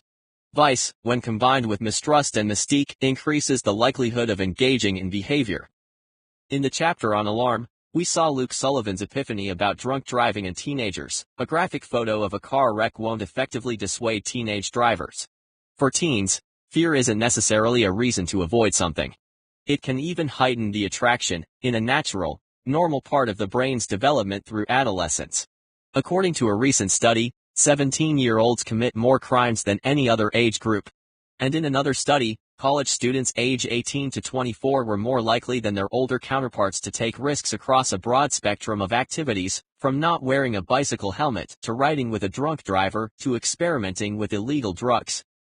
Unintentionally triggering vice. Rules and policies are an important part of a functioning workplace, but can backfire when employees feel micromanaged or don't understand the reasoning behind them. Ever see Office Space? The proverbial TPS report makes employees want to disobey, if only for the thrill of rebellion. The same applies to any authority figure. Parents can trigger defiance by enforcing unreasonably difficult restrictions. Or, when a speed limit is raised by 5 or 10 miles per hour, studies show that people will still drive just slightly over it, pushing the boundary. What lessons could we draw from DARE? When we sincerely intend to create constructive structure, could we be triggering negative behaviors instead? How to encourage someone to want to break your rules. Let's play a game. Say we want to activate vice. How might we go about that? If you pull the heavyweight vice levers below, you could stand back and watch the backlash. First, enforce rigidly black and white behavioral codes. Speak in absolute terms such as never, always, and no. Develop a strict, authoritative relationship with punishment that seems unjustifiable. Exaggerate negative consequences. If you kiss a boy, you'll get pregnant. Give a firm no without a reasonable reason why. For most people, being told that they can't do something is like a matador's red cape to a bull. Make people want to rebel, so they can prove their independence against you. Fail to establish trust. Present your lessons without any familiar context or figures. Finally, use the unopened black box method we saw at the beginning of this section. Trigger mystique by tempting someone, by giving them just a peek without any further explanation. Tell them what not to do, without telling them why they shouldn't do it. How to encourage someone to ignore vice, and follow your message. Now let's go in the opposite direction. How could you discourage vice, and encourage smarter choices? To overcome vice, adjust 3 other triggers, decrease mystique, and increase power and trust. Start by decreasing the mystique trigger. Answer questions with open communication. Offer an honest appraisal of consequences. Don't allow secrets to build intrigue or confusion. The more transparent you are, the less mystique can lure someone away from your message. Next, make your group feel more powerful by giving them control of some aspect of their environment. Encourage mutual respect, rather than a master-servant dynamic. Most important, invest a great deal of time and energy in the trust trigger, making your group feel they can rely upon you. The more people trust what they're being told, and the more they trust the person giving them this information, the more likely they are to follow it. One last note. The father of analytical psychology, Carl Jung, wrote, "The word happiness would lose its meaning if it were not balanced by sadness." Similarly, the word virtue would lose its meaning if not balanced by vice. Keep it all in perspective, balancing virtue and vice. Once you get extremist on either end, the pendulum goes a-swinging. In this chapter so far, we've delved into hardcore vices, smuggling, pornography, and illegal drug use, not to mention bad reality TV. These examples, while a pleasant way to pass the time, might not appeal to a happily middle-of-the-road perspective. What is vice's role in decision-making for the more conservative among us? Give a wink. Each trigger changes behavior in a unique way.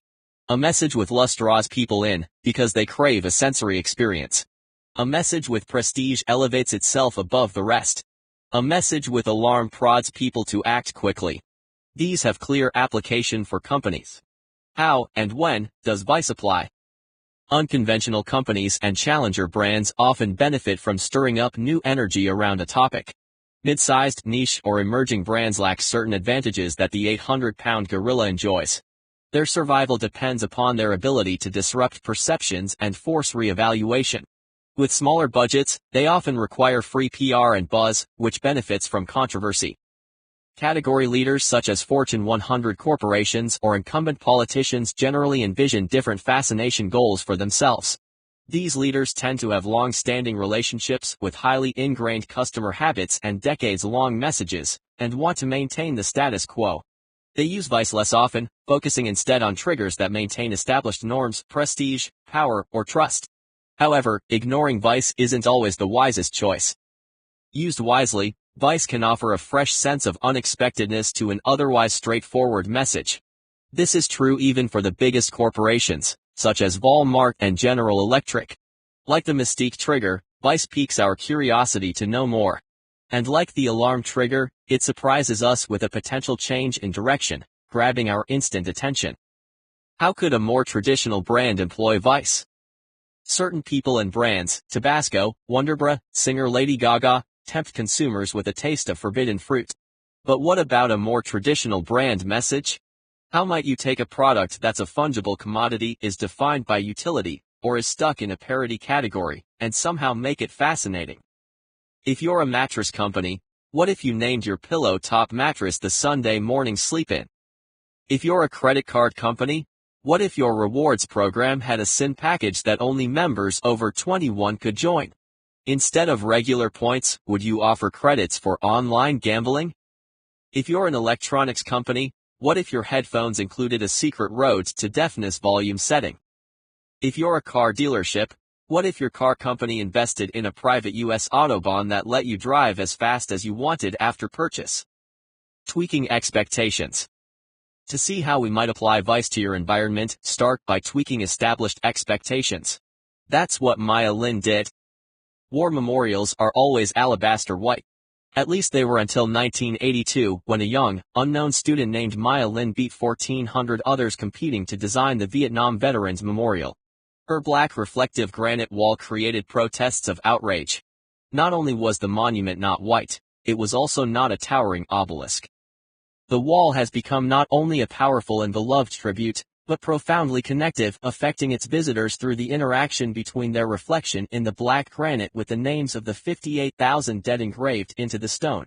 Lin won the design contest by creating a monument that not only commemorated, but broke with conventional norms in a category.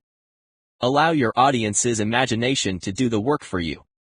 While a sliver of habanero chili pepper can pique interest, the intensity of a thick slice can turn off or repel.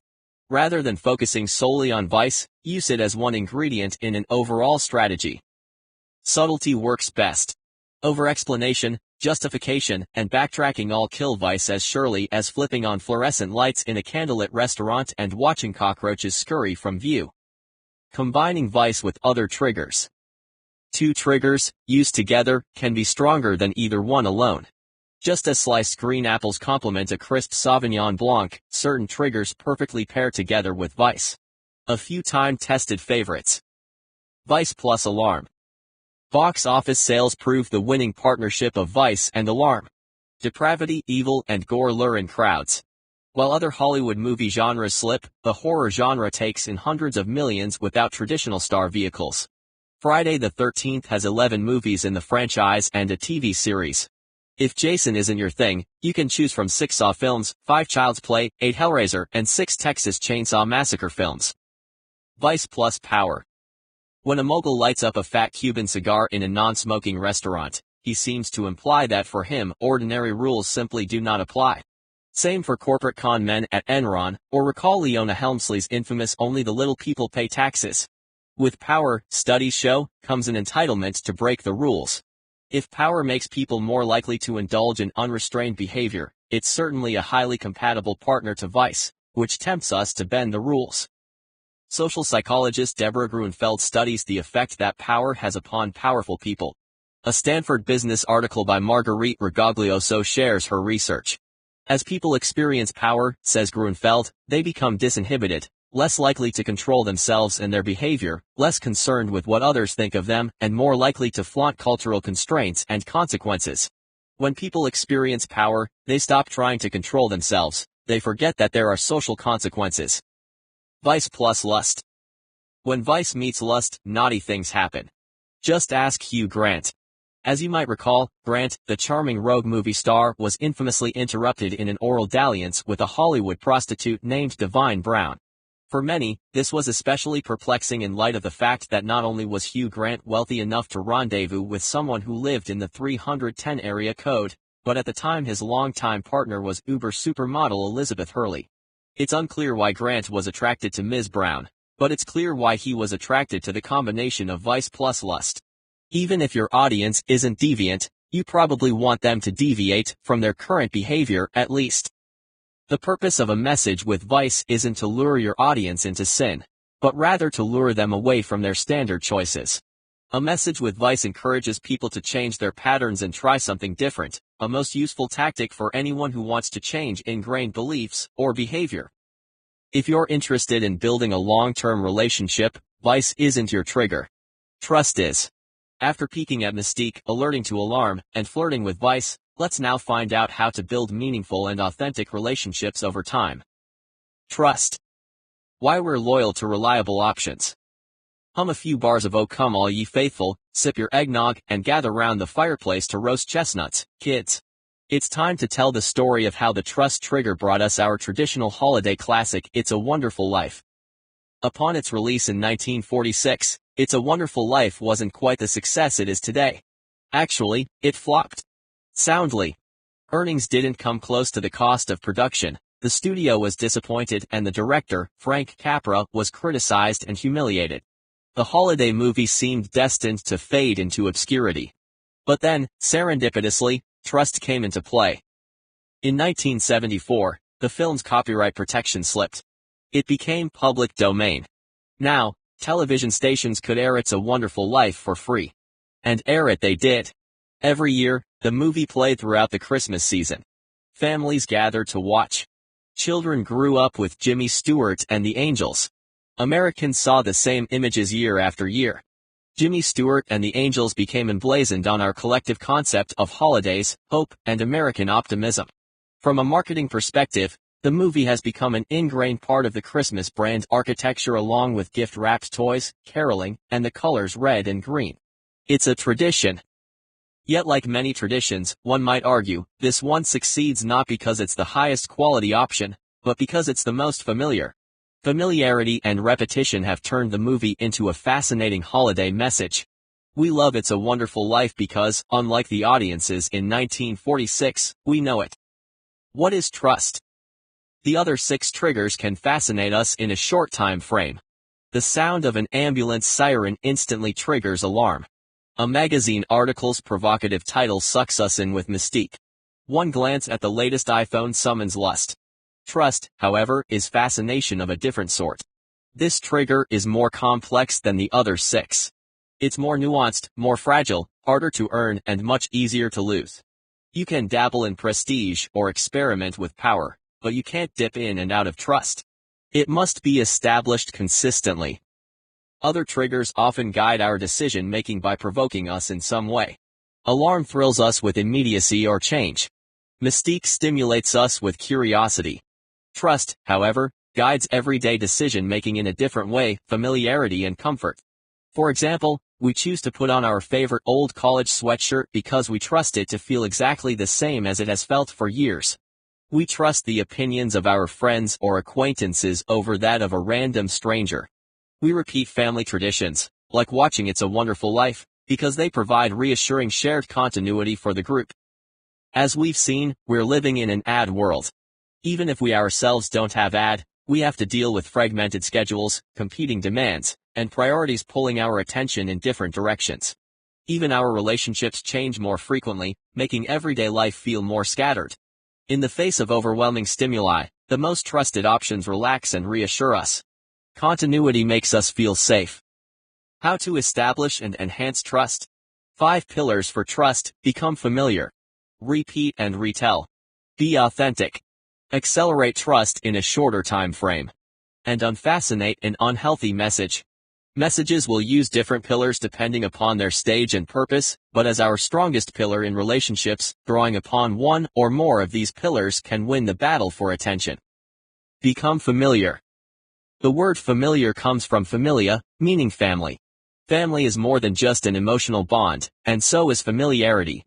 Neurochemically, there's a lot going on with familiarity. Our minds look for patterns. When we recognize them, we not only rely on them, but also develop preferences based on pattern repetition. Our brains use these patterns to map everything we see, hear, and experience in order to establish an expectation for the future. The exposure effect. In 1876, Gustav Fechner described this phenomenon, calling it the exposure effect. The more we're exposed to something or someone, the more we trust it. And the more we like it.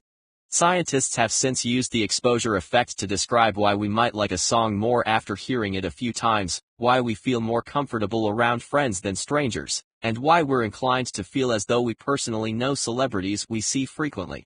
Consistent and repeated exposure to a celebrity such as Will Smith or Oprah Winfrey makes us more likely to trust them and like them, because their images have created a neurochemical pattern on our brains.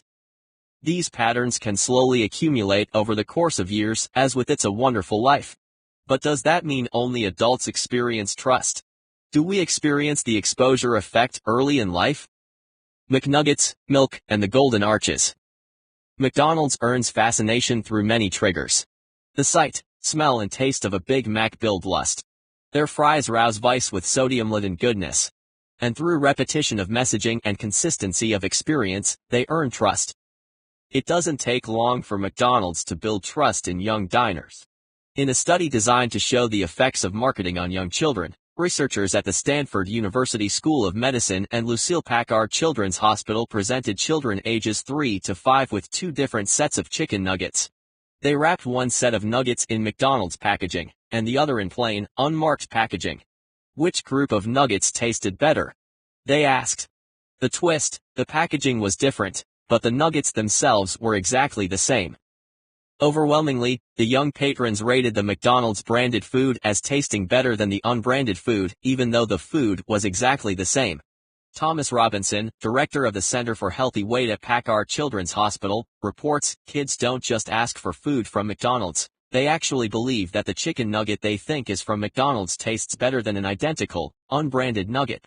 Not only did kids prefer the flavor of branded nuggets, but also the taste of menu items not normally associated with McDonald's: carrots, milk, and apple juice when these foods were presented in McDonald's branded packaging.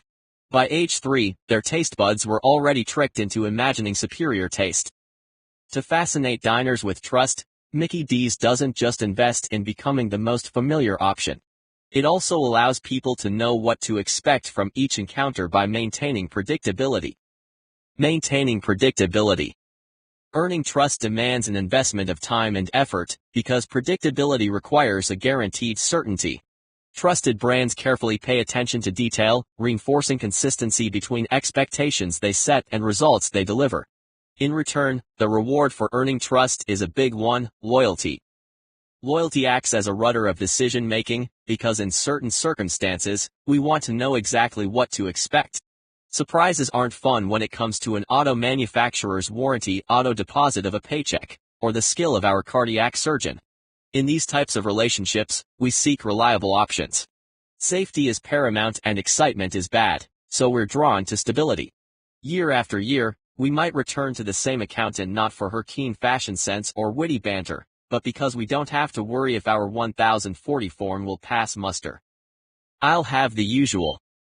We order the same dish in a restaurant over and over not because it's surprising, but the opposite: we know and love it. Once we know what to expect from a brand, they've already done much of the decision-making heavy lifting for us. McDonald's applies this premise to its message, as do many of the most established companies. Trusted brands reliably deliver specific qualities. In the morning, we can wake up and put on a navy blue Brooks Brothers jacket knowing it won't look passé, get into our assuredly safe Volvo, and drive to any Starbucks in the country to enjoy the same cup of coffee. At work we can sit at an ergonomic Aran chair and stylish Herman Miller desk, writing with the Sharpie pen that won't wash off. On the way home from work, while listening to a Miles Davis song that we know will be cool, we can pick up a dinner we know will be healthy at Whole Foods. After work, we can see a Francis Ford Coppola movie that we know will be epic, and perhaps crack open an Anheuser-Busch beer, which, we're about to find out, has been approved by a panel of predictability experts. Anheuser-Busch takes predictability seriously. This company's quality control might be renamed Predictability Control. Members of an elite panel ensure the consistency of the beer's flavor from brewery to brewery, day to day. To guarantee uniformity, samples from each of the 15 breweries are flown into the St. Louis headquarters, served to the tasters in identically selected glasses that have been cleaned precisely with filtered water. The panel samples every ingredient, including air, which they bubble through water and sip. Because of this, consumers can trust that every beer, from every brewery, tastes the same. Over the years, traditional marketing has built these companies into familiar friends.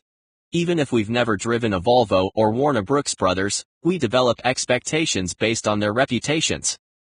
The more predictable a message, the more we rely on it. These brands demand very little learning curve, reassuring us by recognizing our expectations and reliably satisfying them. Trusted messages are also consistent, with very little conflicting input, because inconsistency breaks trust. To build consistency, repeat your message and retell your story. Repeat and retell. Many organizations use consistency to influence behavior, but one did so with devastating effectiveness. Instead of selling a product, this organization sold an ideology. Instead of ingraining beliefs about a store, it ingrained beliefs about life and death. And millions of people followed the message, as horrible as the message was. How did this organization use trust? How did the Nazis instill their message? As we saw earlier, if an organization wants to persuade followers through trust, it must deliver a very consistent, reliable message.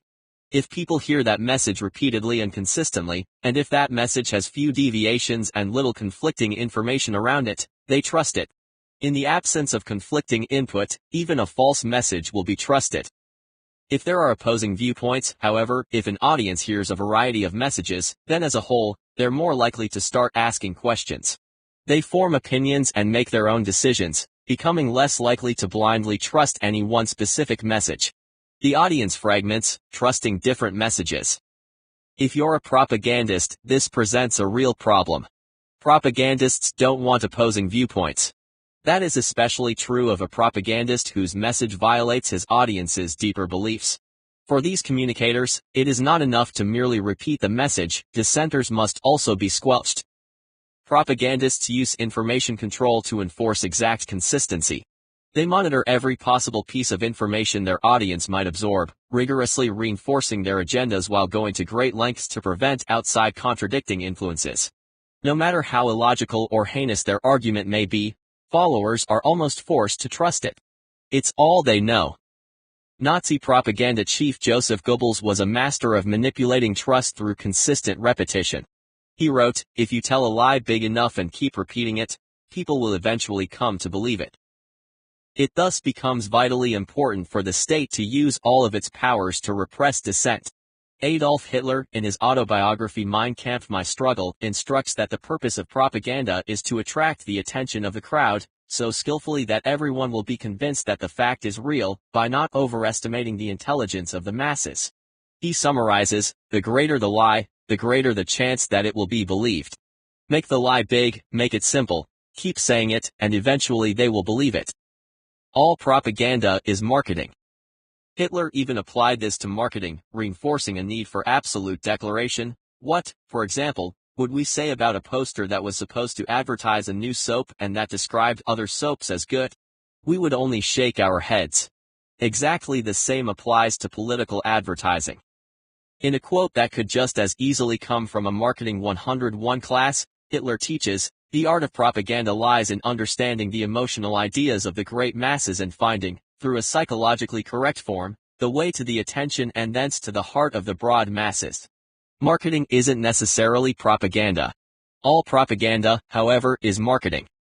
Trust doesn't demand a moral absolute, only absolute consistency. Repeating a message and retelling a story will drill in blind trust. However, to build a genuine relationship with an audience, a message must reflect sincerity and authenticity. Be authentic. From gymborees to mother's teas, parents gush about baby Einstein videos. And what's not to like? Plop your child, whether infant, toddler, or kindergartner, in front of the TV while you step away to do dishes or gasp. Enjoy some free time. In your absence, your little darling only grows smarter and more verbally proficient. What a guilt-free parenting indulgence. Even President Bush praised the company. But, oh, wait, what's this? A study published in the Journal of Pediatrics reveals, for every hour per day spent watching baby Einstein DVDs and videos, infants age 8 to 16 months understood an average of 6 to 8 fewer words than those who did not watch them. Villains, heroes, and other personal brands. We measure how much we trust something by comparing our expectations against deviations. The more similar something is to our expectations, the more we count on it. Reputations confirm this. We trust good guys to be good. Notice how few fairy tales illustrate Prince Charming embezzling from the royal coffers. We also trust Darth Vader, Cruella de Vil, and Caligula to be bad. We revel in the evil of Heath Ledger's Joker and the innocence of Forrest Gump. If an established character deviates sharply from his persona, we're confused, even disappointed. In the case of superagent Ari Gold on HBO's Entourage, unpredictability might make for interesting TV. But in the workplace, consistency is the cornerstone of a reputation built around trust. In the office, just as in the movies, predictable behavior builds a reputation, but erratic action unravels the pattern. Reputations influence decision-making. People make trust judgments based on comparisons to past experiences. If your success relies on instant gratification or surprise, then use trust at your leisure. However, if your success relies on trust, then you must, without question, deliver what people expect. The more specific your promise, the more urgent the need to deliver. We're indignant if a FedEx shows up late when it absolutely, positively needed to be there overnight, or if a Timex watch takes a licking but doesn't keep ticking. Brands that fail to live up to their raison d'etre earn negative fascination, bad word of mouth. The brands that we consistently trust are those that fulfill expectations. Flavor of the month. Tempestuous by nature, fads can feel sexy and exciting. They whip up exaggerated, even zealous fascination. Some triggers can benefit from fads, especially lust, prestige, or alarm. However, trends are a fickle mistress. They're difficult to maneuver or maintain. For iconic people and companies, fads can erode credibility. Or worse, damage trust. Trusted messages are not mercurial. Neon yellow leggings or a slick faux hawk might do many things, but earning trust likely isn't among them. For a retailer, sustaining the same message might sound easy enough, but the reality is that tastes change, economies change, and companies change. Sometimes, it's easy to give in to the temptation of cashing in on a fad. Fashion victim or fashion victor. A quintessential classic, the Tiffany & Co. logo is engraved into 170 years of exclusivity. Yet in the late 1990s, Tiffany's lower-priced line of silver jewelry took off as a must-have sensation among teenage girls. In particular, one $110 charm bracelet became a must-have fashion item. Other brands would rejoice in the brisk sales, yet Tiffany executives knew these trinkets could make the brand too accessible for older, wealthier patrons.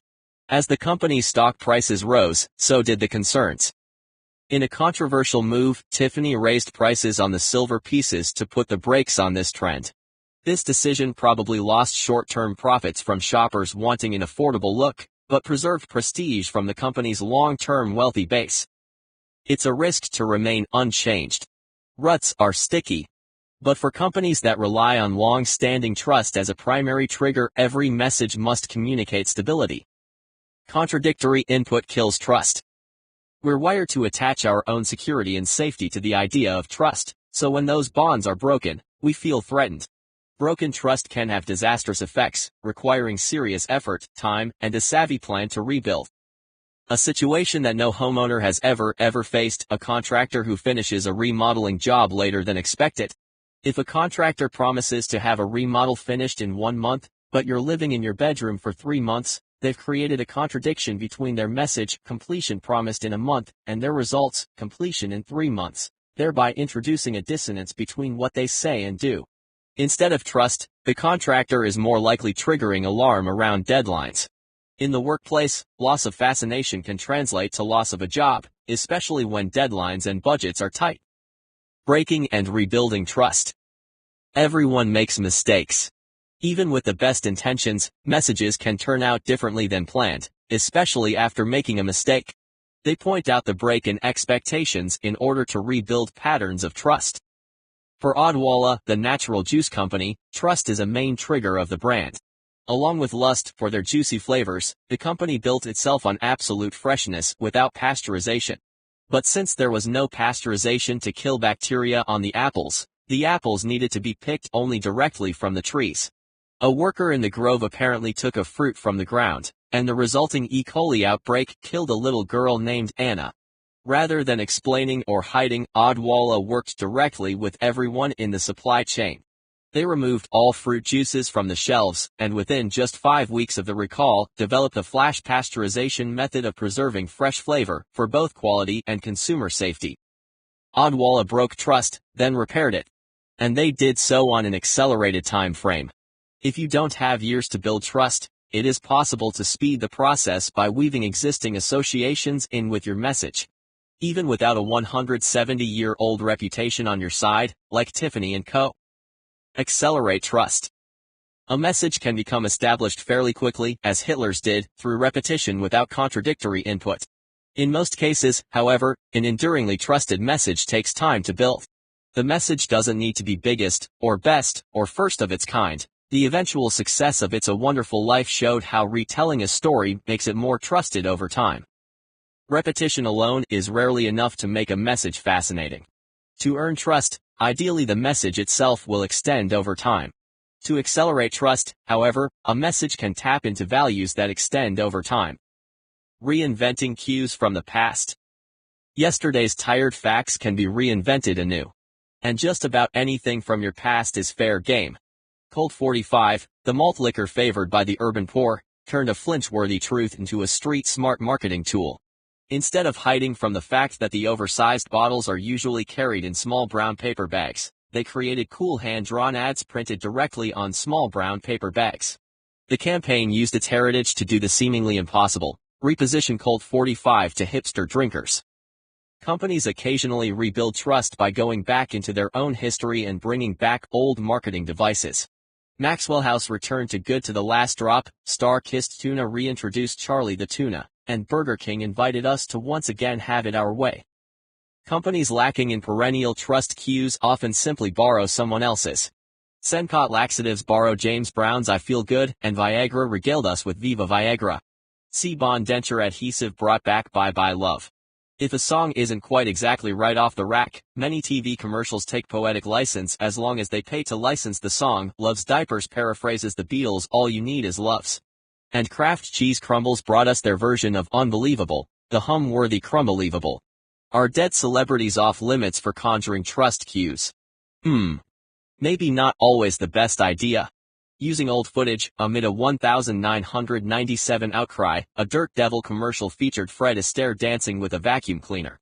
Orville Redenbacher died in 1995, but through the wonders of computer graphics, a 2007 commercial featured him holding an iPod while touting his microwave popcorn. Using familiar cues for introductions. Remember the exposure effect. We're drawn to people and situations that feel familiar. They fit a pattern we already know. This logic explains why Crumbelievable probably tested so well in focus groups. And it explains why we're more likely to extend trust to something that's similar to what we know. By linking a new message to one that's already firmly trusted, we can shorten the time frame needed to develop trust. Real estate professionals often use the scent of baking bread or cookies when showing a home to buyers, because these nostalgic scents cue unconscious memories for many buyers. The scents bring familiar cues to an unfamiliar environment, making it seem more immediately home-like. Unfascinate an unhealthy message. Can a message become too fascinating, so fascinating that for a certain group of people, it's no longer possible to logically evaluate it? Cults are too fascinating, and so are ultra-extremist political groups. They influence to the point of brainwashing, with messages that can overwhelm all other choices. Embedded with trust, these messages can be extremely difficult to neutralize. The darker side of trust. It is possible to break an unhealthy decision-making cycle by replacing one message with another. The unhealthy message must first become unfastened and replaced by a new, healthier message. In the section on Vice, we saw how the DARE anti-drug program has the unexpected result of increasing the likelihood of drug use among teens. And we learned that trust overcomes vice when trusted peers, rather than strangers, teach prevention. The anti-drug message becomes far more effective. Trust can deter, or even reverse, negative behavior caused by other triggers. Unhealthy trust. Just as trust encourages us to gravitate to a familiar image rather than an unfamiliar one, so do we gravitate to familiar messages. And we gravitate to familiar messages whether they're healthy or not. Fast food is an ingrained message, and as a consequence, obesity is a negative consequence of trust. For those who've grown up with fast food as a regular, established part of their dining repertoire, fast food is a comfortable, reliable staple. A few pages ago, we looked at young kids' learned preference for McDonald's branded chicken nuggets. As the trust attachment to fast food grows, so do the health risks.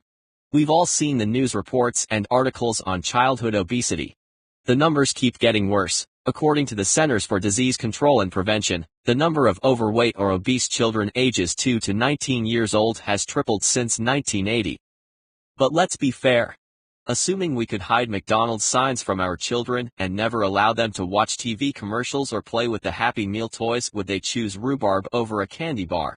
Taking it a step further, assuming both unhealthy and healthy options were equally available, would kids pick kale over fries? Can healthy food ever hope to compete with fast food culture?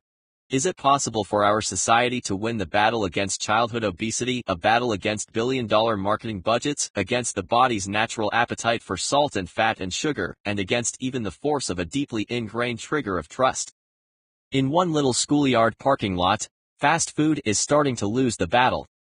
The edible schoolyard. When it comes to food shopping and consumption, there's been a fundamental shift in the United States since World War II.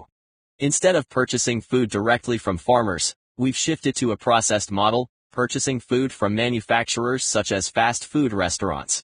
As a result, most children have very little experience with food in its original, unprocessed state. One school is changing the rules, giving kids a happy meal of a different sort.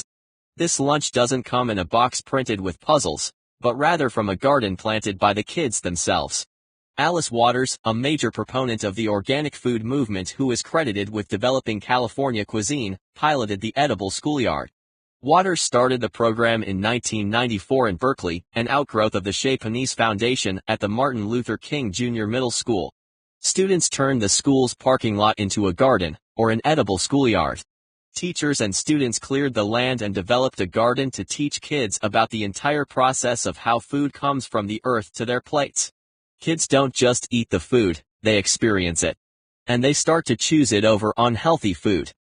In a phone interview, Carolyn Fetterman, Director of Development at the Chez Panisse Foundation, described how the program has shown that if you offer children a new dish, there's no better than a 50-50 chance they will choose it. But if they've been introduced to the dish ahead of time, and if they have helped prepare it, they will all want to try it.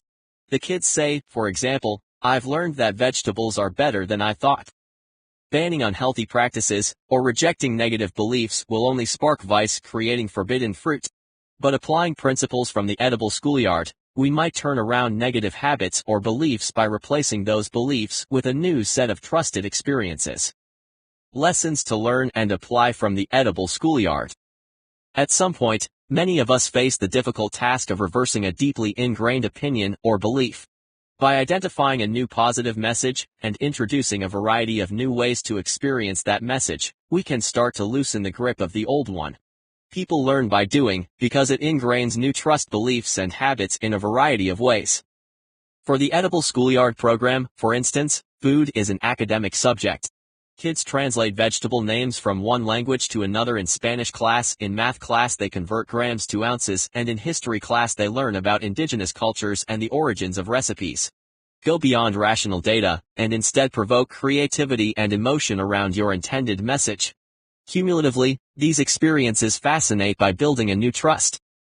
Trust for beginners. This most valuable of all triggers rarely comes quickly or easily. Tiffany demonstrated how difficult it is to maintain authenticity over time, requiring great effort and expense. If you're new to the trust trigger and believe it's worth the investment, take a lesson from trusted people and companies. When introducing yourself, find ways that your message can feel instantly familiar. Pinpoint shared values with your audience, since people bond more quickly with others who have similar values and traits to their own. Identify the patterns you want to fascinate others with. If you build upon them and stick to them, trust will build gradually and naturally over time. In the meantime, while trust builds, activate another trigger to generate fascination. Prestige and power are trust's closest substitutes. Until this point, we've been playing with triggers in abstract theory. Time to talk more tangibly about your own message as it lives in the real world with Part 3, the Fascination Plan of Attack. We'll poke and prod at your brand to find hidden gems and potential challenges. Applying the grand total of everything we've learned up to this point, we'll create your badges and bell curves in a creative process, and we'll apply the gold hallmarks to your own message. Along the way, we'll pause to consider an $8,200 cocktail, a post-mortem tattoo, and oh, those delightfully bright orange polyester Hooters shorts. Ready? Let's get fascinating. Part 3. The Fascination Plan of Attack. How to make your own messages more fascinating. Stage 1, Evaluation. How fascinating are your company and message? We've seen how fascination persuades people to do things they don't understand, cheating on diets or spouses, believe messages that don't make sense, chicken nuggets taste better if wrapped in McDonald's packaging, and buy things they don't even enjoy, Jägermeister, baby. Unsurprisingly, then, this evaluation process might feel unfamiliar at first. Here's the first difference between a traditional evaluation and our plan of attack: we won't be evaluating your own messages. As tempting as it might be to spend time examining what you do and say, that's fairly irrelevant here. Fascination lies not in your own communication to the world, but rather in how the world communicates about you. Sure, marketers used to control the message, but today, the market controls the message.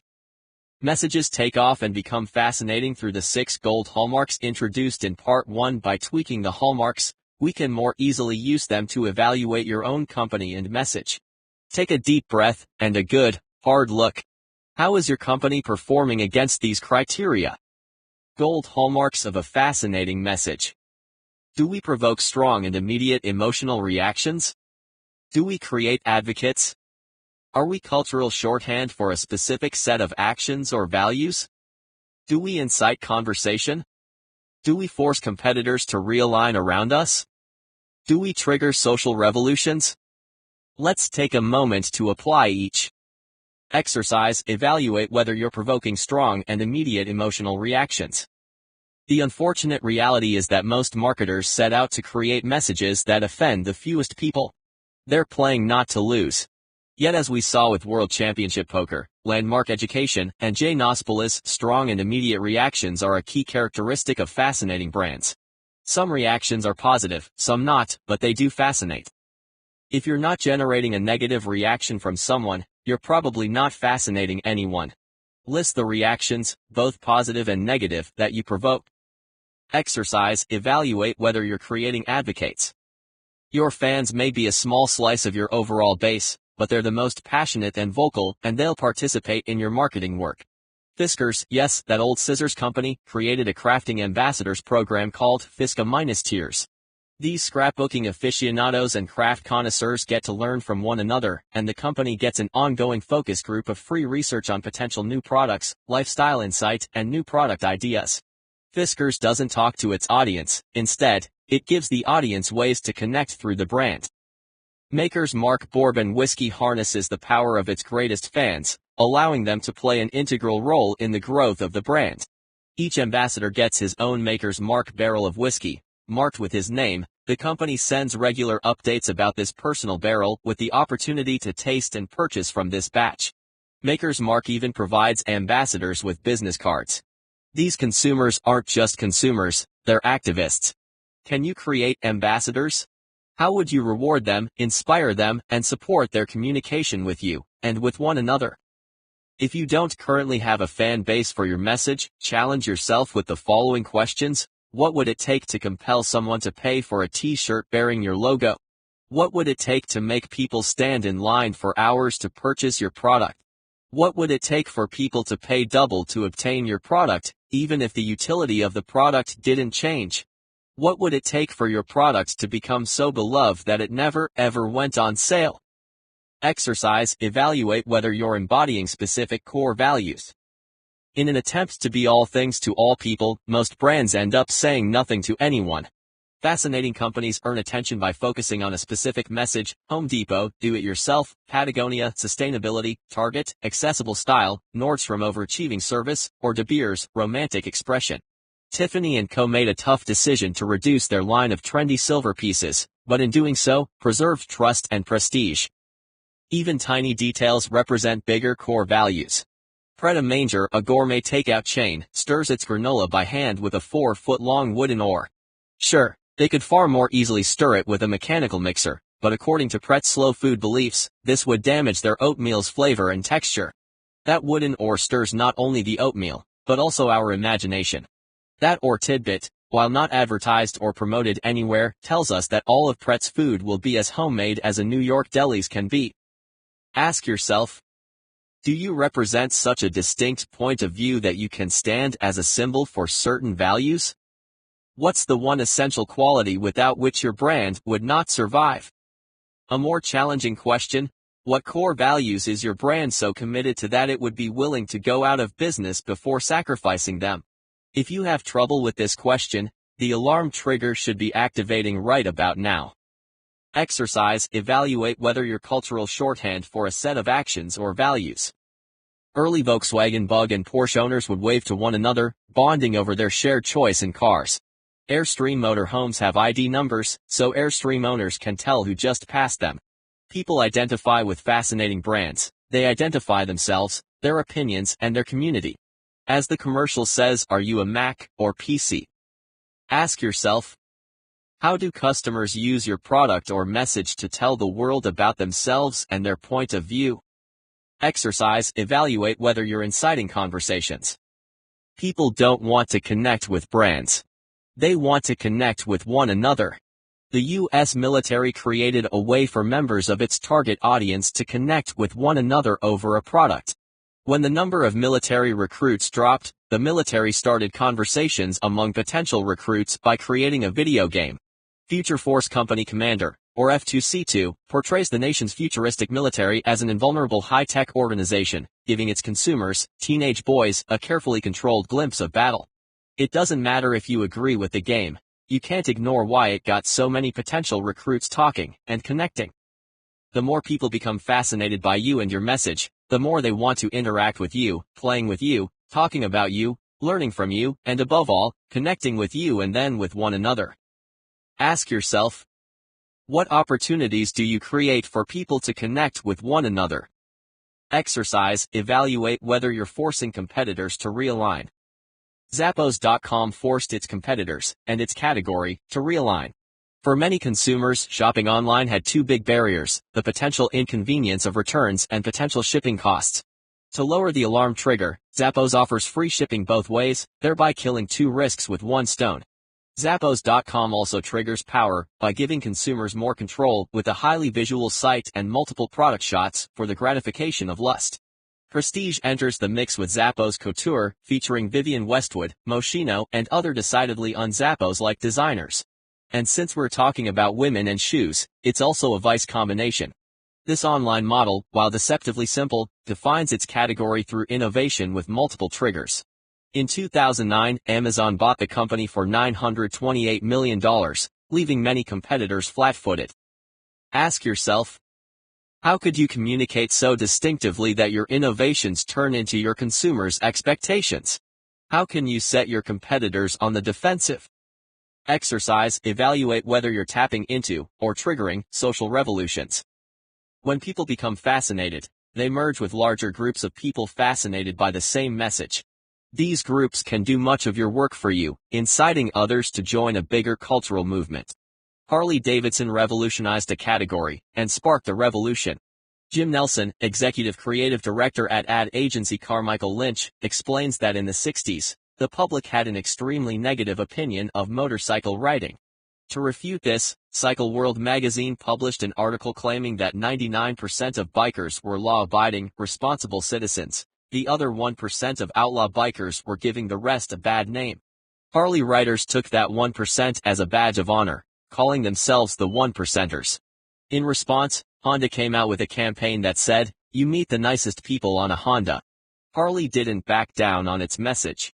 These riders didn't want to be nice, they wanted to ride.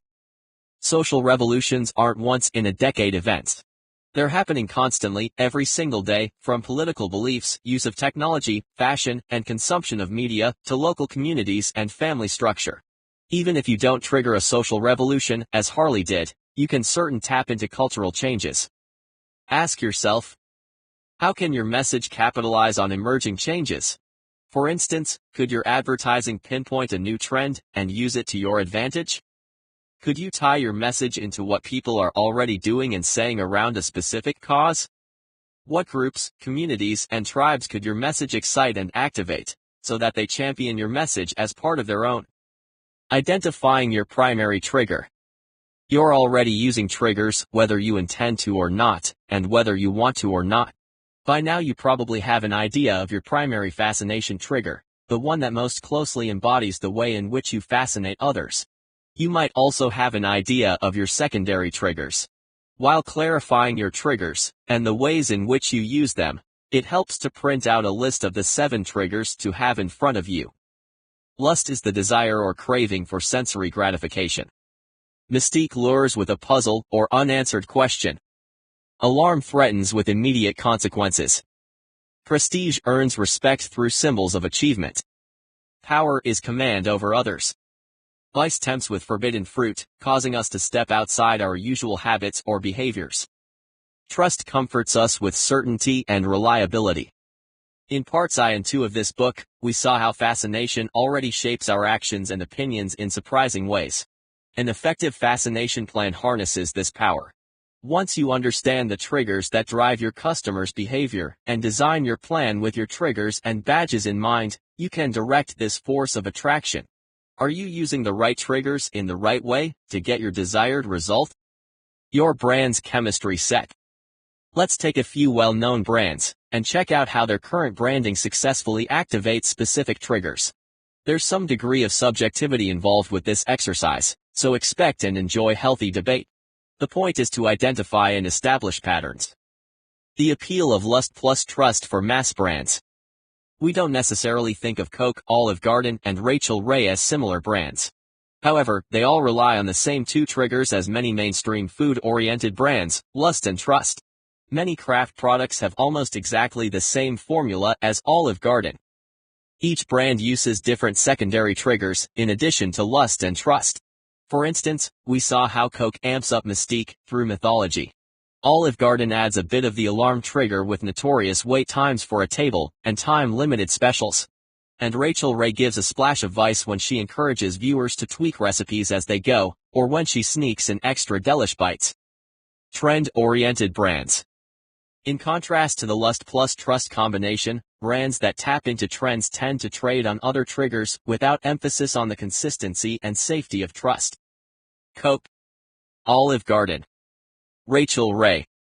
The chain of W Hotels, part of Starwood Hotels and Resorts, tempts urban travelers with all manner of saucy treats. One offer is a Seduce Me package. When you sneak away for a racy rendezvous, they'll provide not only a bottle of bubbly and late checkout, but in addition, their pleasurable playthings are sure to spice up your escape.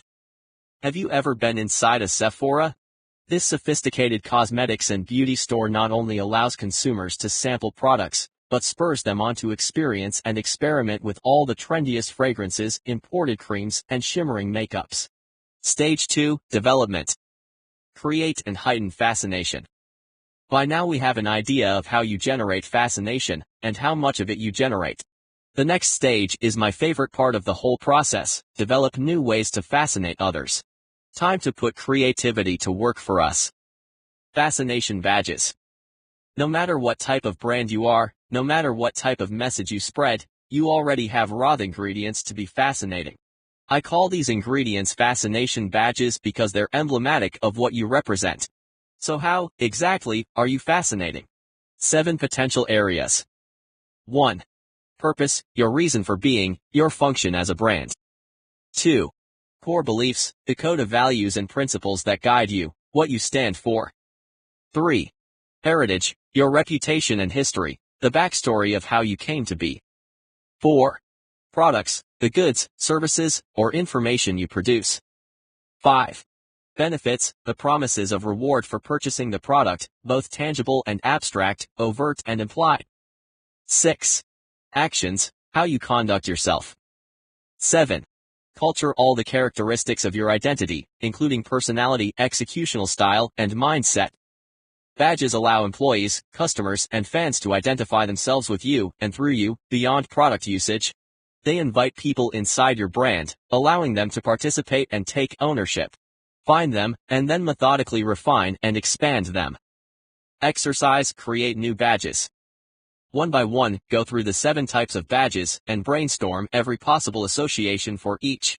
Starting with your purpose, for example, list all the words, ideas, and associations gleaned from every possible source, from your mission statement to your implied intentions. The more specific, the better. Next, move on to core beliefs. And so on. What patterns emerge? A few real-life badges to get you started. Heritage at Nike, business cards feature a drawing of a waffle iron, commemorating the aha moment when founder Bill Bowerman poured rubber into his wife's waffle iron, thereby creating Nike's original racer sole design. Core beliefs, the Martin Agency, famous for its inclusive culture, designed its new building with a circular foyer 2 stories high. The foyer is aesthetically beautiful, but also serves as a literal representation of the company's core values. At company meetings, every employee can be part of the discussion. Culture, fascination badges started long before formal marketing in the 20th century. In the 17th century, carrots were either purple or red. But then the Dutch royal family, named the House of Orange, needed a brand campaign to exemplify their powerful influence.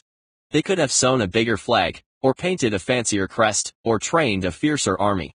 Instead, horticulturists created a way to turn the country's favorite vegetable, the carrot, into a symbol of the national color. As you've seen for yourself, carrots have been carroty orange ever since. Badges and bell curves. You just brainstormed all your badges in 7 categories, and even created new ones. Now we're going to find which ones are fascinating, or could become fascinating. Imagine a bell curve for the purpose badge list you brainstormed above. On this bell curve, you'd plot unremarkable product associations at the left, moderately interesting ones in the middle, and extraordinary ones at the far right. Many of your purpose badges will collect in the middle, because they're not meeting the gold hallmarks for a fascinating message. However, you might have a purpose that goes way out at the edge. An outlier. Malcolm Gladwell, author of the book Outliers, says that outlier is a scientific term to describe things or phenomena that lie outside normal experience. Your goal is to find or create your own outliers, badges that are an extreme deviation from the mean. These meet criteria from our list of gold hallmarks, and as a result, fascinate people in the extreme. If you can find an outlier that's 3 standard deviations away from the center, you're onto something. Exercise, finding the edge of your bell curve. This exercise draws upon everything we've done so far in this section, badges, hallmarks, and bell curve, as well as your 7 fascination trigger options. The steps. List your badges, both existing and potential. Evaluate against the hallmarks of a fascinating brand. Plot on a bell curve. Push badges outward on the curve by infusing them with more of your primary trigger. Push badges outward on the curve by infusing them with a new trigger. Build your message around these badges. Draw a bell curve, and take all the aspects of a single badge that you brainstormed above and plot them on the curve. For the sake of discussion, let's pick the heritage badge. Your heritage might be inherently fascinating, or it might not. If not, either go on to your next badge, or better yet, stop and find ways to make your heritage more fascinating.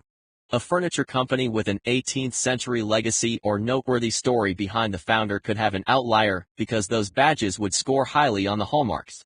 A software company that launched only yesterday might not have strong heritage badges. But how might this startup turn its lack of heritage into a fascination badge? To increase the fascination level of a badge, apply more of your triggers. Now go on to your next badge category. Repeat. Ask yourself, What could happen if you took an uninteresting badge and pushed it a little further and a little further to see how far you can go? Sears introduced a products badge, the first replacement guarantee of its kind, for any tool bearing the Craftsman name. This new guarantee wasn't 1 year or 10 years as other competitors offered. It was a lifetime replacement guarantee, reaching out to the edge of the bell curve and becoming a powerful trust badge. Sears was willing to go all the way to the edge, where no one in the category had gone. The fringe. The degree to which you are willing to step outside your category norms is the degree to which you'll fascinate others. The Ritz-Carlton hotel chain is an outlier in customer service. While it's not a formally acknowledged policy, any Ritz-Carlton employee is reportedly permitted to spend up to $2,000 to ensure that a guest's problem is immediately handled. That's prestige partnered tightly with trust to ensure credibility. The more unchallenged a norm appears to be, the more fascination you can earn by tweaking it. Celebrity nightclubs live at the fringe. Otherwise, a hot spot becomes a cold spot. In Las Vegas, Rum Jungle advertises a cocktail for $8,200 with Remy Martin Louis XIII cognac and Roederer crystal champagne, served on the rocks. The rocks? A pair of 1.5-carat diamond earrings.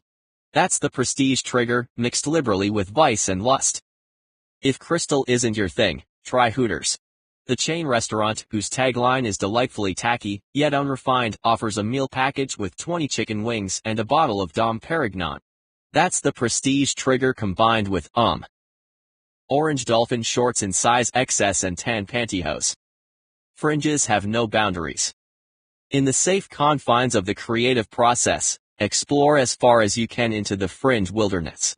When you're ready to launch your message in the market, you might not push your message to the maximum intensity. In many cases, that'd be overwhelming, even a turnoff. But at this point of development, don't be afraid to raise the stakes.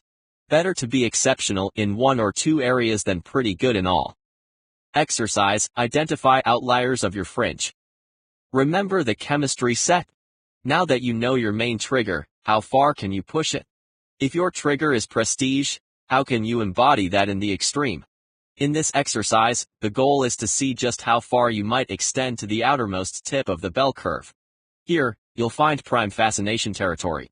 The more extraordinary your badges, the more fascinating they can become. As you're expanding possibilities, push past the obvious. Past what you've done before. Past what your competition is doing. Keep going. No, a little further. Come on, there's good stuff in there, but you have to go out and find it. At the fringe, you'll develop your most highly concentrated badges. Say you're a leading diaper brand. You make perfectly good diapers, ones that absorb without leaks and have comfy Velcro on the sides. Your product benefits are necessary, however, as badges, they're not fascinating. These badges plop in the middle of your bell curve rather than out at the fringe. How might you create fascinating badges? If you created a line of diaper covers with Gwen Stefani's Lamb fashion label, that would activate prestige, the trigger, and get people talking, the hallmark. There's your badge. If you made fully flushable diaper for eco-tourists, you'd activate trust, the trigger, and become part of a social revolution, the hallmark. If the diaper's exterior were printed with a simple visual story, the ending of which was hidden in invisible ink until your child wet the diaper, that would pique the curiosity of mystique, the trigger, as well as prompt positive and not so positive strong and immediate reactions, the hallmark. Ask yourself, what happens if you step your toe over the line and revise an accepted norm? Identify how you could start to offer one truly inimitable difference. How could you redefine a specific expectation, as Ritz-Carlton has done? You've hit the jackpot if you can get people to start conversations about your brand with the phrase, "Wow, cool, I can't believe what company X just did for me." Incorporating a new trigger. A trigger that might seem unsuitable by itself can perfectly accent another trigger. Together, the two triggers build a more compelling overall message. If your primary fascination element is prestige, should you consider alarm? If your primary fascination element is lust, how might you ramp up your power? Under what circumstances should you leverage another trigger entirely? At certain growth stages, a trigger that was once fascinating can become a weakness. This might be because your audience changed, or your category evolved, or technology leapt ahead. In any case, triggers are a means to an end and must change accordingly. As we saw, Harry Winston relied upon prestige for decades, but when new competitors emerged and the category shifted, the brand incorporated power. Club Med faced a similar need for change. The brand's former tagline neatly summed up a generational wild streak, the antidote to civilization. For years, Club Med was the place to rid yourself of civilization's many irritating conventions, moderation, marital vows, et al. The tagline itself reeked of vice. But as the political climate was swinging to the right, Club Med fell out of sync and stopped its swinging. It refocused where the money was, parents and families, adopting prestige, attracting a laid-back international coterie, and lust cuisine, scenery, spa treatments. Club Med's transition is successfully complete. Other examples when you might want to dial up or dial down, new triggers. If your trigger is trust, you're building a reputation upon consistency. Yet trust can eventually begin to feel ho-hum and predictable. What if you laced a little alarm into the mix? You'd increase urgency and action around your message, and add just enough adrenaline to keep things interesting. If you increase a bit of lust, you'll encourage people to step in more closely and participate. If you currently trigger prestige, you're elevating your status and rank. Yet be careful not to become so aloof and unattainable that your target feels uncomfortable with your message. Mystique will make people want to ask questions, learn more, and share what they know. That curiosity keeps it from feeling cliché or status conscious. Additionally, prestige brands must take care in releasing new communication, since tossing out random information can cloud your message or fail to meet expectations. Again, Mystique can strengthen prestige here as well, allowing you to withhold information and release only the minimum necessary. Is power your thing? The power trigger is a favorite with corporations, because it establishes leadership. Yet messages with power run the risk of feeling corporate and self-inflated, or worse, steely and detached. To avoid intimidating your audience, add just a drop or two of lust for warmth and approachability in your message. If your message is feeling stale or ponderous, consider a wit of vice, which encourages your audience to consider new alternative ways of thinking and behaving. This zesty little trigger helps people experience your message anew, rather than taking it for granted as the same old, same old. Exercise, combine your primary trigger with a new one. One of my clients, Cole Hahan, had a legacy of the prestige trigger. Everyone knows the products are well crafted, but they lacked the level of lust normally reserved for trendier prestige brands such as Gucci and Jimmy Choo. To fight back, Cole Hahan tapped new technology from parent company Nike, engineering a new design of cushioned 4-inch high-heeled shoes. With this invention, high heels weren't just for town car cruising socialites and masochists. Women who do crazy things like walk could now wear shoes with both prestige and lust. One appearance on Oprah later, and early designs were sold out across the country. Ask yourself. Go through the list of 7 triggers. For each one, consider a possibility for how you might incorporate it with your primary trigger. You might be surprised. Cautionary tale, use care when switching triggers. If you choose to alter your trigger, that's fine, but stick to your core values unless you're ready for a massive overhaul. Even if you piggyback on trends, don't violate your core values. Celebrity chef Wolfgang Puck's company scores high on lust, craveable foods, and prestige, trendy restaurants such as Spago. By releasing supermarket soups and airport pizzas, he retains the core values of his brand for a broader market. When customers buy a product, what they're often actually buying is something more than the utility of the item. They're buying a trigger. If they pay for your product, but you don't deliver the expected trigger, you could face a backlash. Here's an example. If a consumer expects to buy the trust trigger, but instead gets the vice trigger, it violates expectations. Kelly Clarkson made one such faux pas. When Clarkson became the first American Idol winner, her fans' expectations were clearly defined. She was the newly christened American pop princess, bubble gum and sparkles. But then Clarkson threw the world a curveball with her third album, My December. The new darker, grittier Clarkson broke her core values, trust trigger. Songs such as Haunted and Sober were deemed too negative by her own label. Failing to fascinate fans, Clarkson canceled her tour due to underwhelming ticket sales, and sought new management. Madonna, on the other hand, reinvents by the day. Reinvention is a core value of hers. It's good and necessary to evolve your message over time. However, changing your trigger entirely and without warning might just end up creating the alarm trigger for your accountants. What if? Okay. This is where the brainstorming really kicks in. What if questions sit at the heart of any fascination development process, allowing us to apply everything we've established in the exercises so far? What if you ramped up your primary trigger? What if you incorporated a new trigger? What if you went 180 degrees in the other direction of your category's expected triggers? This type of exploration should continue indefinitely, but in the interest of helping you imagine the possibilities, I'll demonstrate how I unfurl the process with clients. Example 1. A single trigger, a single product, applied in multiple ways.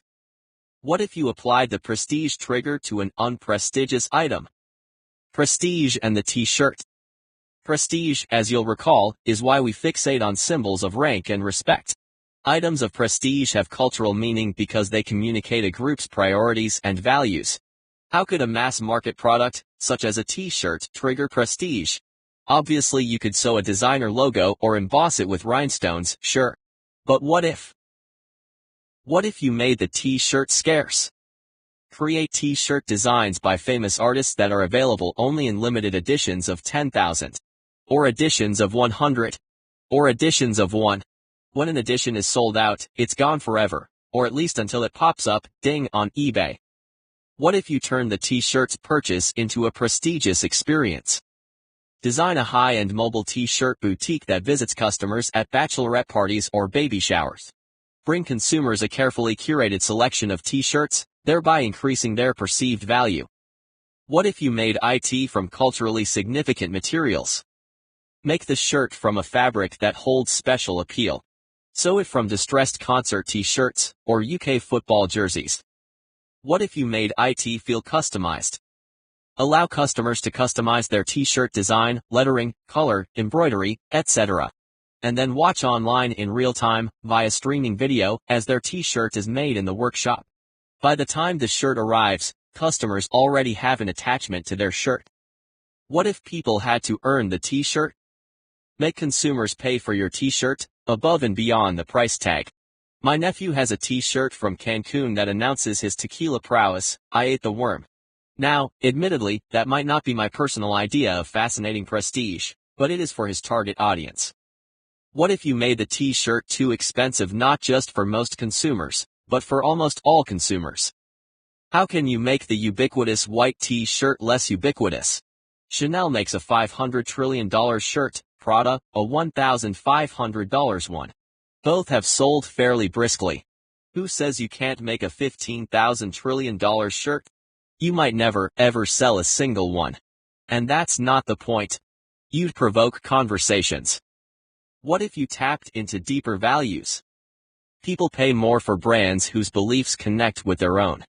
What if your t-shirts were woven from recycled hemp? What if you started a t-shirt relief program that employed families in global disaster zones, building free housing in exchange for their skills, and donors get t-shirts? Or what if you created the world's first LEED certified t-shirts? Now apply this logic to yourself and your brand. What would compel your customer to associate prestige with you? Example 2, a single company, multiple triggers. The truth is, marketers can get into ruts. Our television commercials can get into ruts. We rely on winding roads to sell cars, cute animals to sell toilet paper, and ethnically nondescript families sitting around a dinner table to sell spaghetti sauce. We also get into ruts with triggers. We use prestige to sell expensive items, vice to sell energy drinks, and lust to sell perfume. It's all a bit trite, really. Sometimes it's important to play against type and apply unexpected triggers. In this what-if example, we'll apply unexpected triggers to a single small company, staying away from the cliches. Judging a book by its triggers. What if you activated new triggers within a traditional category? Let's say you're marketing a small neighborhood bookshop. Obviously, you'll be competing against a massive market leader, Amazon.com. How could you convince people to go out of their way to visit your store, pay higher prices, and forego services such as automatic billing? By applying the triggers, of course. What if you triggered trust? Could you trigger it relatively quickly, through a frequent buyer program? Or trigger it more intensively, by interacting with every customer on a first-name basis? What if you triggered lust? Your small bookshop could offer an intimate fireplace or ergonomic reading chairs. What if you triggered alarm? Alarm uses consequences or a deadline to prompt fast action. You might carry a hard-to-find book and stock just 10 of them, giving customers a reason to shop immediately. What if you triggered mystique? Change your stock once a week, each week with a different theme, and always a surprise. One week, you might line the shelves with books about the ocean, from marine biology to Old Man and the Sea, and the next you might delight consumers with a monkey-related theme, Planet of the Apes, Tarzan, and Curious George. What if you triggered power? Power controls the environment. A bookstore could develop its own unique system of evaluating books, for example, a favorite selection in the spirit of Jack Covert and Todd Satterston's The 100 Best Business Books of All Time. What if you triggered vice? Vice entices people away from their routine behavior. Encourage customers to take one day a year to turn off the computer, stay home from work, and read their favorite new books. Purchased from your shop, of course. What if you triggered prestige? Exclusively carry first editions and autographed copies. Or make your entire store accessible to a membership-only cadre. In stages 1 and 2, we've been living in the world of possibility, thinking of what you might do or could do. Now let's talk about what you actually will do. Time to bring all this conceptual goodness into execution. Stage 3: Execution. Bringing your fascination to life. By this point, you've established your current scenario and you've developed new ideas. Now we'll bring to life all the strategies and ideas we've developed so far. When I work with clients, this stage becomes extremely customized because each industry has its own nuances, as does each company and product, fluctuating with the industry, all driven by the brand personality.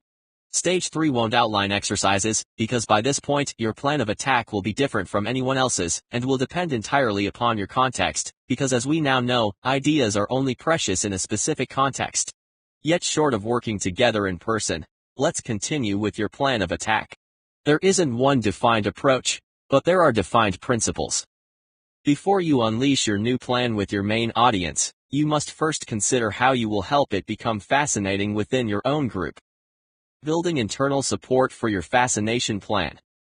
You now have a clearer understanding of where you're connecting with your audience, and where black holes lurk. You have a range of potential badges, and a bell curve for making your existing ideas more fascinating. But that's not enough.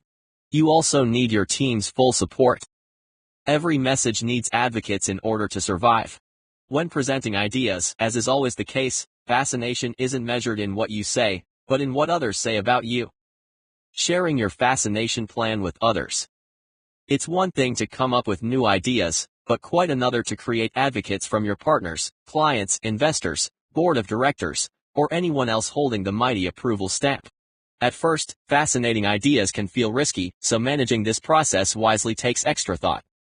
In the face of increased risk, you must increase evidence and payoff. The more unorthodox the idea, the more evidence you'll need to sell it, and the greater the payoff must be to justify it. Build the most rational possible argument. Don't try to sell a new idea with abstractions like word of mouth. Early in the process, substantiate your idea with potential timelines, anticipated costs, and partners. Remove as many variables and unknowns as possible to demonstrate control. Hypothetical is okay at this stage, but be as specific as possible. Show how you've succeeded in a parallel situation. Back up your ideas with reference points or comparable case studies. If you haven't accumulated this success track record yet, show how concepts such as the one you've proposed have masterfully succeeded in the past. Help your client or boss sell up. If someone else will be defending your idea to higher levels, make sure that person has the understanding and tools to do so. Once you've made sure that the presenter can clearly articulate the idea, then make sure that the presentation itself can stand on its own, without you there. In the preface, we learned that for thousands of years, everyone from academics to ordinary folk viewed fascination as witchcraft. Hopefully by now we agree that fascination isn't witchcraft and can be measured, researched, and reevaluated. Measure, research, reevaluate. If you're a marketer, odds are you've already done the research on your customers. You know who they are, where they are, and what they're buying. You might have gigabytes of information, an R&D department full of facts, or even a hardbound deck of McKinsey & Company analysis. What you probably lack, despite all these data, is an understanding of how to change the nature of your relationship with consumers by becoming more fascinating. Without the benefit of knowing your scenario and goals, we'll keep this big picture. The following points will help chart the course of refining your plan of attack.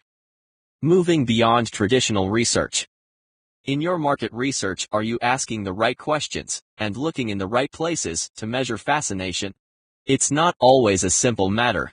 While it's relatively easy to measure awareness and recall, fascination is trickier. It's intangible and subjective, often defying logic and analysis.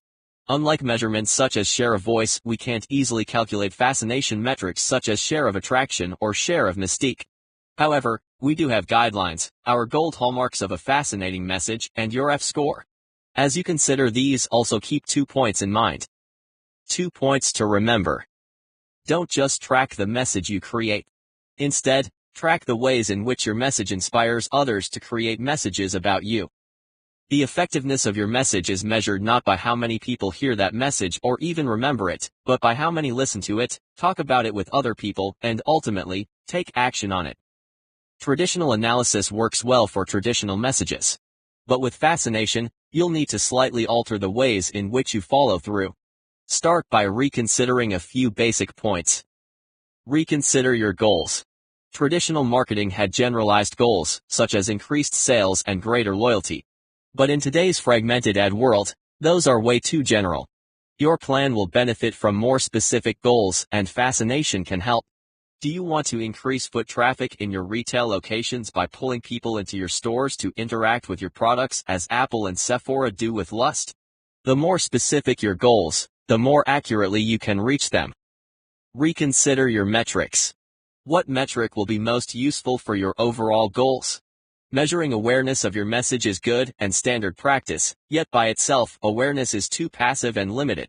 Go beyond traditional means of evaluating a consumer's degree of connection to reveal factors such as number of mentions in mainstream media, satisfaction index, and percentage of increase in social media mentions. Track your progress. Traditionally, tracking a company's marketing success would revolve around the number of products sold or services hired. But by following a number of indicators, you can more tangibly and specifically measure your increase in fascination. Removing barriers to fascination.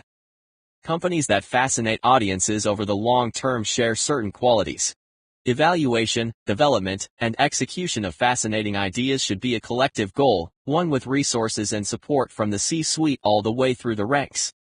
Slaughter the sacred cow. What policies and practices do we have in place only because that's the way it's always been done? What corporate or marketing dogma is so sacred within your company that it seems off limits to questioning? And how can you start questioning it? Awaken sleepy traditions. What might have been fascinating at one time can soon become unremarkable. Crayola's first contest to name a color in 1993 drew 2 million entries. But without changing the format, participation has dwindled to a measly 25,000 entries. How can you update the same old? Raise the stakes. What would you do if your company's life depended upon earning fascination in the next year? In the next month? In the next 24 hours? Now. Avoid committee mentality. The most fascinating ideas are often fragile because they can be easily dumbed down. Who's your chief fascination officer? Earn trust. Trust, as we know, is confidence based on prior experience. In an ad world, preferences and ideas and relationships change constantly, but trust remains. Prestige and mystique are great triggers to have, but your most fascinating asset will be your ability to continually earn trust from peers, the press, and the community. Still fascination resistant? Questions for your team to consider. What policies and protocol block fascination by forcing a red tape mentality, or an overthought, over-controlled approval process? Is there a percentage of revenue that you can stake on fascination-oriented projects? What offerings within the company are a commodity or parody? How can you tweak those even slightly to become unique enough to generate interest? Is the group so concerned with neutrality that your communication is diluted down to gray mush? Are you so focused on keeping a low profile, playing it safe, that you're killing fascination opportunities before they've had a chance to hatch? Fascination requires putting yourself out there for remarkable ideas, accomplishments, and innovations. Are you trying to keep too tight a grip on fascination? You can't keep fascination private from your own audience. The moment you try to own it, you risk killing it. By applying the 7 triggers to a product or message and by measuring results against the gold hallmarks, a company can consistently engage consumers, carving out a niche that cannot be filled by anyone or anything else. But before any of this branding goodness can happen, the company must first develop a culture of fascination within its own organization. For some groups, this requires a significant shift. If the purpose of fascination is to help people connect, then we must first support an environment of connecting with each other in the workplace, so our most fascinating ideas survive and flourish. You'll find out how fascination affects behavior in the workplace in our appendix, the Kelton Fascination Study. You'll also discover whether people will spend more for fascinating products, hint, yes, as well as the amount people will pay to become more fascinating to others, hint, it's more than you think. Appendix, the Kelton Fascination Study. Women will spend more to be fascinating than they spend on food. In fact, women will spend more to be fascinating than they spend on food and clothes combined. They will pay an average of $338 per month to become the most fascinating person in the room, roughly 15% of their net income. This finding was on page 46 of the Kelton Fascination Study, conducted by national public opinion company Kelton Research. Developed for this book, the study surveyed 1,059 Americans around the country, ages 18 and over. To our knowledge, there's never been an in-depth national survey on this topic. The survey included a lengthy list of questions on the relationship between fascination and decision-making, brand choices, careers, relationships, and personal self-image. Our goal was to define the role of fascination in people's lives, measure it in tangible terms, and learn more about general themes. How much is fascination actually worth in dollar amounts? Are people willing to pay more for fascinating products? In what ways do people differ in their levels of fascination? Men versus women, CEOs versus college students, New Yorkers versus people in the Midwest. What exactly determines if a message or product is fascinating? What behaviors do people exhibit when fascinated? The resulting research offers a breadth and depth of insight. Some answers surprised us, some didn't. But the numbers reveal more. The numbers tell us the role of fascination in people's vanities and insecurities, love lives and work lives, secret obsessions and public personae. It doesn't take much analysis to see the respondents' frustrations at work, and their inviolable connection to their children. As a whole, it's not just a study about fascination, but a look at how people feel about themselves and their lives in general. Top-line findings. People will pay a great deal of money if you can help them become fascinating. On average, they will pay $288/month to be the most fascinating person in a room. 5% will pay more than $1,000/month. In addition to paying more, they'll invest more energy in you and your product.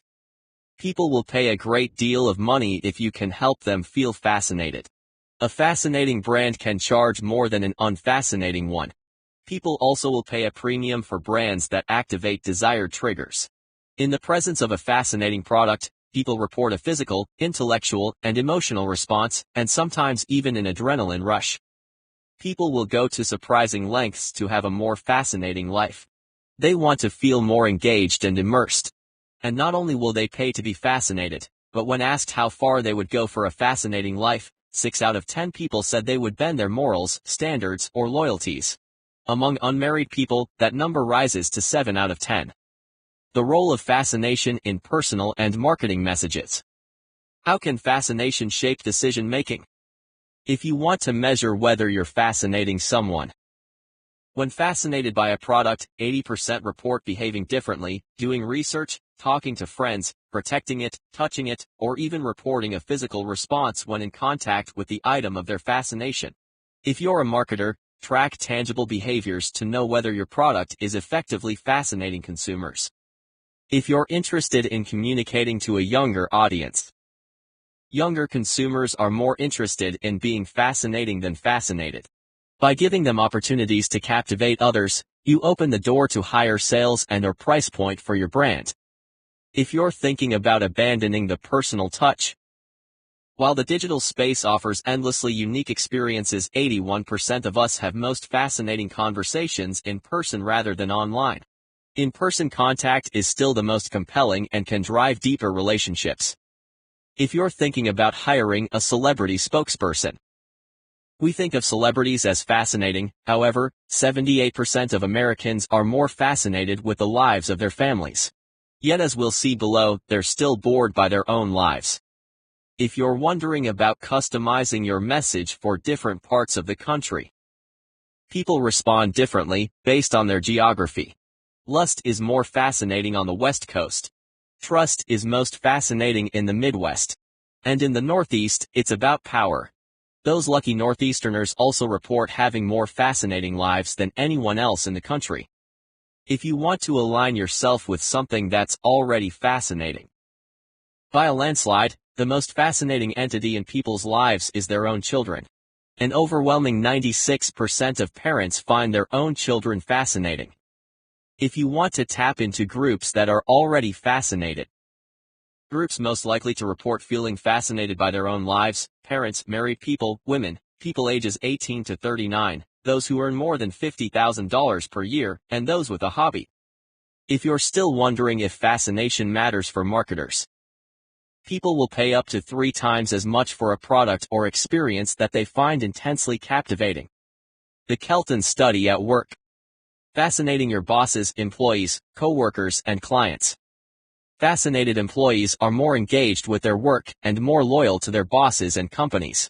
Still, there's no such thing as one-size-fits-all fascination. Who is most fascinated by work?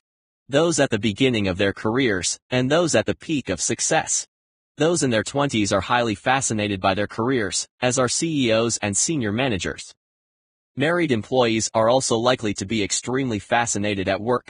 Maybe married employees have a greater appreciation for stability. Or maybe the singles scene makes work seem less interesting by comparison. A fascinating personal life is 3 times more important than a fascinating work life.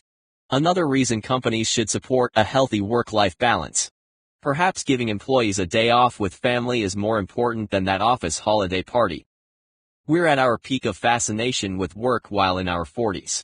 This group says they become the most engrossed in their work compared to the rest of the population. Of these, 55% are fascinated at least once a day and sometimes more. Replacing your more expensive employees with cheap young talent could end up costing more than enhancing the workplace experience for experienced players. The higher you climb the corporate ladder, the more the power trigger becomes important.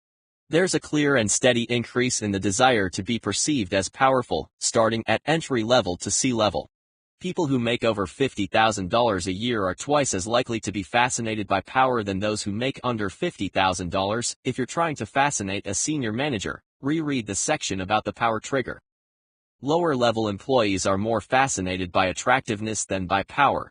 Among this group, appearance is more important than influence. Only 9% say their bosses are extremely fascinating.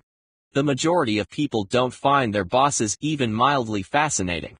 Management training to help leaders engage and inspire might help workplace morale. A few generational differences. Generations are fascinated differently by work and by personal life.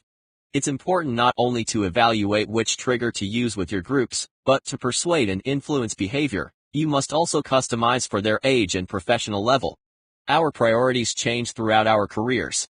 For instance, 18 to 29-year-olds think having a fascinating career is more important than a fascinating personal life. Looking at the older set, there's a different story. C-level employees say they're more fascinated with their spouses than any other group. Good news if you're hiring, people would rather be fascinating on a job interview than a first date. Good news if you're firing, unemployed people think their lives are more fascinating than those who are employed. The role of fascination in personal decision-making. If you're considering having a baby, parents think their lives are far more fascinating than non-parents. 4 in 5 parents become completely engrossed in an activity or conversation with their children at least a few times a week, and 63% of moms experience this on a daily basis. If you're trying to decide between sending an email or speaking in person, people find in-person conversations 4 times more fascinating than ones online. If you're thinking about texting someone, it depends on the person's age. Baby boomers aren't very fascinated by their mobile devices, but for younger people their cell phones are completely engrossing. If you're thinking about dishing the dirt on divorce, 82% say they're more fascinated by what keeps couples together than what breaks them apart. Could be the state of the country with such a high divorce rate, but there may be an opportunity for a brand or TV show to celebrate healthy relationships. If you're considering cosmetic surgery, people rated reading books and newspapers as making someone more fascinating than cosmetic surgery. In addition, people would rather have a conversation with someone who's trustworthy than someone who is attractive. If you're considering stretching the truth, 64% of people are more interested in fact than fiction. Embellishment also breaks our most important trigger, trust. Find interesting ways to present the truth. If you want to tempt people to break their rules, 60% say they'd be willing to bend morals and standards to live a more fascinating life. For unmarried people, it goes up to 68%.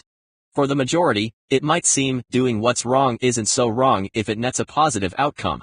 Mid-level managers, for instance, are less worried about telling the truth than other professional segments. People value fascination, and if they have to bend a few morals to do it, well, so be it. For more on the subject, refer to the Vice Trigger. If you're thinking about breaking someone's trust, people rate trust in their personal relationships as more important than all the other triggers combined. If you're nervous about taking a risk in your life, spectacular success is more important than spectacular failure. Risks may be less risky than you think. A big success is a much bigger deal than a failure. When trying to impress the CEO, the news is even better. In this group, 93% find spectacular success to be fascinating. Conclusions. A few final notes of the study. We're bored.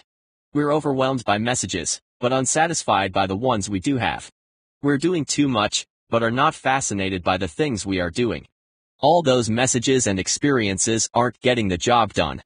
Only 40% of us found our lives fascinating in the past year.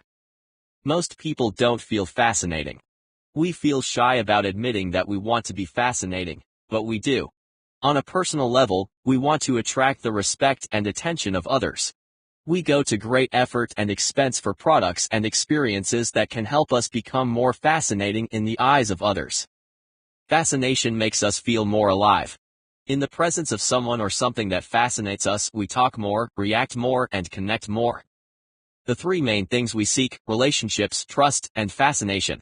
Relationships, especially with family, fascinate us. Having close bonds raises the quality of our lives and makes us feel more engaged in general. We feel intensely fascinated while spending time with the people we love more often than while doing anything else. Trust is the most important trigger, and the one by which we judge ourselves and others in a relationship. Despite the billions of dollars spent by record companies, fashion designers, and movie directors, what we find most fascinating is spending time with our children and significant others.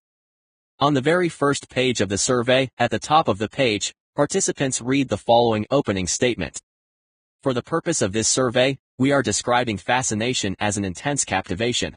When something is fascinating, it captures your attention in an unusually intense way. It's more than interesting. It distracts you from other things around you, and makes you want to pay complete attention. You might be fascinated by a favorite book, a project at work, or even a new love. Note that when something is fascinating, it is not inherently good or bad, only that it captures your full attention. By the end of the research, it became apparent that in terms of the role fascination plays in our lives, it's more than described above. The respondents told us that fascination is a fundamental part of our relationships and our quality of life. It affects how hard we work, who we marry, even how we feel about ourselves.